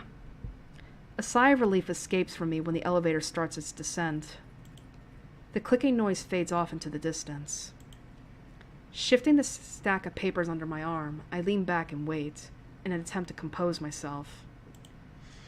Breathe. In, out. Fuck. This was the one QuickTime event that screwed me, I remember. In a matter of seconds, the elevator stops and the doors open to... There's a moment's pause, while I take in my surroundings. Confusion's understandably there, along with frustration. Are you kidding me? They should just replace this whole thing. I'm quite sure I pressed for the ground floor, though. But it's an old building. The elevator always did have problems when I visited in the past. Even Isabella became so angry whenever we tried to get to her floor, and she'd have to repeatedly smash the button for the elevator to even move. That was always good for a laugh. I wasn't too worried then. Now. Oh boy. From the distance, beyond the light's reach, the noise echoes in my ears along with the rapid pounding in my chest. Anyone there? I can hear you moving from here. Show yourself. No response. Only the soft sound of something scurrying around the floor when the walls in slow, deliberate movements. Faint, though still audible enough in this hush. Until it stops. A moment. And then... This time, I'm certain it isn't my imagination. Alright. I remember last year, this QTE event was the one that got me killed, because I got freaked out by it, because I was like, wait, no! Against my training, my whole body stiffens. Hands stilling mid-press on the button, eyes growing wide while waiting for any sort of movement from further back, and ears strained for the source of the sound. Much as I hate to admit it, dread has seeped into every nerve in my body. And the blasted elevator still won't work. Alright. This isn't in my fucking training manual. I got the anxiety in my fucking stomach because I know what's gonna happen next. And it was the panic that got me killed because I was like, no! Alright. Another series of shuffling against the ground. Laughter. And all of a sudden, she's just there. Like a twisted spider, she stares at me, a look of hunger in her eyes and venom in the twisted manner she smiles. A glee she has well earned, when I'm a damn fly that's been dropped right onto the spider's web. Damn it! I'm panicking already! Without warning, she moves, mocking me with each unhurried crawl she takes, knowing I'm at her mercy. Fucking hell, work, you stupid! Oh, fuck me! My life is in the hands of a crummy elevator, literally hanging between life and death! I'm not going to die here! Not in a damn elevator! I'm like panicking. My heart is pounding.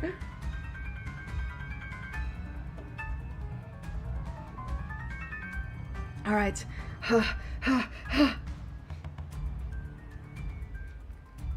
I'm nervous.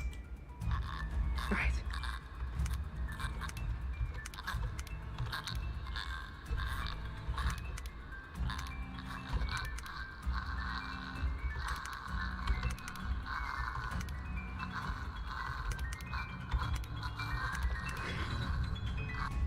Oh! I did it! Oh my god!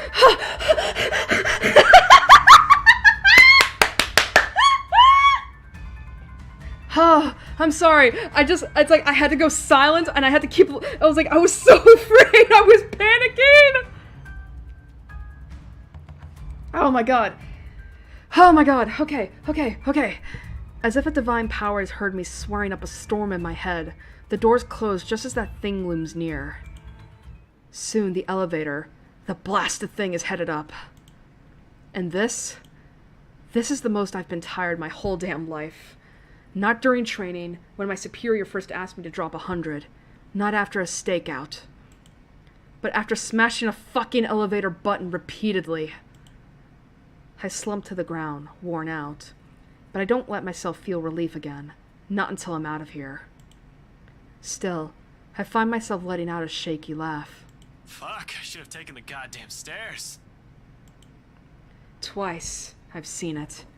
Thrice if I include the party. Unless I'm tripping balls without realizing it, there's no doubt in my mind that this is actually happening. I don't want to believe it. But with the truth staring at me in the face, it'd be stupid to deny the reality of the matter. Oh my god. I managed to get out of there. Oh wait a minute, I already did that. Here we go. Oh, I remember Isabella was right here too. Having found what he needed from the office, Ashton beat a quick exit, making sure not to leave evidence of his break-in. On his way out, however, the elevator malfunctioned and dropped him in the building's basement parking instead, when a familiar face welcomed him. As soon as the lift hits the ground floor, I hightail out of the building. Seb's sound asleep when I pass by his station.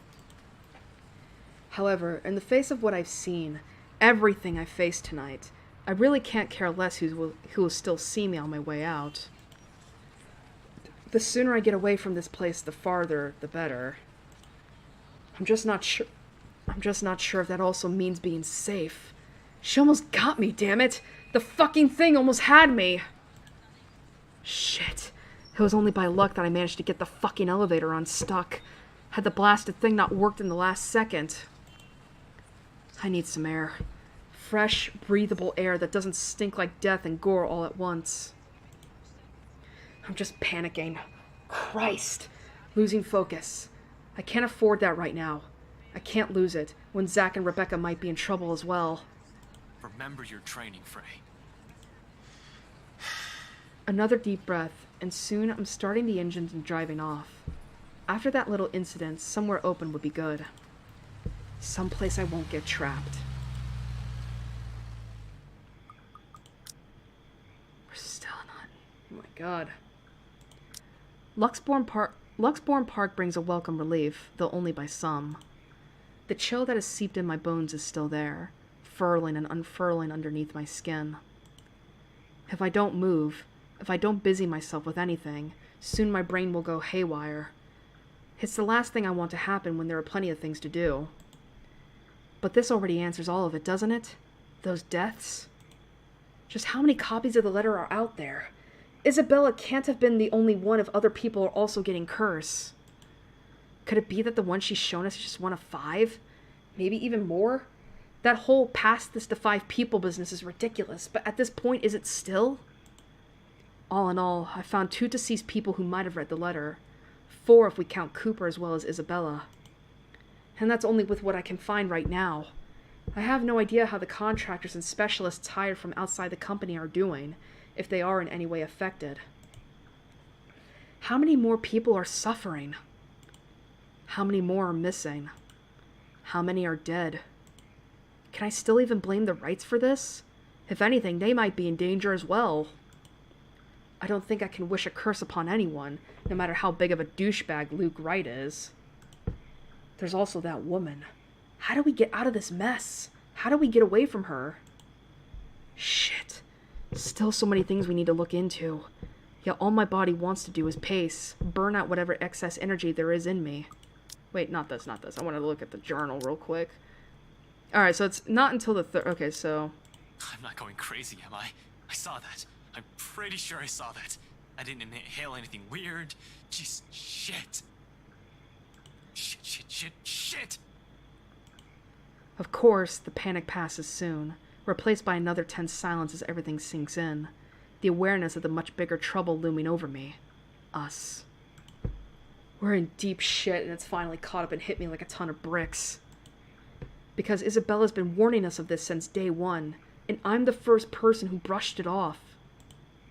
Suddenly exhausted, I slump down on a bench and bury my face in my hands, as every regret bears down on me. And in the stillness of the park, a plea slips out. Isabella, what am I supposed to do? Tell me, please. Oh. A desperation, after all my failures, after all the things I've disregarded. All at the cost of the people I care about.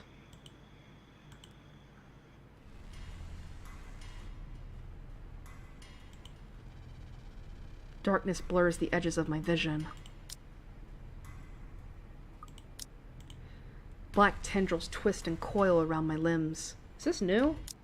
Yeah, it is. Okay. Wasn't sure. Soft footfalls echo from the far distance. Scurrying. Scampering. Moving in an odd rhythm with the sharp, piercing notes of her laughter. A scream threatens to burst, but my throat closes off. Ever so slowly, a chill seeps into every nerve in my body, washing away every sensation in me, apart from one. There's only fear. Once again, her laughter echoes, a sound both bitter and unforgiving. It's the last thing I hear before she reaches for me. The ground trembles. The world slows to a stop. Morning breaks in a blurry mess of vivid shapes and colors. Oddly, there's no feeling of terror or confusion gripping me, despite the vague images that have driven me from sleep. Awareness kicks in shortly, though slow and sluggish, as I blink away the last remnants of unconsciousness from my eyes. The early morning light already streams from the open windows, when the memory sets in, and the room I'm in finally comes into focus. Not a room. My car. I've bunkered down here last night, after my nerves have calmed. When you almost get trapped in a confined space, there's no question about staying somewhere open. Not again. She might appear any time. She won't catch me off guard again. That woman. Is she still one in the first place? One that we normally call a human? Can it still feel guilt? Does it understand pain? Fuck, I take breaking and entering charges over whatever she was any day. Pushing myself upright, my eyes wander idly towards the mess of papers I've gathered from BRC last night. Proof that none of it was a dream, no matter how much I wish for it. Then, it shifts to the view outside, right to the line of trees and winding pathways. There are some already strolling about the place, a few people here and there, dotting the space my eyes can reach, but otherwise the whole park is empty. Quiet. For some reason, I can't stand the silence right now, not when that woman's face has been burned in my eyelids. Whenever I close my eyes, I see her. It's a miracle I'm still able to get a few hours of sleep, even with that horrid laughter of hers still ringing in my ears. But then, maybe it's simply my exhaustion at work. You'd think I'm used to going 48 hours, maybe even more without rest. And I am. But what happened at BRC is shaking me up like nothing else has. Thugs and criminals, hell, even crime lords I can deal with. But ghouls and the undead? Well, I didn't sign up for that. Seriously, this better not be the start of some sort of zombie apocalypse.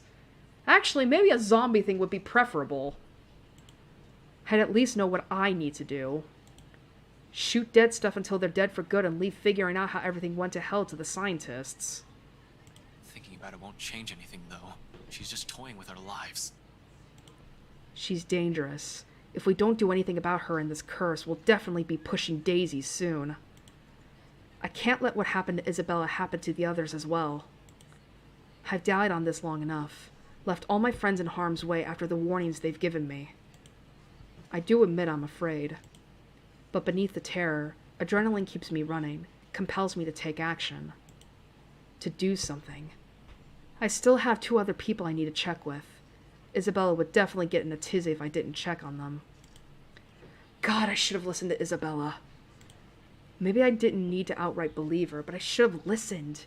Then maybe she wouldn't be... There's no point dwelling on what-ifs and should-haves.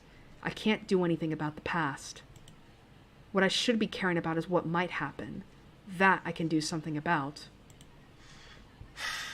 With one last sigh, I start my car and slowly pull off the parking lot.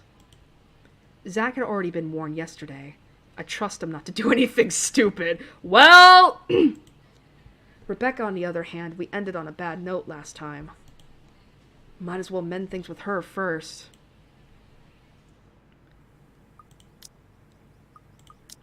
Cold Luxborn air meets me upon slipping out of my car. Not unusual in itself. This is what Luxborn's weather is supposed to be. A bit cold, damp for the most part, and more often than not, terribly drab with an occasional sprinkling of rain every few hours. The sky's still clear, but I'll give it a day or two before the weather takes a turn for the worse. I've complained about the awful rain for years, despite having lived here my entire life. I have to admit, though, seeing it return to the usual feels extremely reassuring. At least something's still normal in the world, when I can no longer think the same for the situation we're in. A nightmare. That's probably all this is. Usually I'd say, I've been through worse. But that's simply another lie I've often told myself, isn't it? And I fed myself a great deal of lies through the years, just so I wouldn't have to think about it the next day. Maybe we wouldn't even have this problem if I hadn't been running away and ignoring things. Hiding them someplace no one will see, because I've since believed doing so is a show of weakness. Z-Man had mentioned dreaming about a woman. Whether it's the same one we've been seeing, I've yet to ask. Bottom line, he likely knows as much about this as I do. Isabella's accident might as well have been that ghost's doing. Both Rebecca and Zach have seen it too. She'll go after them as well. Yet here I am, walking up Becca's door, one slow step at a time. A stalling tactic to allow myself some time to put the mess in my head in a better order. How to phrase this, when there's a 90% chance she's still pissed about a whole different matter. It's the only reason I didn't check on her last night. I'll only alarm her by showing up in her home in the middle of the night, acting like a babbling lunatic. And her anger can last quite a while. These past years, it seems the only one who she's been able to easily forgive is Isabella. I kinda wish she was here to help me talk to her.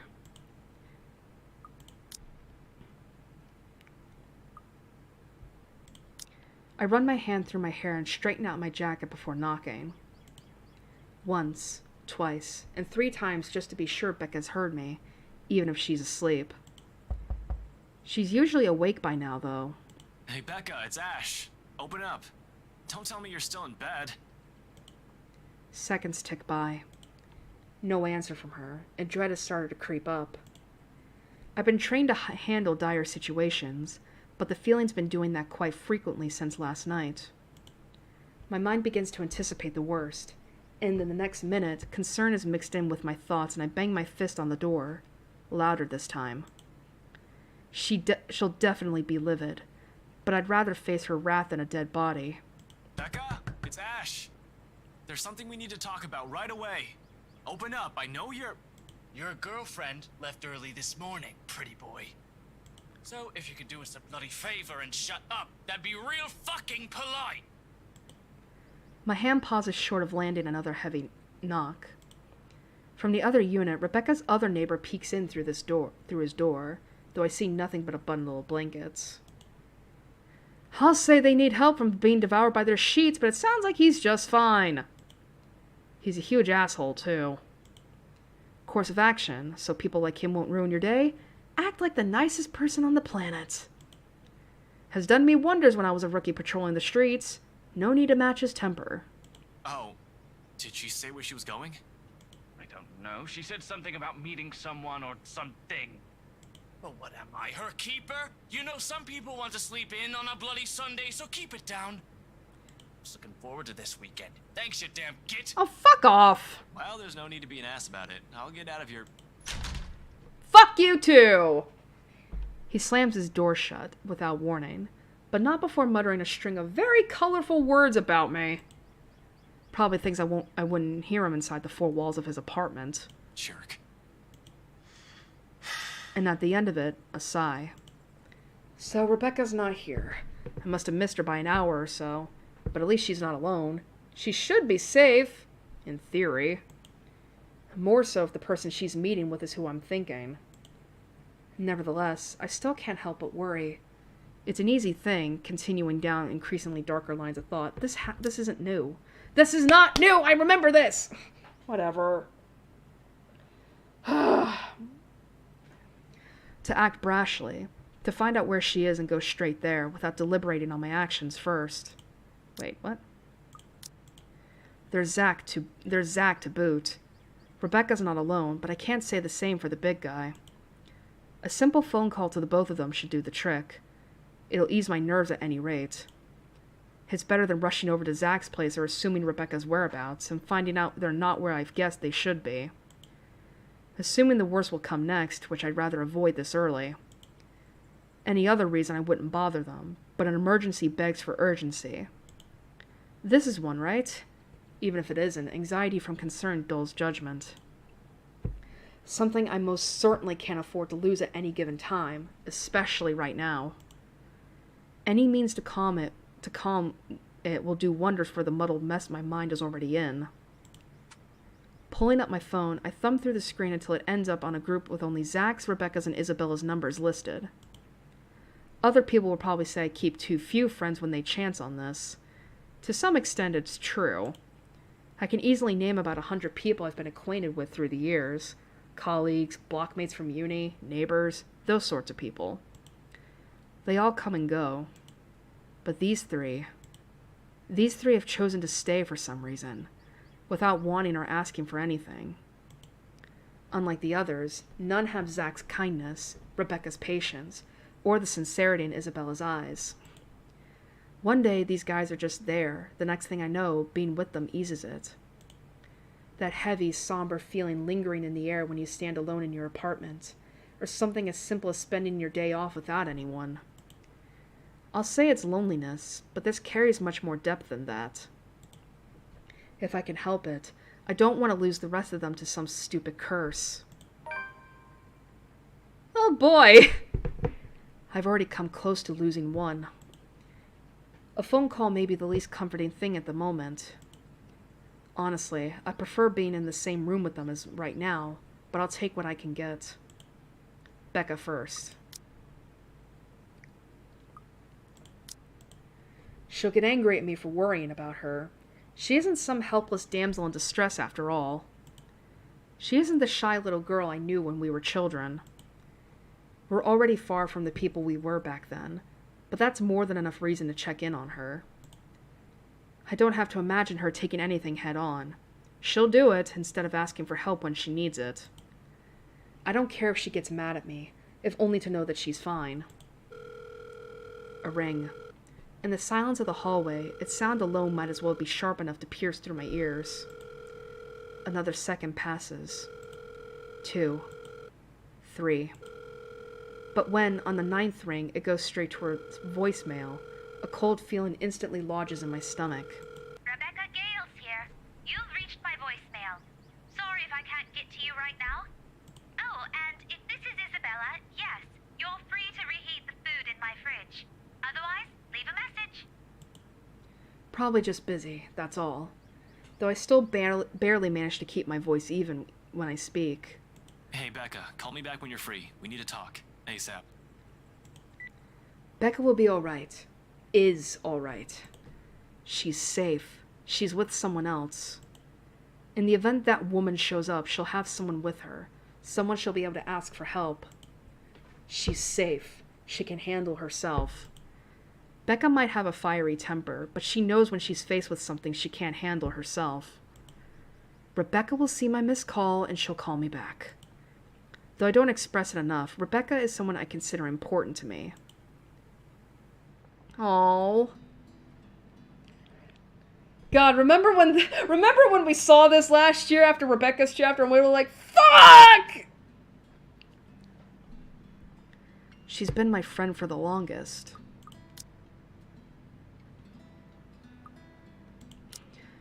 Anybody else would have been fed up with me and left. The girls stuck by me, no matter how big of a jerk I've been. There's Zach and Isabella now too, of course. I'll always be thankful for having them around.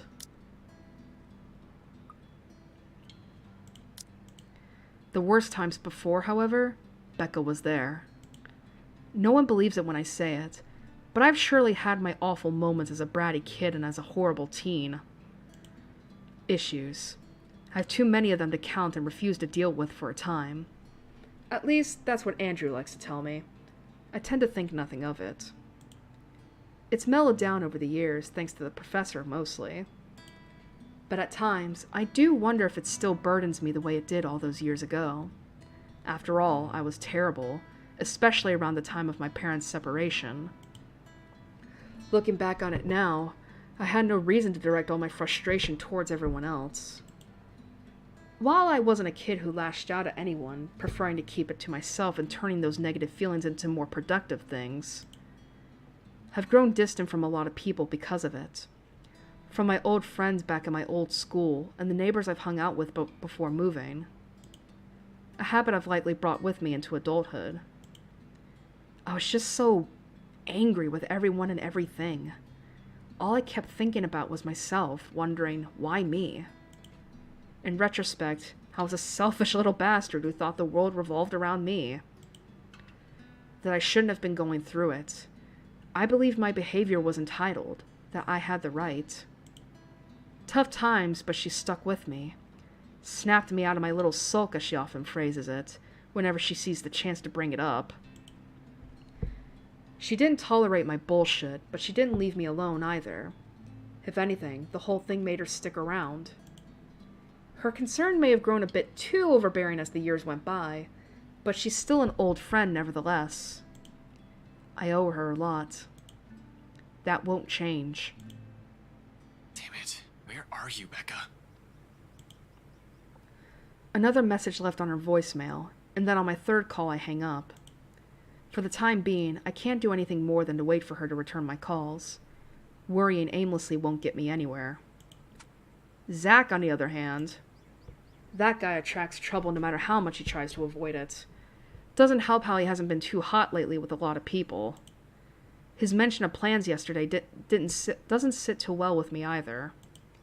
He might be the next responsible adult after Rebecca out of the four of us, but I've still got to check on the big guy. Make sure he's doing okay at the very least, whatever he's planned on doing.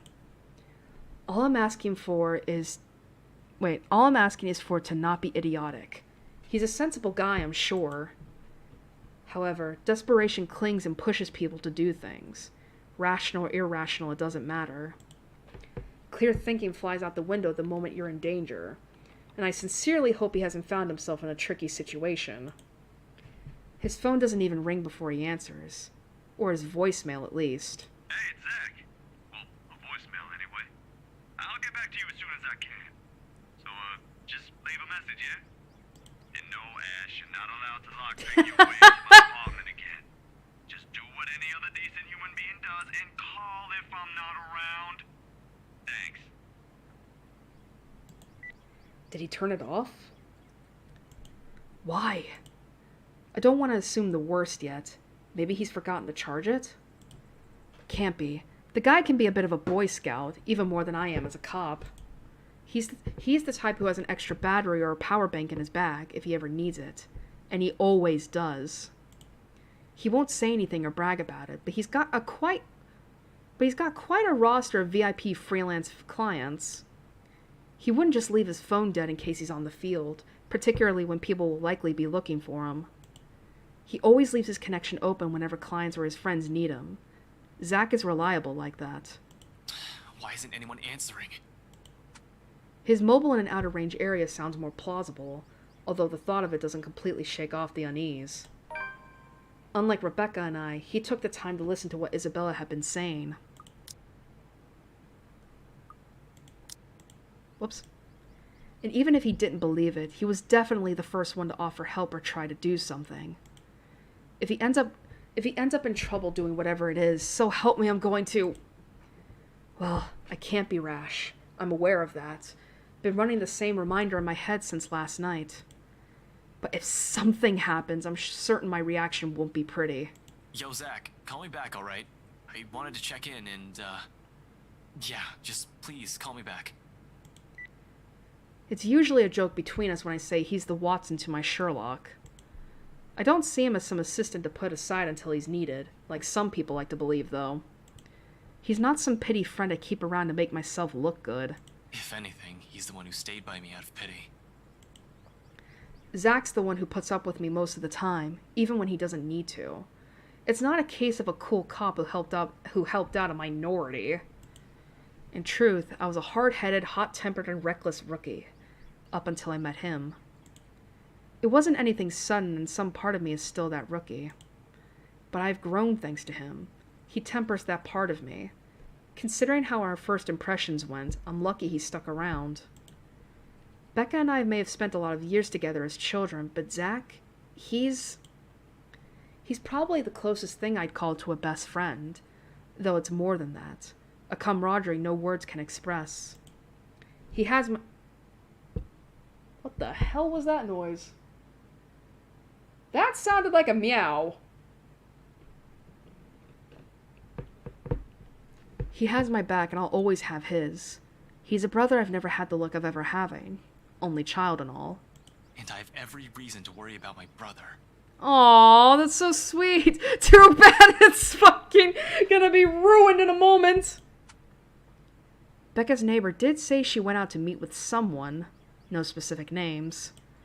If I'm wrong and she's not with Professor Clark, then maybe it's with Zach. They've never been close, but it's not the kind of awkward friendship where meeting together remains out of the question. Regardless, I continue dialing for his phone another 3 times, like I've done with Becca's. In the end, after the 3rd attempt with no one answering, I stop and cut the call with a ragged exhale. Oh boy. Oh boy. Waiting game it is, then. After that close call, Ashton spent the night at the park, only to be kept awake by nightmares. At an utter loss and with all of his beliefs overturned, Ashton decided to check on Zachary and Rebecca. Unfortunately, the latter wasn't in her apartment, and neither returned his calls. I've been trained for those. Hell, I'm used to them, just not when it comes to people I'm close to. Much as I keep reminding myself to maintain a level head, it's a whole different matter when it's someone you know. It's only an accident, but what happened to Isabella has proven that. God, we're getting a lot of shit. Personal feelings will likely get involved at some point. It's starting now, actually, with the anxious strings coiling and uncoiling, causing a racket inside my stomach. It still annoys me that all I can do right now is grit my teeth and trudge back to Isabella's apartment. Useless. That's what I am in the face of this. A mad dash around Luxbourne and Anselm isn't going to help things. It's not like I'll simply stumble across them on the side of the road during a drive. This city's a too big place for one person to go searching for only 2 people. That'd be like finding a needle in a haystack. With one last frustrated glance towards the open skies, I prepare myself for the long wait. I might have already grown used to this, but the waiting will always be the hardest part. More so when it's the people you care about, and sure enough, boredom strikes minutes later, followed closely by anxiety.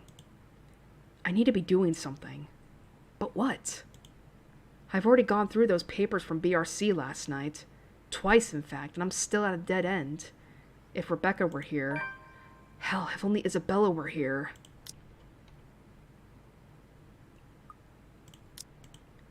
Unconsciously, my attention drifts towards the closed door of her apartment, and it hits me the second my eyes land on it.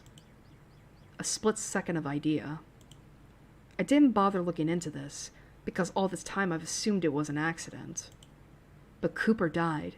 Isabella would have most likely received all the files for the Ermengarde mansion. In fact, she might not need to. They were partners, right? It's no longer a trainee-mentor thing. They both likely have the same copies of the documents. She might still be keeping some in her room. Something she hasn't been able to give us because of the accident. However, immediately after that thought forms, guilt also rears its head. The fact that I'm thinking about breaking into her apartment leaves an uneasy twinge in my stomach. It's wrong. All of it is wrong. Inappropriate on so many levels of propriety I adhere to. If she was here, I wouldn't even consider this. Really now. But if she was here, would she allow it? My gaze swivels back to the door. It's as if the thing's inviting me. One thing's for sure, however. Knowing her, she'd do any possible means if it'd save her friends from this curse. She could be stubborn like that sometimes, and it's enough to harden my resolve. So, muttering a silent apology to her and swallowing my guilt, I reach up for my bobby pins and begin my work on the lock. In under a minute, the knob clicks, and I quietly slip into her apartment. Whatever I'm to find at the end of this, I hope it'll point me in the right direction.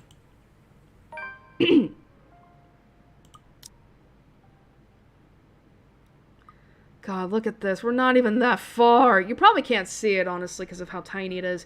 But God, we're not even, like, we're barely a quarter of the way through this. This is gonna be long.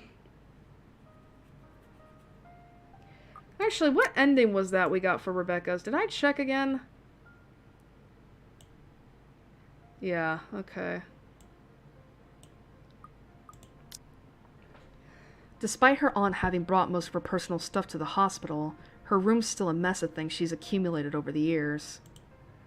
Papers, instant noodle cups, photographs, and posters all over the room. No matter where you look at this, the place simply has Isabella written in it. Just 5 years and she's left this big of a mark in our lives. I'd be lying if I say her presence didn't change a lot of things. In Zach, in Rebecca, in me. However, there's no time to reminisce about all this. As nice and nostalgic those memories are, there's work to do. Things to find if there's even any in here. I won't know that by simply standing here acting nostalgic.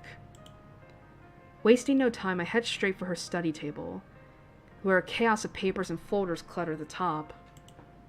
There are instant noodle cups still, plus a few empty pens and crumpled papers littering the table.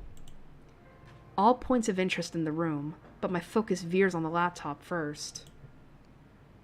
No malice intended, I'm simply looking for work files. Besides, I doubt she has anything to hide, and if it still means anything, that's exactly why Isabella's always worn her heart on her sleeve. Genuine, uninhibited, open, free. While it's often gotten her into trouble, all sorts of trouble, her candidness, that wholehearted look she's always displayed and carried with her, are things I'll never have a reason to doubt. Others will say it's her warmth that draws people to her, or her cheer. Neither are wrong, but neither is the whole truth to her either. Because those who have never bothered to look beyond the surface will never see it. See her. See someone earnest. Someone who has always meant well, albeit her underlying stubbornness. See how she loves. An affection that's altogether both warm, steadfast, and unflinching. In many ways, for a lot of reasons, she's the kind of person I want to be around with. I want to be with. Wait, is it around or with? I think it's with. Who made me feel like I'm still worth something. You never meet many people like that. Not in my line of work. Always with something to hide, always with something to lie about. Eventually, when you meet too many of them, you change too. You become like them. Perhaps the biggest thing I regret about this is I never had the chance to change that before she... Oh! The laptop finally boots up and loads the operating system. Although as soon as it does, I'm greeted by her password screen. For a few minutes, I try my hand at a couple of obvious ones she might use. 1, 2, 3, 4, 5, 6. 0, 0, 0, 0. Password 1. QWERTY. Admin. Cinnamon rolls. None of it works. What the fuck? At least she knows how to use the most common ones. This adds a new layer of problems, though knowing her, she must have written it somewhere. Not in the mess of papers here, but someplace she can quickly check. It's probably something she'll bring with her, not necessarily a diary, but close to one. I've noticed one on her person several times before. Never saw its contents, but I've seen her write regularly in them, while waiting for a meal in a restaurant or during lulls in the conversation. I just hope she's left where she's written her password somewhere here. It's the drawers I start with, from the bottom one. It takes a while going through the pile in each of the 3 layers, the bottom 2 yielding nothing, but old records she's been keeping. The third one, though, yields one closer to what I'm looking for. All of the pages have already been filled. Probably why she dumped it here. Oh, I think if I remember right, Isabella said that she was an artist, so it's like, this might be her sketchbook. Carefully flipping through each reveals notes from a meeting with a client. Sometimes there are doodles at the edge of the pages, others taking up an entire spread.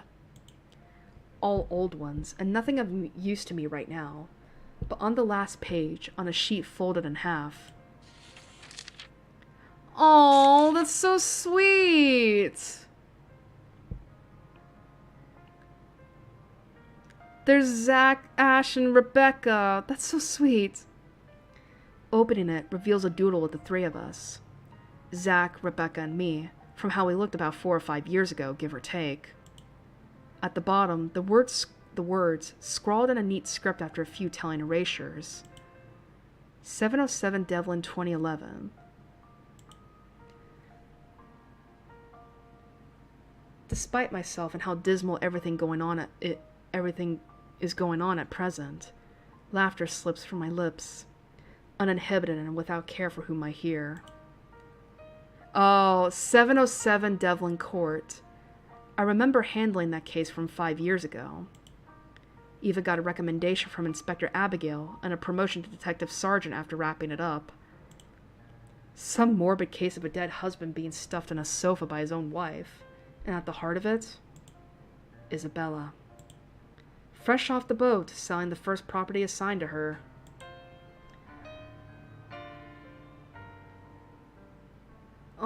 So is that when they met? Wait, is that when he and her met? Some sick sense of humor the universe must have, huh? Though in hindsight, if all that shit didn't happen, the 4 of us wouldn't even be together. I wouldn't have met her. Yet in the end, I can't even tell her. Instead, choosing to hide behind teasing words and friendly jibes, because I'm a coward who can't even convey his feelings properly. Who can't even face the person he's become. Granted, it's not yet too late for her. She may still recover, but... now there's only regret. A badge, a gun, and I can't even protect my own friends. To other people, these may just be a series of letters, but to us, to the people pictured on this page, they mean a whole different thing. Apparently, it also means a great deal to her, one sentiment that goes far beyond some sense of nostalgia. Hoping to find more information, Ashton checked Isabella's apartment for anything that would help. He merely discovered vague clues, stuff that Isabella had been looking into before her untimely death. Her untimely death?! What do you mean, her death? She's not dead yet! But if anything, what he saw in the room hardened his resolve. She's not dead, though! Enough to also use it as the password for her own laptop. True enough, it works, and soon I have access on all of her work files. Nothing significant, though. Nothing I haven't already found last night. Perhaps the most noteworthy out of everything is the log she left, the night that night. She's taken note of every client who attended the open house and worked on the mansion, even the outside contractors. although for what purpose, I have no idea. Should I have also looked into those last night? They didn't seem that important, though. If anything, I get the more looking into the deaths of those employees than some random people. Adding these clients to my list will only broaden my scope. But what if Isabella's onto something here, like with the letter? Shit. There's no more room for regret, however. Sup, I'm Ash from Lux City. Baggers, watch out, can't beat me. Oh, here we go with the cringy-ass ringtone again. All of a sudden, my ringtone breaks the moment, and my attention shifts towards the source. Before I can even wallow in my mistakes, I hastily put everything back together, turn off Isabella's laptop, and leave the room to answer the phone. Hopefully there will be some good news this time. I had to mute my volume because I did not want to listen to that song.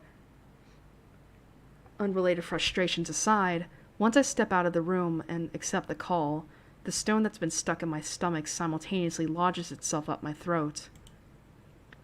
The person on the other side of the line isn't who I'm expecting. Oh, fuck. Fuck. Fuck. Oh, no!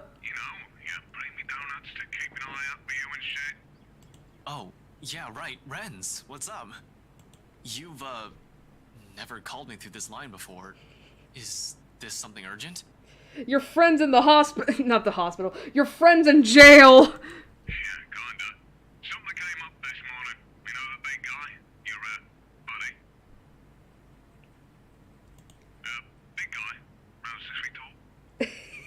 Zach? I don't feel too good about this! What about him? Wait, what? What do you mean he's been detained? He's been arrested! That's not what I asked. What are the charges? I don't know. Not my division. I'm not really supposed to be on the phone right now, but I thought you want to know. Anyway, I gotta go. If you want to see him, just drop by. Oof. Not sure how that'll work, though. The chief has a standing order not to let you into the precinct until Monday. Not even if I'm there to visit someone? Yeah. Thanks for the heads up. I'll bring you some coffee to go with those donuts, too, next time. If I'm not dead at the end of this. The call ends with a click while I'm left here reeling, staring blankly at my phone. What the hell did you do, Zach? Still no word on Rebecca either. Looks like a trip to the precinct is in order today. I might as well make sure the big guy's okay. What other choice do I have? Well, we know from Zach's chapter that he did not meet with Ash, so what happened? Did Ash come by and he was just passed out? Or did something happen and he just never got around to it? Sign. I lock the door to Isabella's apartment, and within 5 I'm on my way to LPD. At least I know where Zach is now. That explains why he's not answering his phone. God, look at those choices. But how did he get himself in this mess? He said he had a plan that might help, but if it got him into enough trouble to get himself in a cell, I don't think I like that plan of his. And hell yeah, I'm mad. I'm absolutely furious. I doubt Zach would get himself arrested because of an actual crime. But whatever stupid stunt he pulled to get there isn't any better. The only good thing today so far is the fact that the streets are nearly empty, so early on a Sunday morning. Very few pedestrians and virtually no other car on the road to get in the way of me rushing to the precinct. Within the speed limit, of course. A whirlwind of activity welcomes me as soon as I waltz into LPD HQ. Fellow officers running here and there, pushing around paperwork and answering calls. It's almost Halloween and troublemakers are abound. Calls about pranks gone wrong make up most of it this time of the year, along with the occasional altercation or missing dog. Some of the other officers who work with me look up from their desks and wave, though none of them move to stop me like I'm expecting. Standing order my ass. It probably didn't last a whole day. Although I'd like to have a chat with them, sooner or later, about official matters, I'm not here for them right now. Of course, it never hurts to see what they have for me, and the best person to ask for details in this precinct is the guy behind the booking window. He glances up at me once when I approach, then immediately returns to his task, indifferent. Not that I need his full attention. As long as he talks, I'm good. Hey, I heard there's a new guy in the holding cells. Not many here know Zach, and if they've seen him, they don't pay too much attention. I try to keep my work and personal life as far away from each other as I possibly can. Each one of them is quick to chat, gossip, be the one to talk about the new detainee and have everyone's attention. News flies fast, huh? They just brought him in this morning. Any info on him? Got his ass handed by some rich bloke's bodyguard. Or butler, whatever. When we got to the scene, he's already been strung up and ready for pickup. Hard to imagine how a guy like him could have been taken down, but the butler has this creepy air to him. I'd rather not ask. Feel sorry for the bloke, he could have fought back. Well, I don't think that would have ended well. But I know Zach wouldn't hurt a fly. He's not that kind of person, and knowing he might be in a bad state, whatever little anger I've built for him on the way here dissolves into thin air. Has he been booked yet? No, still sleeping. Creepy butler probably hit him hard. Which is a good thing. If they slip up and forget, we get him a writ of habeas corpus and take him out of there, depending on what he's actually being charged with. But at the same time, it's bad. How long is he going to be unconscious? I'm worried about serious injury if he's out cold for too long. Whoever hurt him has a lot of explaining to do. To me. What's he in for then? Must have been something if we got a rich fat cat involved. Your friend was caught on right property, and you better believe I'm not happy about this. Not one bit. Uh-oh. Oh no! Hi, Chief! Listen, whatever you're thinking, I'm not the one who pressured him into this. He did it on his own. Wasn't even aware. I want to say that there must be some sort of misunderstanding. Zach isn't the type to do such a thing. Unless it was his plan all along. In that case, I couldn't just charge blindly into this without all the details, no matter how much I want to believe my friend's innocence. And Wright? Luke Wright? What on earth was Zach thinking? In any case, it doesn't look like Chief is happy, even if I don't protest and give him a salute. Not pleased at all at the fact that he grabs me and pulls me aside as any indication. If I were to describe his expression, he looks ready to kill me.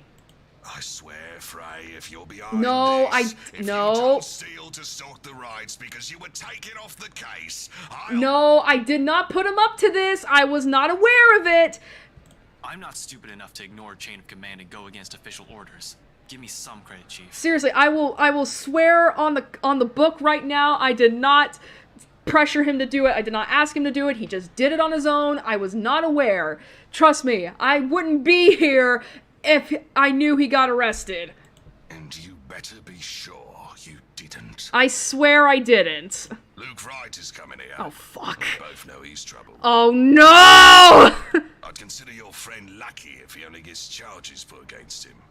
Maybe if we can make sure he's in a good mood, he won't escalate the situation. Maybe Hannah will put in a good word for me? Hell, maybe we'll have a bloody miracle and Steele only gets a slap on the wrist, but Lord knows it's unlikely with that man. You know him well, Chief. An observation, not an accusation. But it might as well be with how things panned out from the night of the housewarming party to the morning that followed. His wife's familiar with them, too. Who's to say that friendship hasn't colored the investigation into Luke Wright? I don't want to accuse my superior, but damn it, he makes it difficult. Of course I'd too, shouldn't you? We've been looking into the guy for so long. I'd call you a bad detective if you can't even tell me whether he's right or left-handed. That's an easy one. He's left-handed, but he's been taught to use his right. What does that have to do with anything?! You can tell when he picks something up with his left hand, but when he realizes that, he moves it to the right. Well, at least I don't have to question your ability. Anyway, if I were you, I'd either go and make myself scarce or sit down and shut up. Don't go aggravating people, basically. Because you have a knack for that at the worst of times. Can I stay here? As much as I hate to say it, but he's right. It's better to keep my mouth shut and not make things worse for Zach. There's not much to do now but hope for the best. They don't call for an investigation when it comes to petty felonies. Worst case scenario, he's looking at a fine worth £5,000 and 6 months in jail. Best case scenario, we get the charges bumped down to trespassing, a misdemeanor, and juvenile offense, and he'll be given probation and will be charged for restitution. At this point, those seem to be the most likely outcome.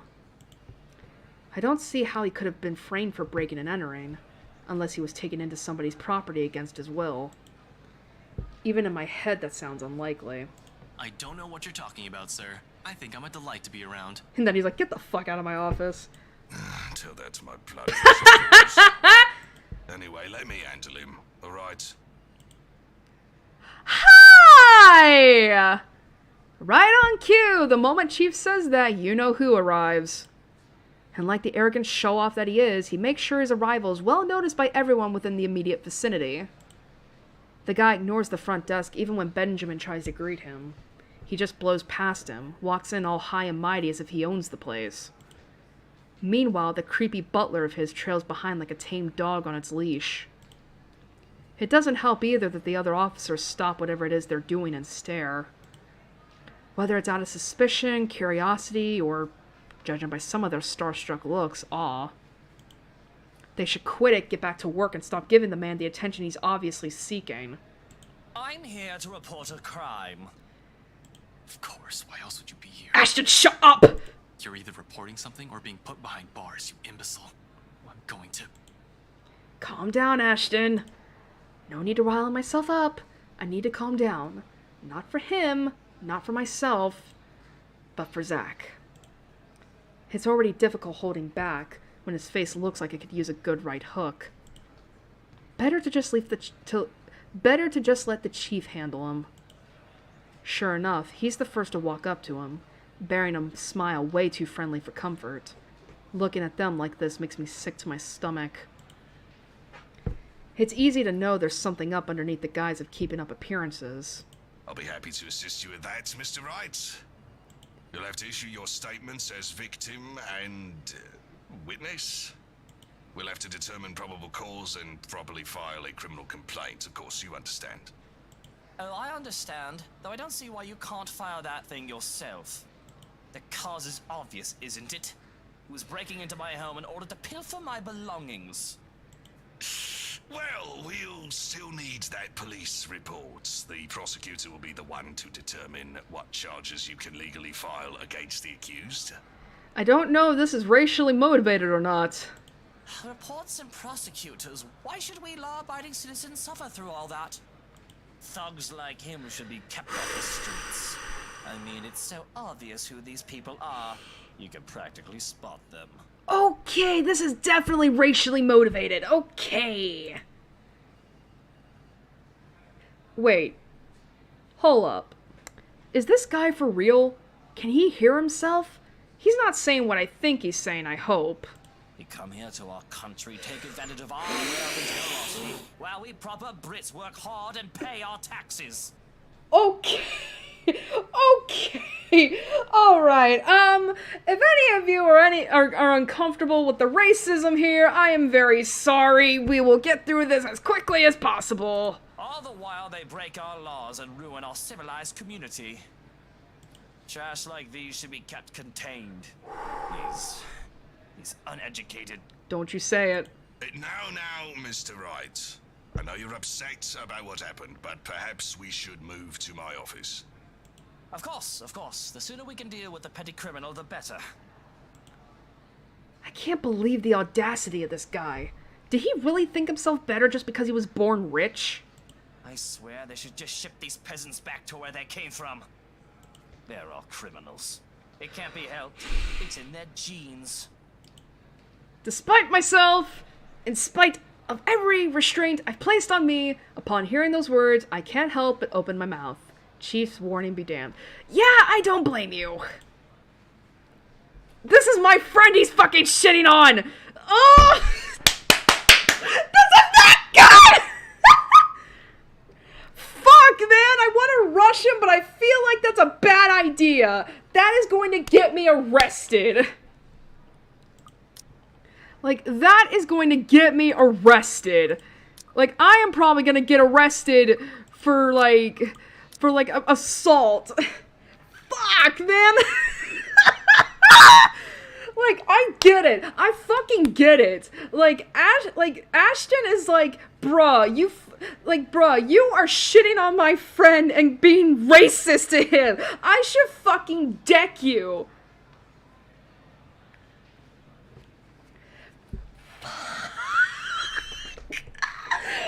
Fuck, man. I want to rush him so badly, but I know it's a bad idea. Like, I'd be committing assault. In front of the whole precinct! Ugh! Fuck. They're all criminals? It's in their genes? Oh boy, oh boy, oh boy, oh boy, oh boy. Oh, this is not gonna end well, guys. This is not gonna end well. Like, listen, if Ashton calls him a fucking cunt to his face, I'll be happy, but this is not gonna end well. Come here and say that to my face, you bastard! I realized my mistake only after the words have tumbled out of my mouth. True, I shouldn't have put myself out on the spotlight like that. But this guy... This fucking guy! Oh, and who is this loud young man? So, Ashton's Asian. Any racist remarks about him? Should have kept my mouth shut. He glances at me like I'm a flea. A pest. But it's more disgusting how everyone here can't even see how rotten he is. Frey, stand down! I'm so sorry, Mr. Wright. Luke, you have to excuse him. He's under a lot of stress. Just got removed from a case and the man is an acquaintance, you see. I can't believe you're all just listening to his shit. But I'm not taking any of my words back, because he is an utter bastard. From the way he stares at everyone in this room to what he's done to Zach, it all reeks of the rot that is Luke fucking Wright. Even after so many years, nothing's changed. He's still the same slimeball who does everything to get what he wants. The thief is a friend of a cop? Now that is the start of a joke if I've ever heard one. A thief and a cop walk into a bar. He's not a thief! And yet we found him trespassing on my property. There are eyewitnesses, and his grubby prints are probably all over my pristine walls as he was breaking in. Face the facts, little policeman. You've made the wrong sorts of friends. He's not a criminal! And that's the truth. But with the way everyone is looking at me right now, this must have been how Isabella felt when we didn't believe her about the letter. Just the thought of it leaves a bitter taste in my mouth. Calm yourself, Frey. Unless you want me to throw you in a cell myself. Yeah, throw me into Zach's cell, please! I understand you're upset that your friend is locked up, but the law is the law. Unfortunately, he's right. And don't you worry, I won't be pressing charges against you. I don't know what charge, but I'm sure I can think of something if I need to. Are you hearing this? Do put a leash on your people, Chief Inspector. He might hurt himself. Being that angry can't be that good for his health.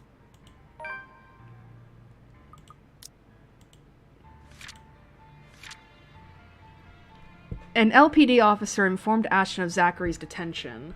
Immediately he rushed to the precinct, where he met Luke Wright, there to file the charges against Zach. When the detective confronted him, he was immediately ordered to stand down, much to his anger.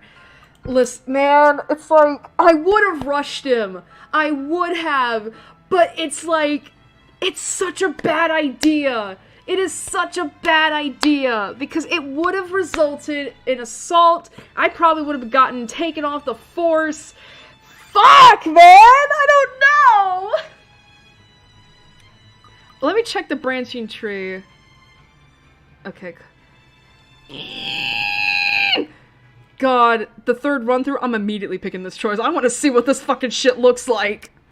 I'm livid. Fists clenched and jaw tight. I'm nearly ready to just sock this guy good and make do on that promise of a right hook. My frustration about it all must have shown, because only now do I realize that the other officers have also jumped in to hold me back all this time. They don't even let go of me, not until Wright and the chief are out of my sight. And it's awkward going on from there. The precinct is quiet, though the usual hustle and bustle of activity stayed. Everybody is making a concerted effort to shut their mouths about the whole scene.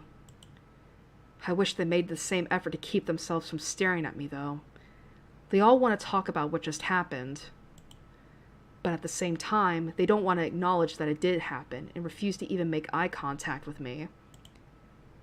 I don't give any of them the chance to talk to me about it anyway, only leaving a stern order with the nearest officer. Look out for Zach while he's locked up, will you?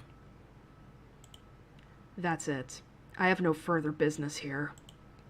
I have no case, no assignment, and I'm sure as hell not going to stick around to see what the chief has for my bad behavior. Winding myself down, I march out of this place as quickly as possible before anything else happens. Oh, here we go again! Though before I can make it back to my car, my phone rings. A quick glance at the caller ID shows Rebecca's name blinking on the screen.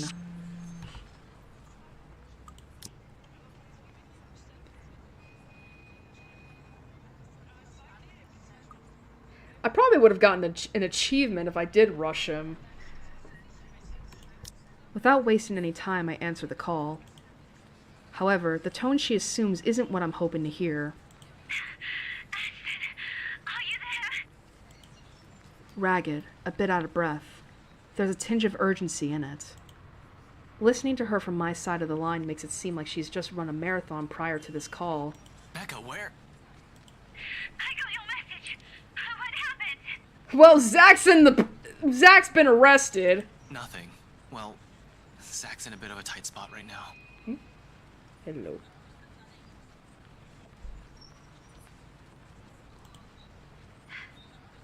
Define tight spot in this context,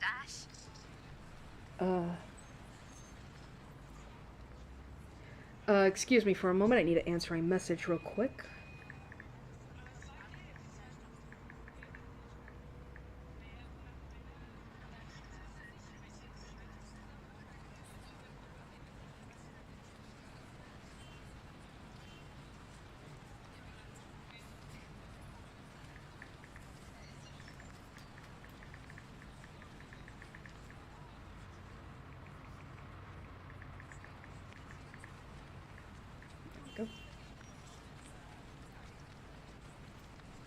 I'll tell you about it later. There's nothing we can do about it now. Where are you, by the way? Home, I had to make a quick visit to the library. Listen, Ash, that thing Isabella told us about. There's something you guys need to... Please tell me you didn't... Whatever. Why did that not have the phone filter? Save it for later. I'll meet you there. This is related to that. I don't like the sound of that, Ash. But, alright. And please, hurry. Gotcha. Give me a few minutes. She mumbles a goodbye, then hangs up. Becca's the last person I need to account for, yet that call left something strained in the air. Thankfully, I don't have to linger in it for too long. Okay. The drive back to Salem Will only takes a matter of minutes.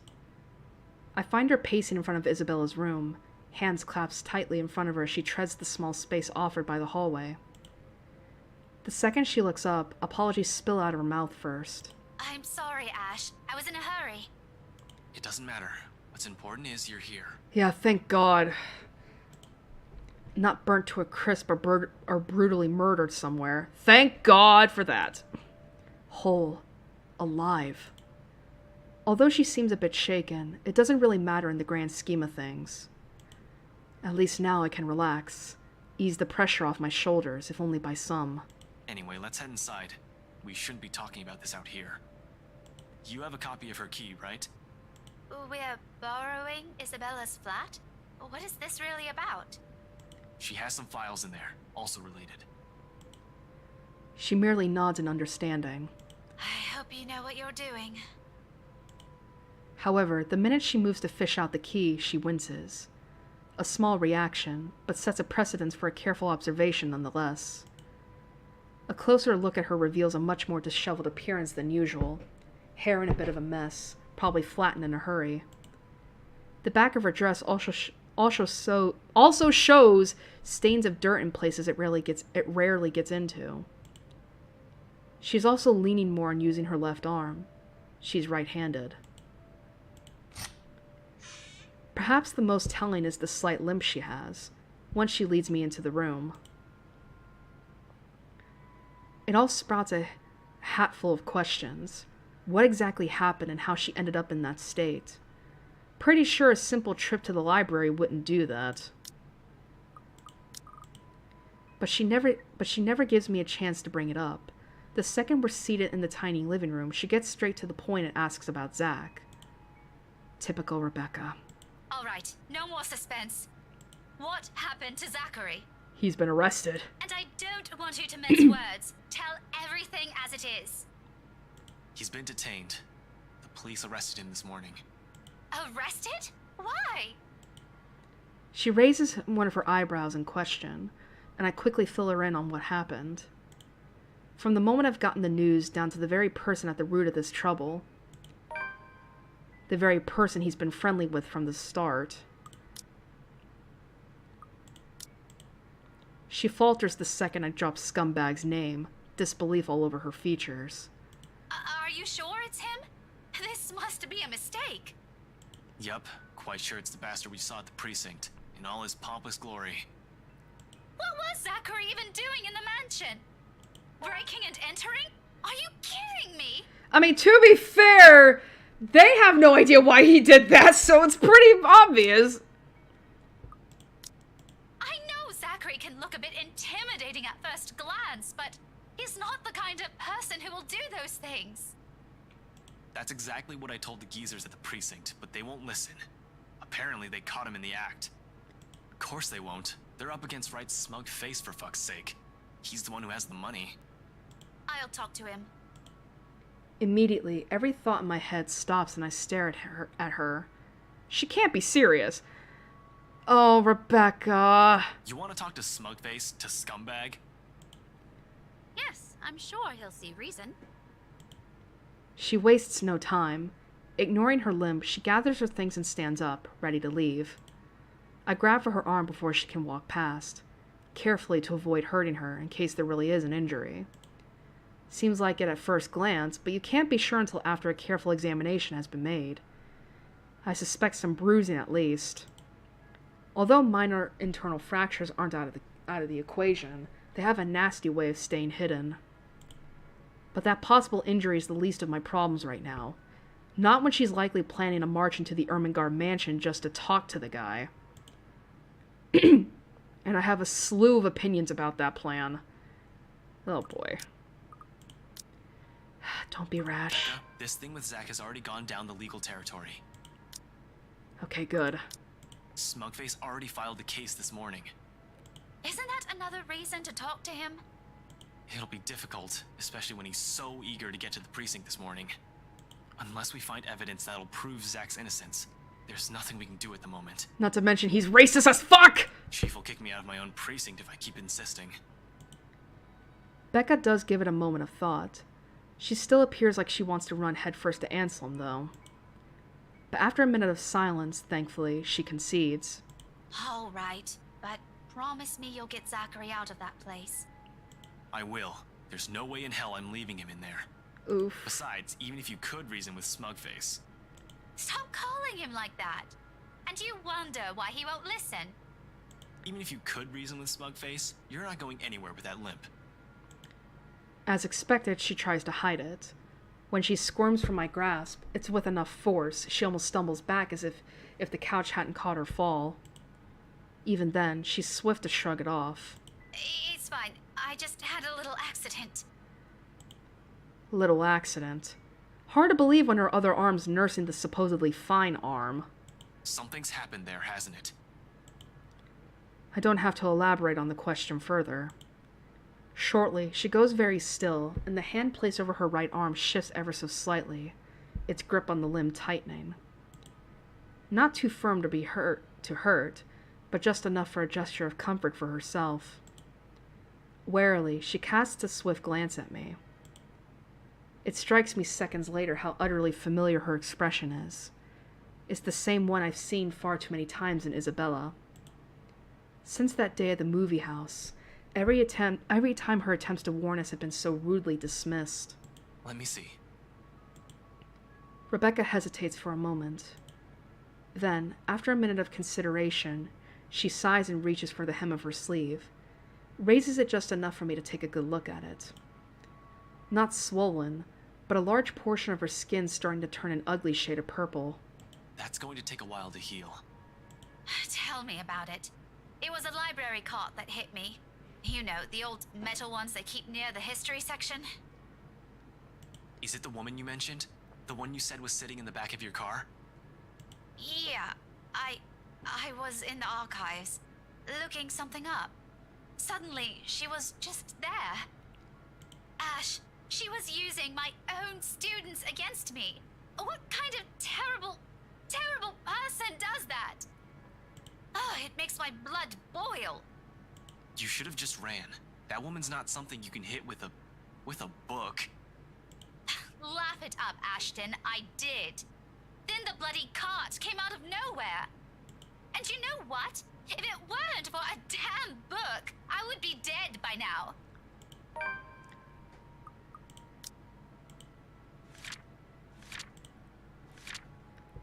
Aw.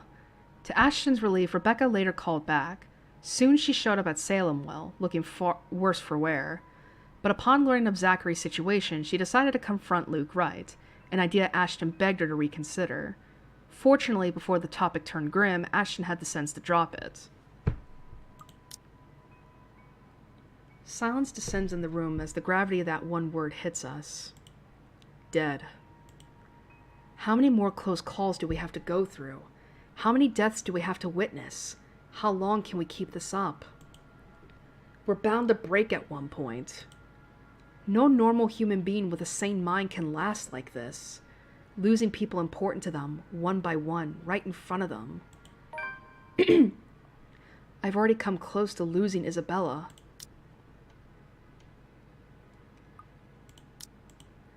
Although Zach's not in a better situation, he's alive.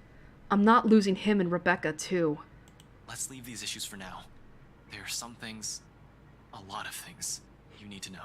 Man, the fucking, like, the, what's the word I'm looking for? The fucking, like, just, man, be really bad if something like that happened. Just hitting full force, and it's like, bruh, Ashton's gonna fucking break when Zach's found dead in his cell, torn to pieces. Fine then. But if this is going to be long, let me just get something for this bruise. That marks the end of it. At least for the time being. And as soon as Rebecca returns, we get straight down to business. Surprisingly easy considering the rigid air in the room. Although there's some tense fumbling for words at first, the whole conversation gains steam once what happened last night at BRC has been put on the table. All at once, everything we've brushed off, carelessly ignored, and rudely dismissed have been laid out for close scrutiny. My own encounters with the woman, Rebecca's close brushes with death every time she appears. The dread, the fear, the terror she brings out even in the bravest of us. Everything. Because no matter how bleak this all seems, there must still be a way out of this. There has to be, logic be damned. Or at least, that's what I would like to believe. Yet, even as the cold morning light shifts to the warm hues of late afternoon, and eventually night, none of this still makes any fucking damn sense. Darkness has fallen, but we're still nowhere near figuring things out. If anything, we're more at a loss than we've ever been before we even started this. The next thing I know, frustration rears its ugly head, and the sheets of paper I've been holding smack the table harder than I've intended. The sound of it echoes loudly in the small room, and we simply fall silent. Along with it is a release of another long-held breath. Perhaps the 100th since this morning. We aren't getting anywhere at this rate. If If you aren't getting anywhere, maybe you should move on to some other stuff first. Leave it for now. But what are we even supposed to be looking at here? A pattern, something that might hint a way out of this. The guys from BRC have probably also read that dumb paper. They've been working on the mansion before the open house, but Isabella found it during. Maybe there's something more to this. What do you mean? Becca makes a vague gesture at the paper she's brought, then crosses her arms and leans back in her seat to glare at it. The way she's staring at it, you'd think she'd want to set the entire stack on fire. Apparently, there was some stuff that people haven't been telling us. You mean our own teachers have been lying to us all this time? Hey, now don't blame us. Blame the bloody books they wrote. Sighing, I reach for one of the papers Rebecca has brought with her and carefully inspect the words printed on the page. A copy of an old newsprint from even before the city has been founded. Just a typical newsprint, but my eyes do linger at the illustration of the noblewoman's servant. Any ideas why they're keeping this in the restricted section? Rebecca merely shrugs at my inquiry, but her own annoyance seeps through her answer. How should I know? I wasn't even aware we have archives that go as far back as this. This is before the city was even founded. As a matter of fact, if it weren't for Andrew's help, I wouldn't have gotten my hands on any of it. Maybe they didn't think it would be important to talk about it.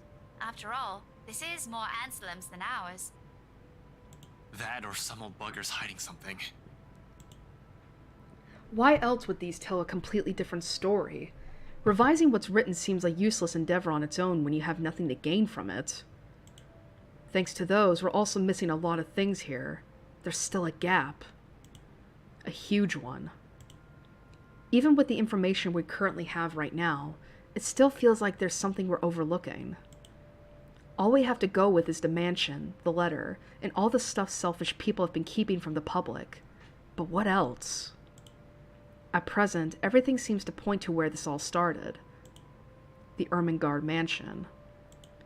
Will bringing the letter back there fix everything? Fuck. How do I? The mansion's a private property now. Can't just waltz in there. I'd rather die before I even think of begging Wright to let me in and investigate the place. After what he did to Zach? Not gonna happen. Over my dead body. One thing's very clear after these last 2 days, however. We're not safe anywhere, and I have to act fast if I want to keep my friends alive. We can't keep running away. Sooner or later, she'll get us like she almost did with Isabella. And damn it, I hope Zach's okay where they're keeping him. There are guards stationed at the holding cells 24/7, but you can't be sure. This is a ghost we're up against. Before anything happens, I have to put an end to this. Sighing, I stand up and stretch out the kinks in my back after several hours of sitting. We've been at this for too long. A break is needed. Time to let everything to sink in, or else we'll all burn out. I know I will, and it's another thing I cannot let happen when they're all counting on me like this. Albeit unspoken, it's in Rebecca's eyes when she looks at me, waiting. We've been at this for hours. We should take a break for a few... Oh, this scare again? The rest of it never makes it out of my mouth as something heavy and grating sounds from the far end of the room. A harsh booming noise rending through the eardrums of everyone in the room. All at once, Rebecca's on her feet, while I quickly palm for my gun on the table. However, before I can pull it up and remove the safety, the whole racket stops. Stillness descends in the room, and amidst the sudden hush, the two of us exchange anxious glances. So much for a break. Ashton, that might be... Gather everything. No questions asked. She wastes no time getting to work, piling up the documents we've been reading through. But before she can even finish, another noise ups the tension already gripping the place. Suddenly, the lights go out, and the wardrobe at the end of the room rattles, as if something inside begs for freedom. Cautiously, eyes glued to it, I take a step forward and I release the lock from my gun. I'm no trigger-happy person. I'm not even sure if this will work on a ghost. But right now, its smooth surface against my palm, with the trigger on my finger, provides the closest thing I have to relief as I approach the closet. I have everything. We should just... Worried as she is, she immediately stops at the slight raise in my hand. But the edge is there while she huddles in the space between the door and the room. In case this goes south, whatever I find inside, she has enough time and space to run from their position. In 2 deep breaths, I've crossed the room and stood in front of the closet. Whatever's inside is yet to stop thrashing. Instead, it has now moved to banging at the door, louder and louder the longer I dally. Another shallow breath. A glance at Rebecca. A nod. Something creaks. Then, in the next moment, I'm grasping at the handles and swinging the doors wide open to reveal... nothing. Right away, I part the clothes hanging on it, and still nothing. No ghost. No woman.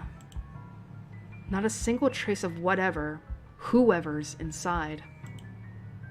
Confused, I glance back towards Rebecca, only to see her mirroring the same expression on my face. The noise has finally stopped, but I'm quite sure it isn't my imagination. Or maybe it is, and I'm just too strung up on that my head's now making things up. Whatever the case is, we need to get out of here as soon as possible. This only confirms we aren't safe anywhere. Without bothering to close it, I move back, ready to leave, adrenaline now coursing through every vein in my body. In the next second, I'm barking orders and... We should go, Becca. We need to... I'm sent sprawling on my back as something cold catches my ankle and yanks. The resulting fall knocks the wind out of me. Pain racks my whole spine and the back of my head as it collides against floor, with force enough to dislodge my own brain from my skull. A moment lasts before stars fade from my vision. And then... I sense it. Cold tendrils twisting around my ankles, the smell of vile rot assaulting my nose. Nauseating, sickening, a foul smell draining every feeling in my body. The moment her horrid laughter, still as unpleasant and vicious as the last time I've heard it, reaches my ears, my eyes snap open. Perhaps it's just an experience. Or maybe my mind's still attempting to comprehend this. Regardless, the minute my eyes land on her, the whole of my body freezes. The gun in my hand turns useless as my grip on it slackens. It's in the manner her gaze bores on me, I'll say. The look of utter hatred and malice. I've seen it loads of times. From suspects, mostly murderers, who never regretted their actions despite being caught. This is the face of someone you can no longer reason with. And I know, the moment she laughs again and starts dragging me towards her, it's already going to be the... Ashton! Snap out of it! No. I can't die here. Not yet. The haze fades from my mind and instinct kicks in then and there. Becca, out! Get out! Get out of here! With one powerful tug, I yank my foot out of her grip and scramble back to my feet, ignoring the piercing wail she fills the room with.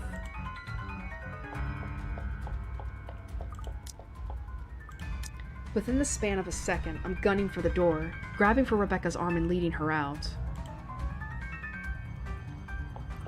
Into the hallway, down the flight of steps, and right inside my car.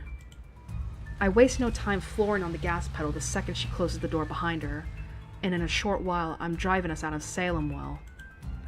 I don't even entertain the thought of winding down just yet, even as the last of the woman's painful cries fade into the night.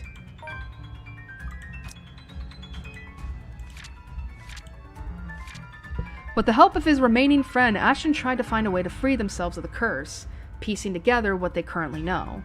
To no avail. Exhausted, he excused himself for some fresh air, but not before a ruckus coming from Isabella's closet broke the silence of the room. Oh, fuck me.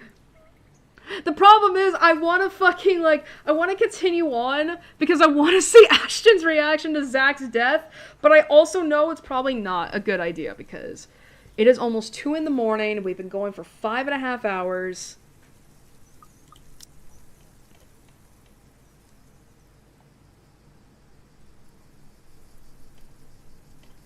So it's like, shit, you know? Shit. Alright, we're gonna have to save it here. I know.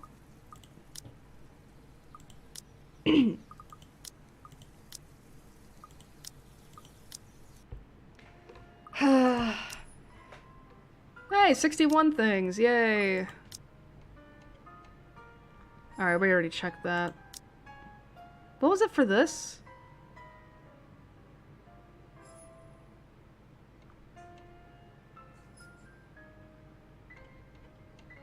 Oh, there's differences? What?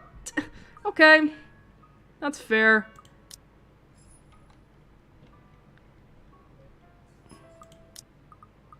I don't think we got any achievements. Yeah, we didn't. Sad. Alright.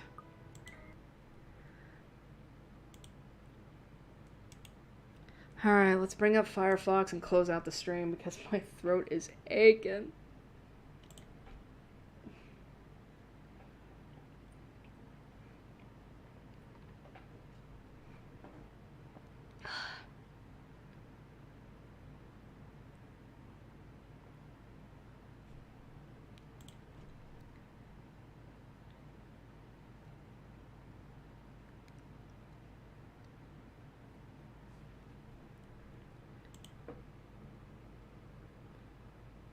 The fuck?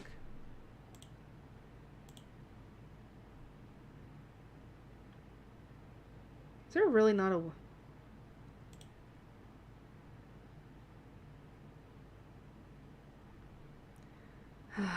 It's fine. What do you want, Steam? Bitch! Fuck off. I already updated you and you didn't take it.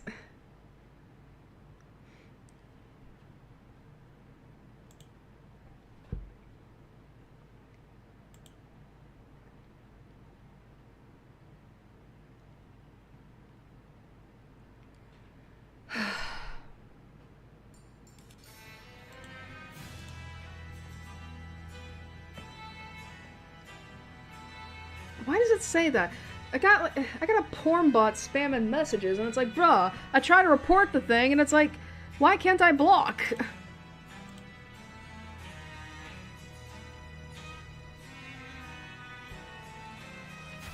Oh, right. Sorry, I forgot about that.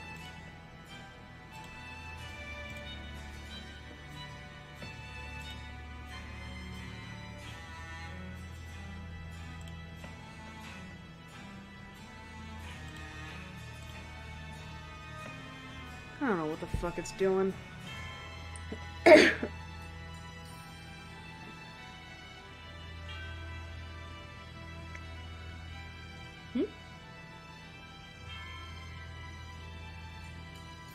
Ah, okay.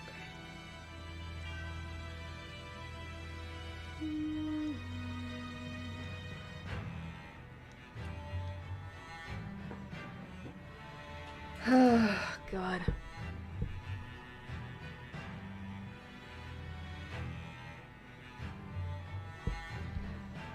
Well, now story's gonna be different.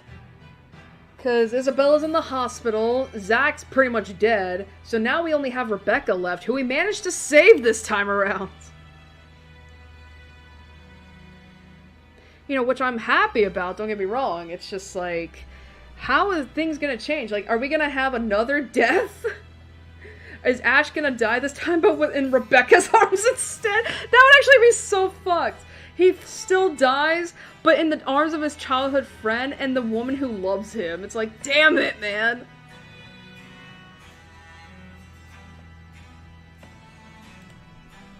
Man, oh man, oh man. Like, listen, I'm a fan of angst as much as the next person, but not like this.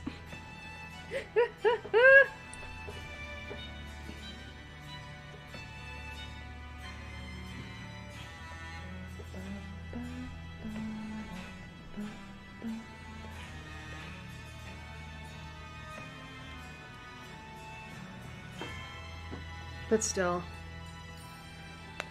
At the very least, we got a little further into the story.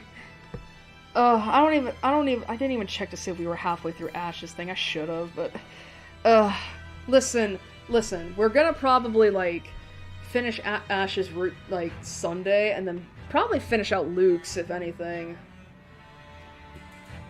I don't know yet. But there's a lot of stuff here.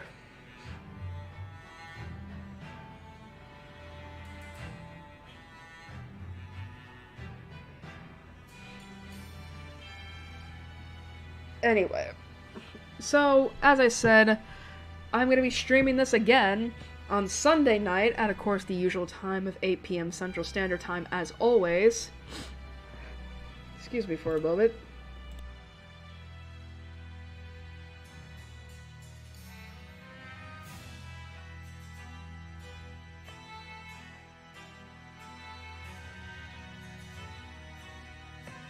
Sorry about that. But, yeah, so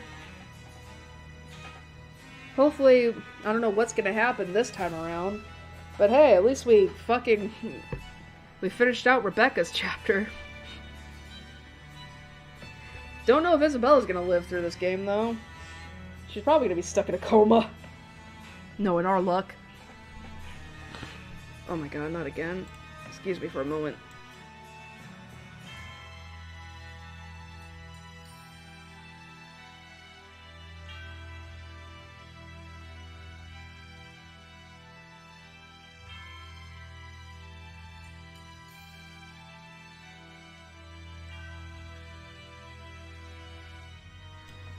Alright, sorry about that. But yeah, so we got that planned. Let's see, it'd be the 18th, right? No, 16th, sorry. Alright, so 16th. More of the letter. Alright, I want to wrap this up pretty quick. So, I want to thank you all for joining me tonight. I know this one was a little bit of a longer one again, but that's what happens with these games. Hopefully we may be able to finish out our second run through of the game Sunday, but we'll just have to wait and see. Only thing I have left to say is, thank you all for joining me. I hope have a safe night. Have a good night, a good couple days. Stay safe. We're still in the middle of a pandemic, even if everyone wants to pretend we're not in one again. And I'll see you all for the next letter stream on Sunday night. So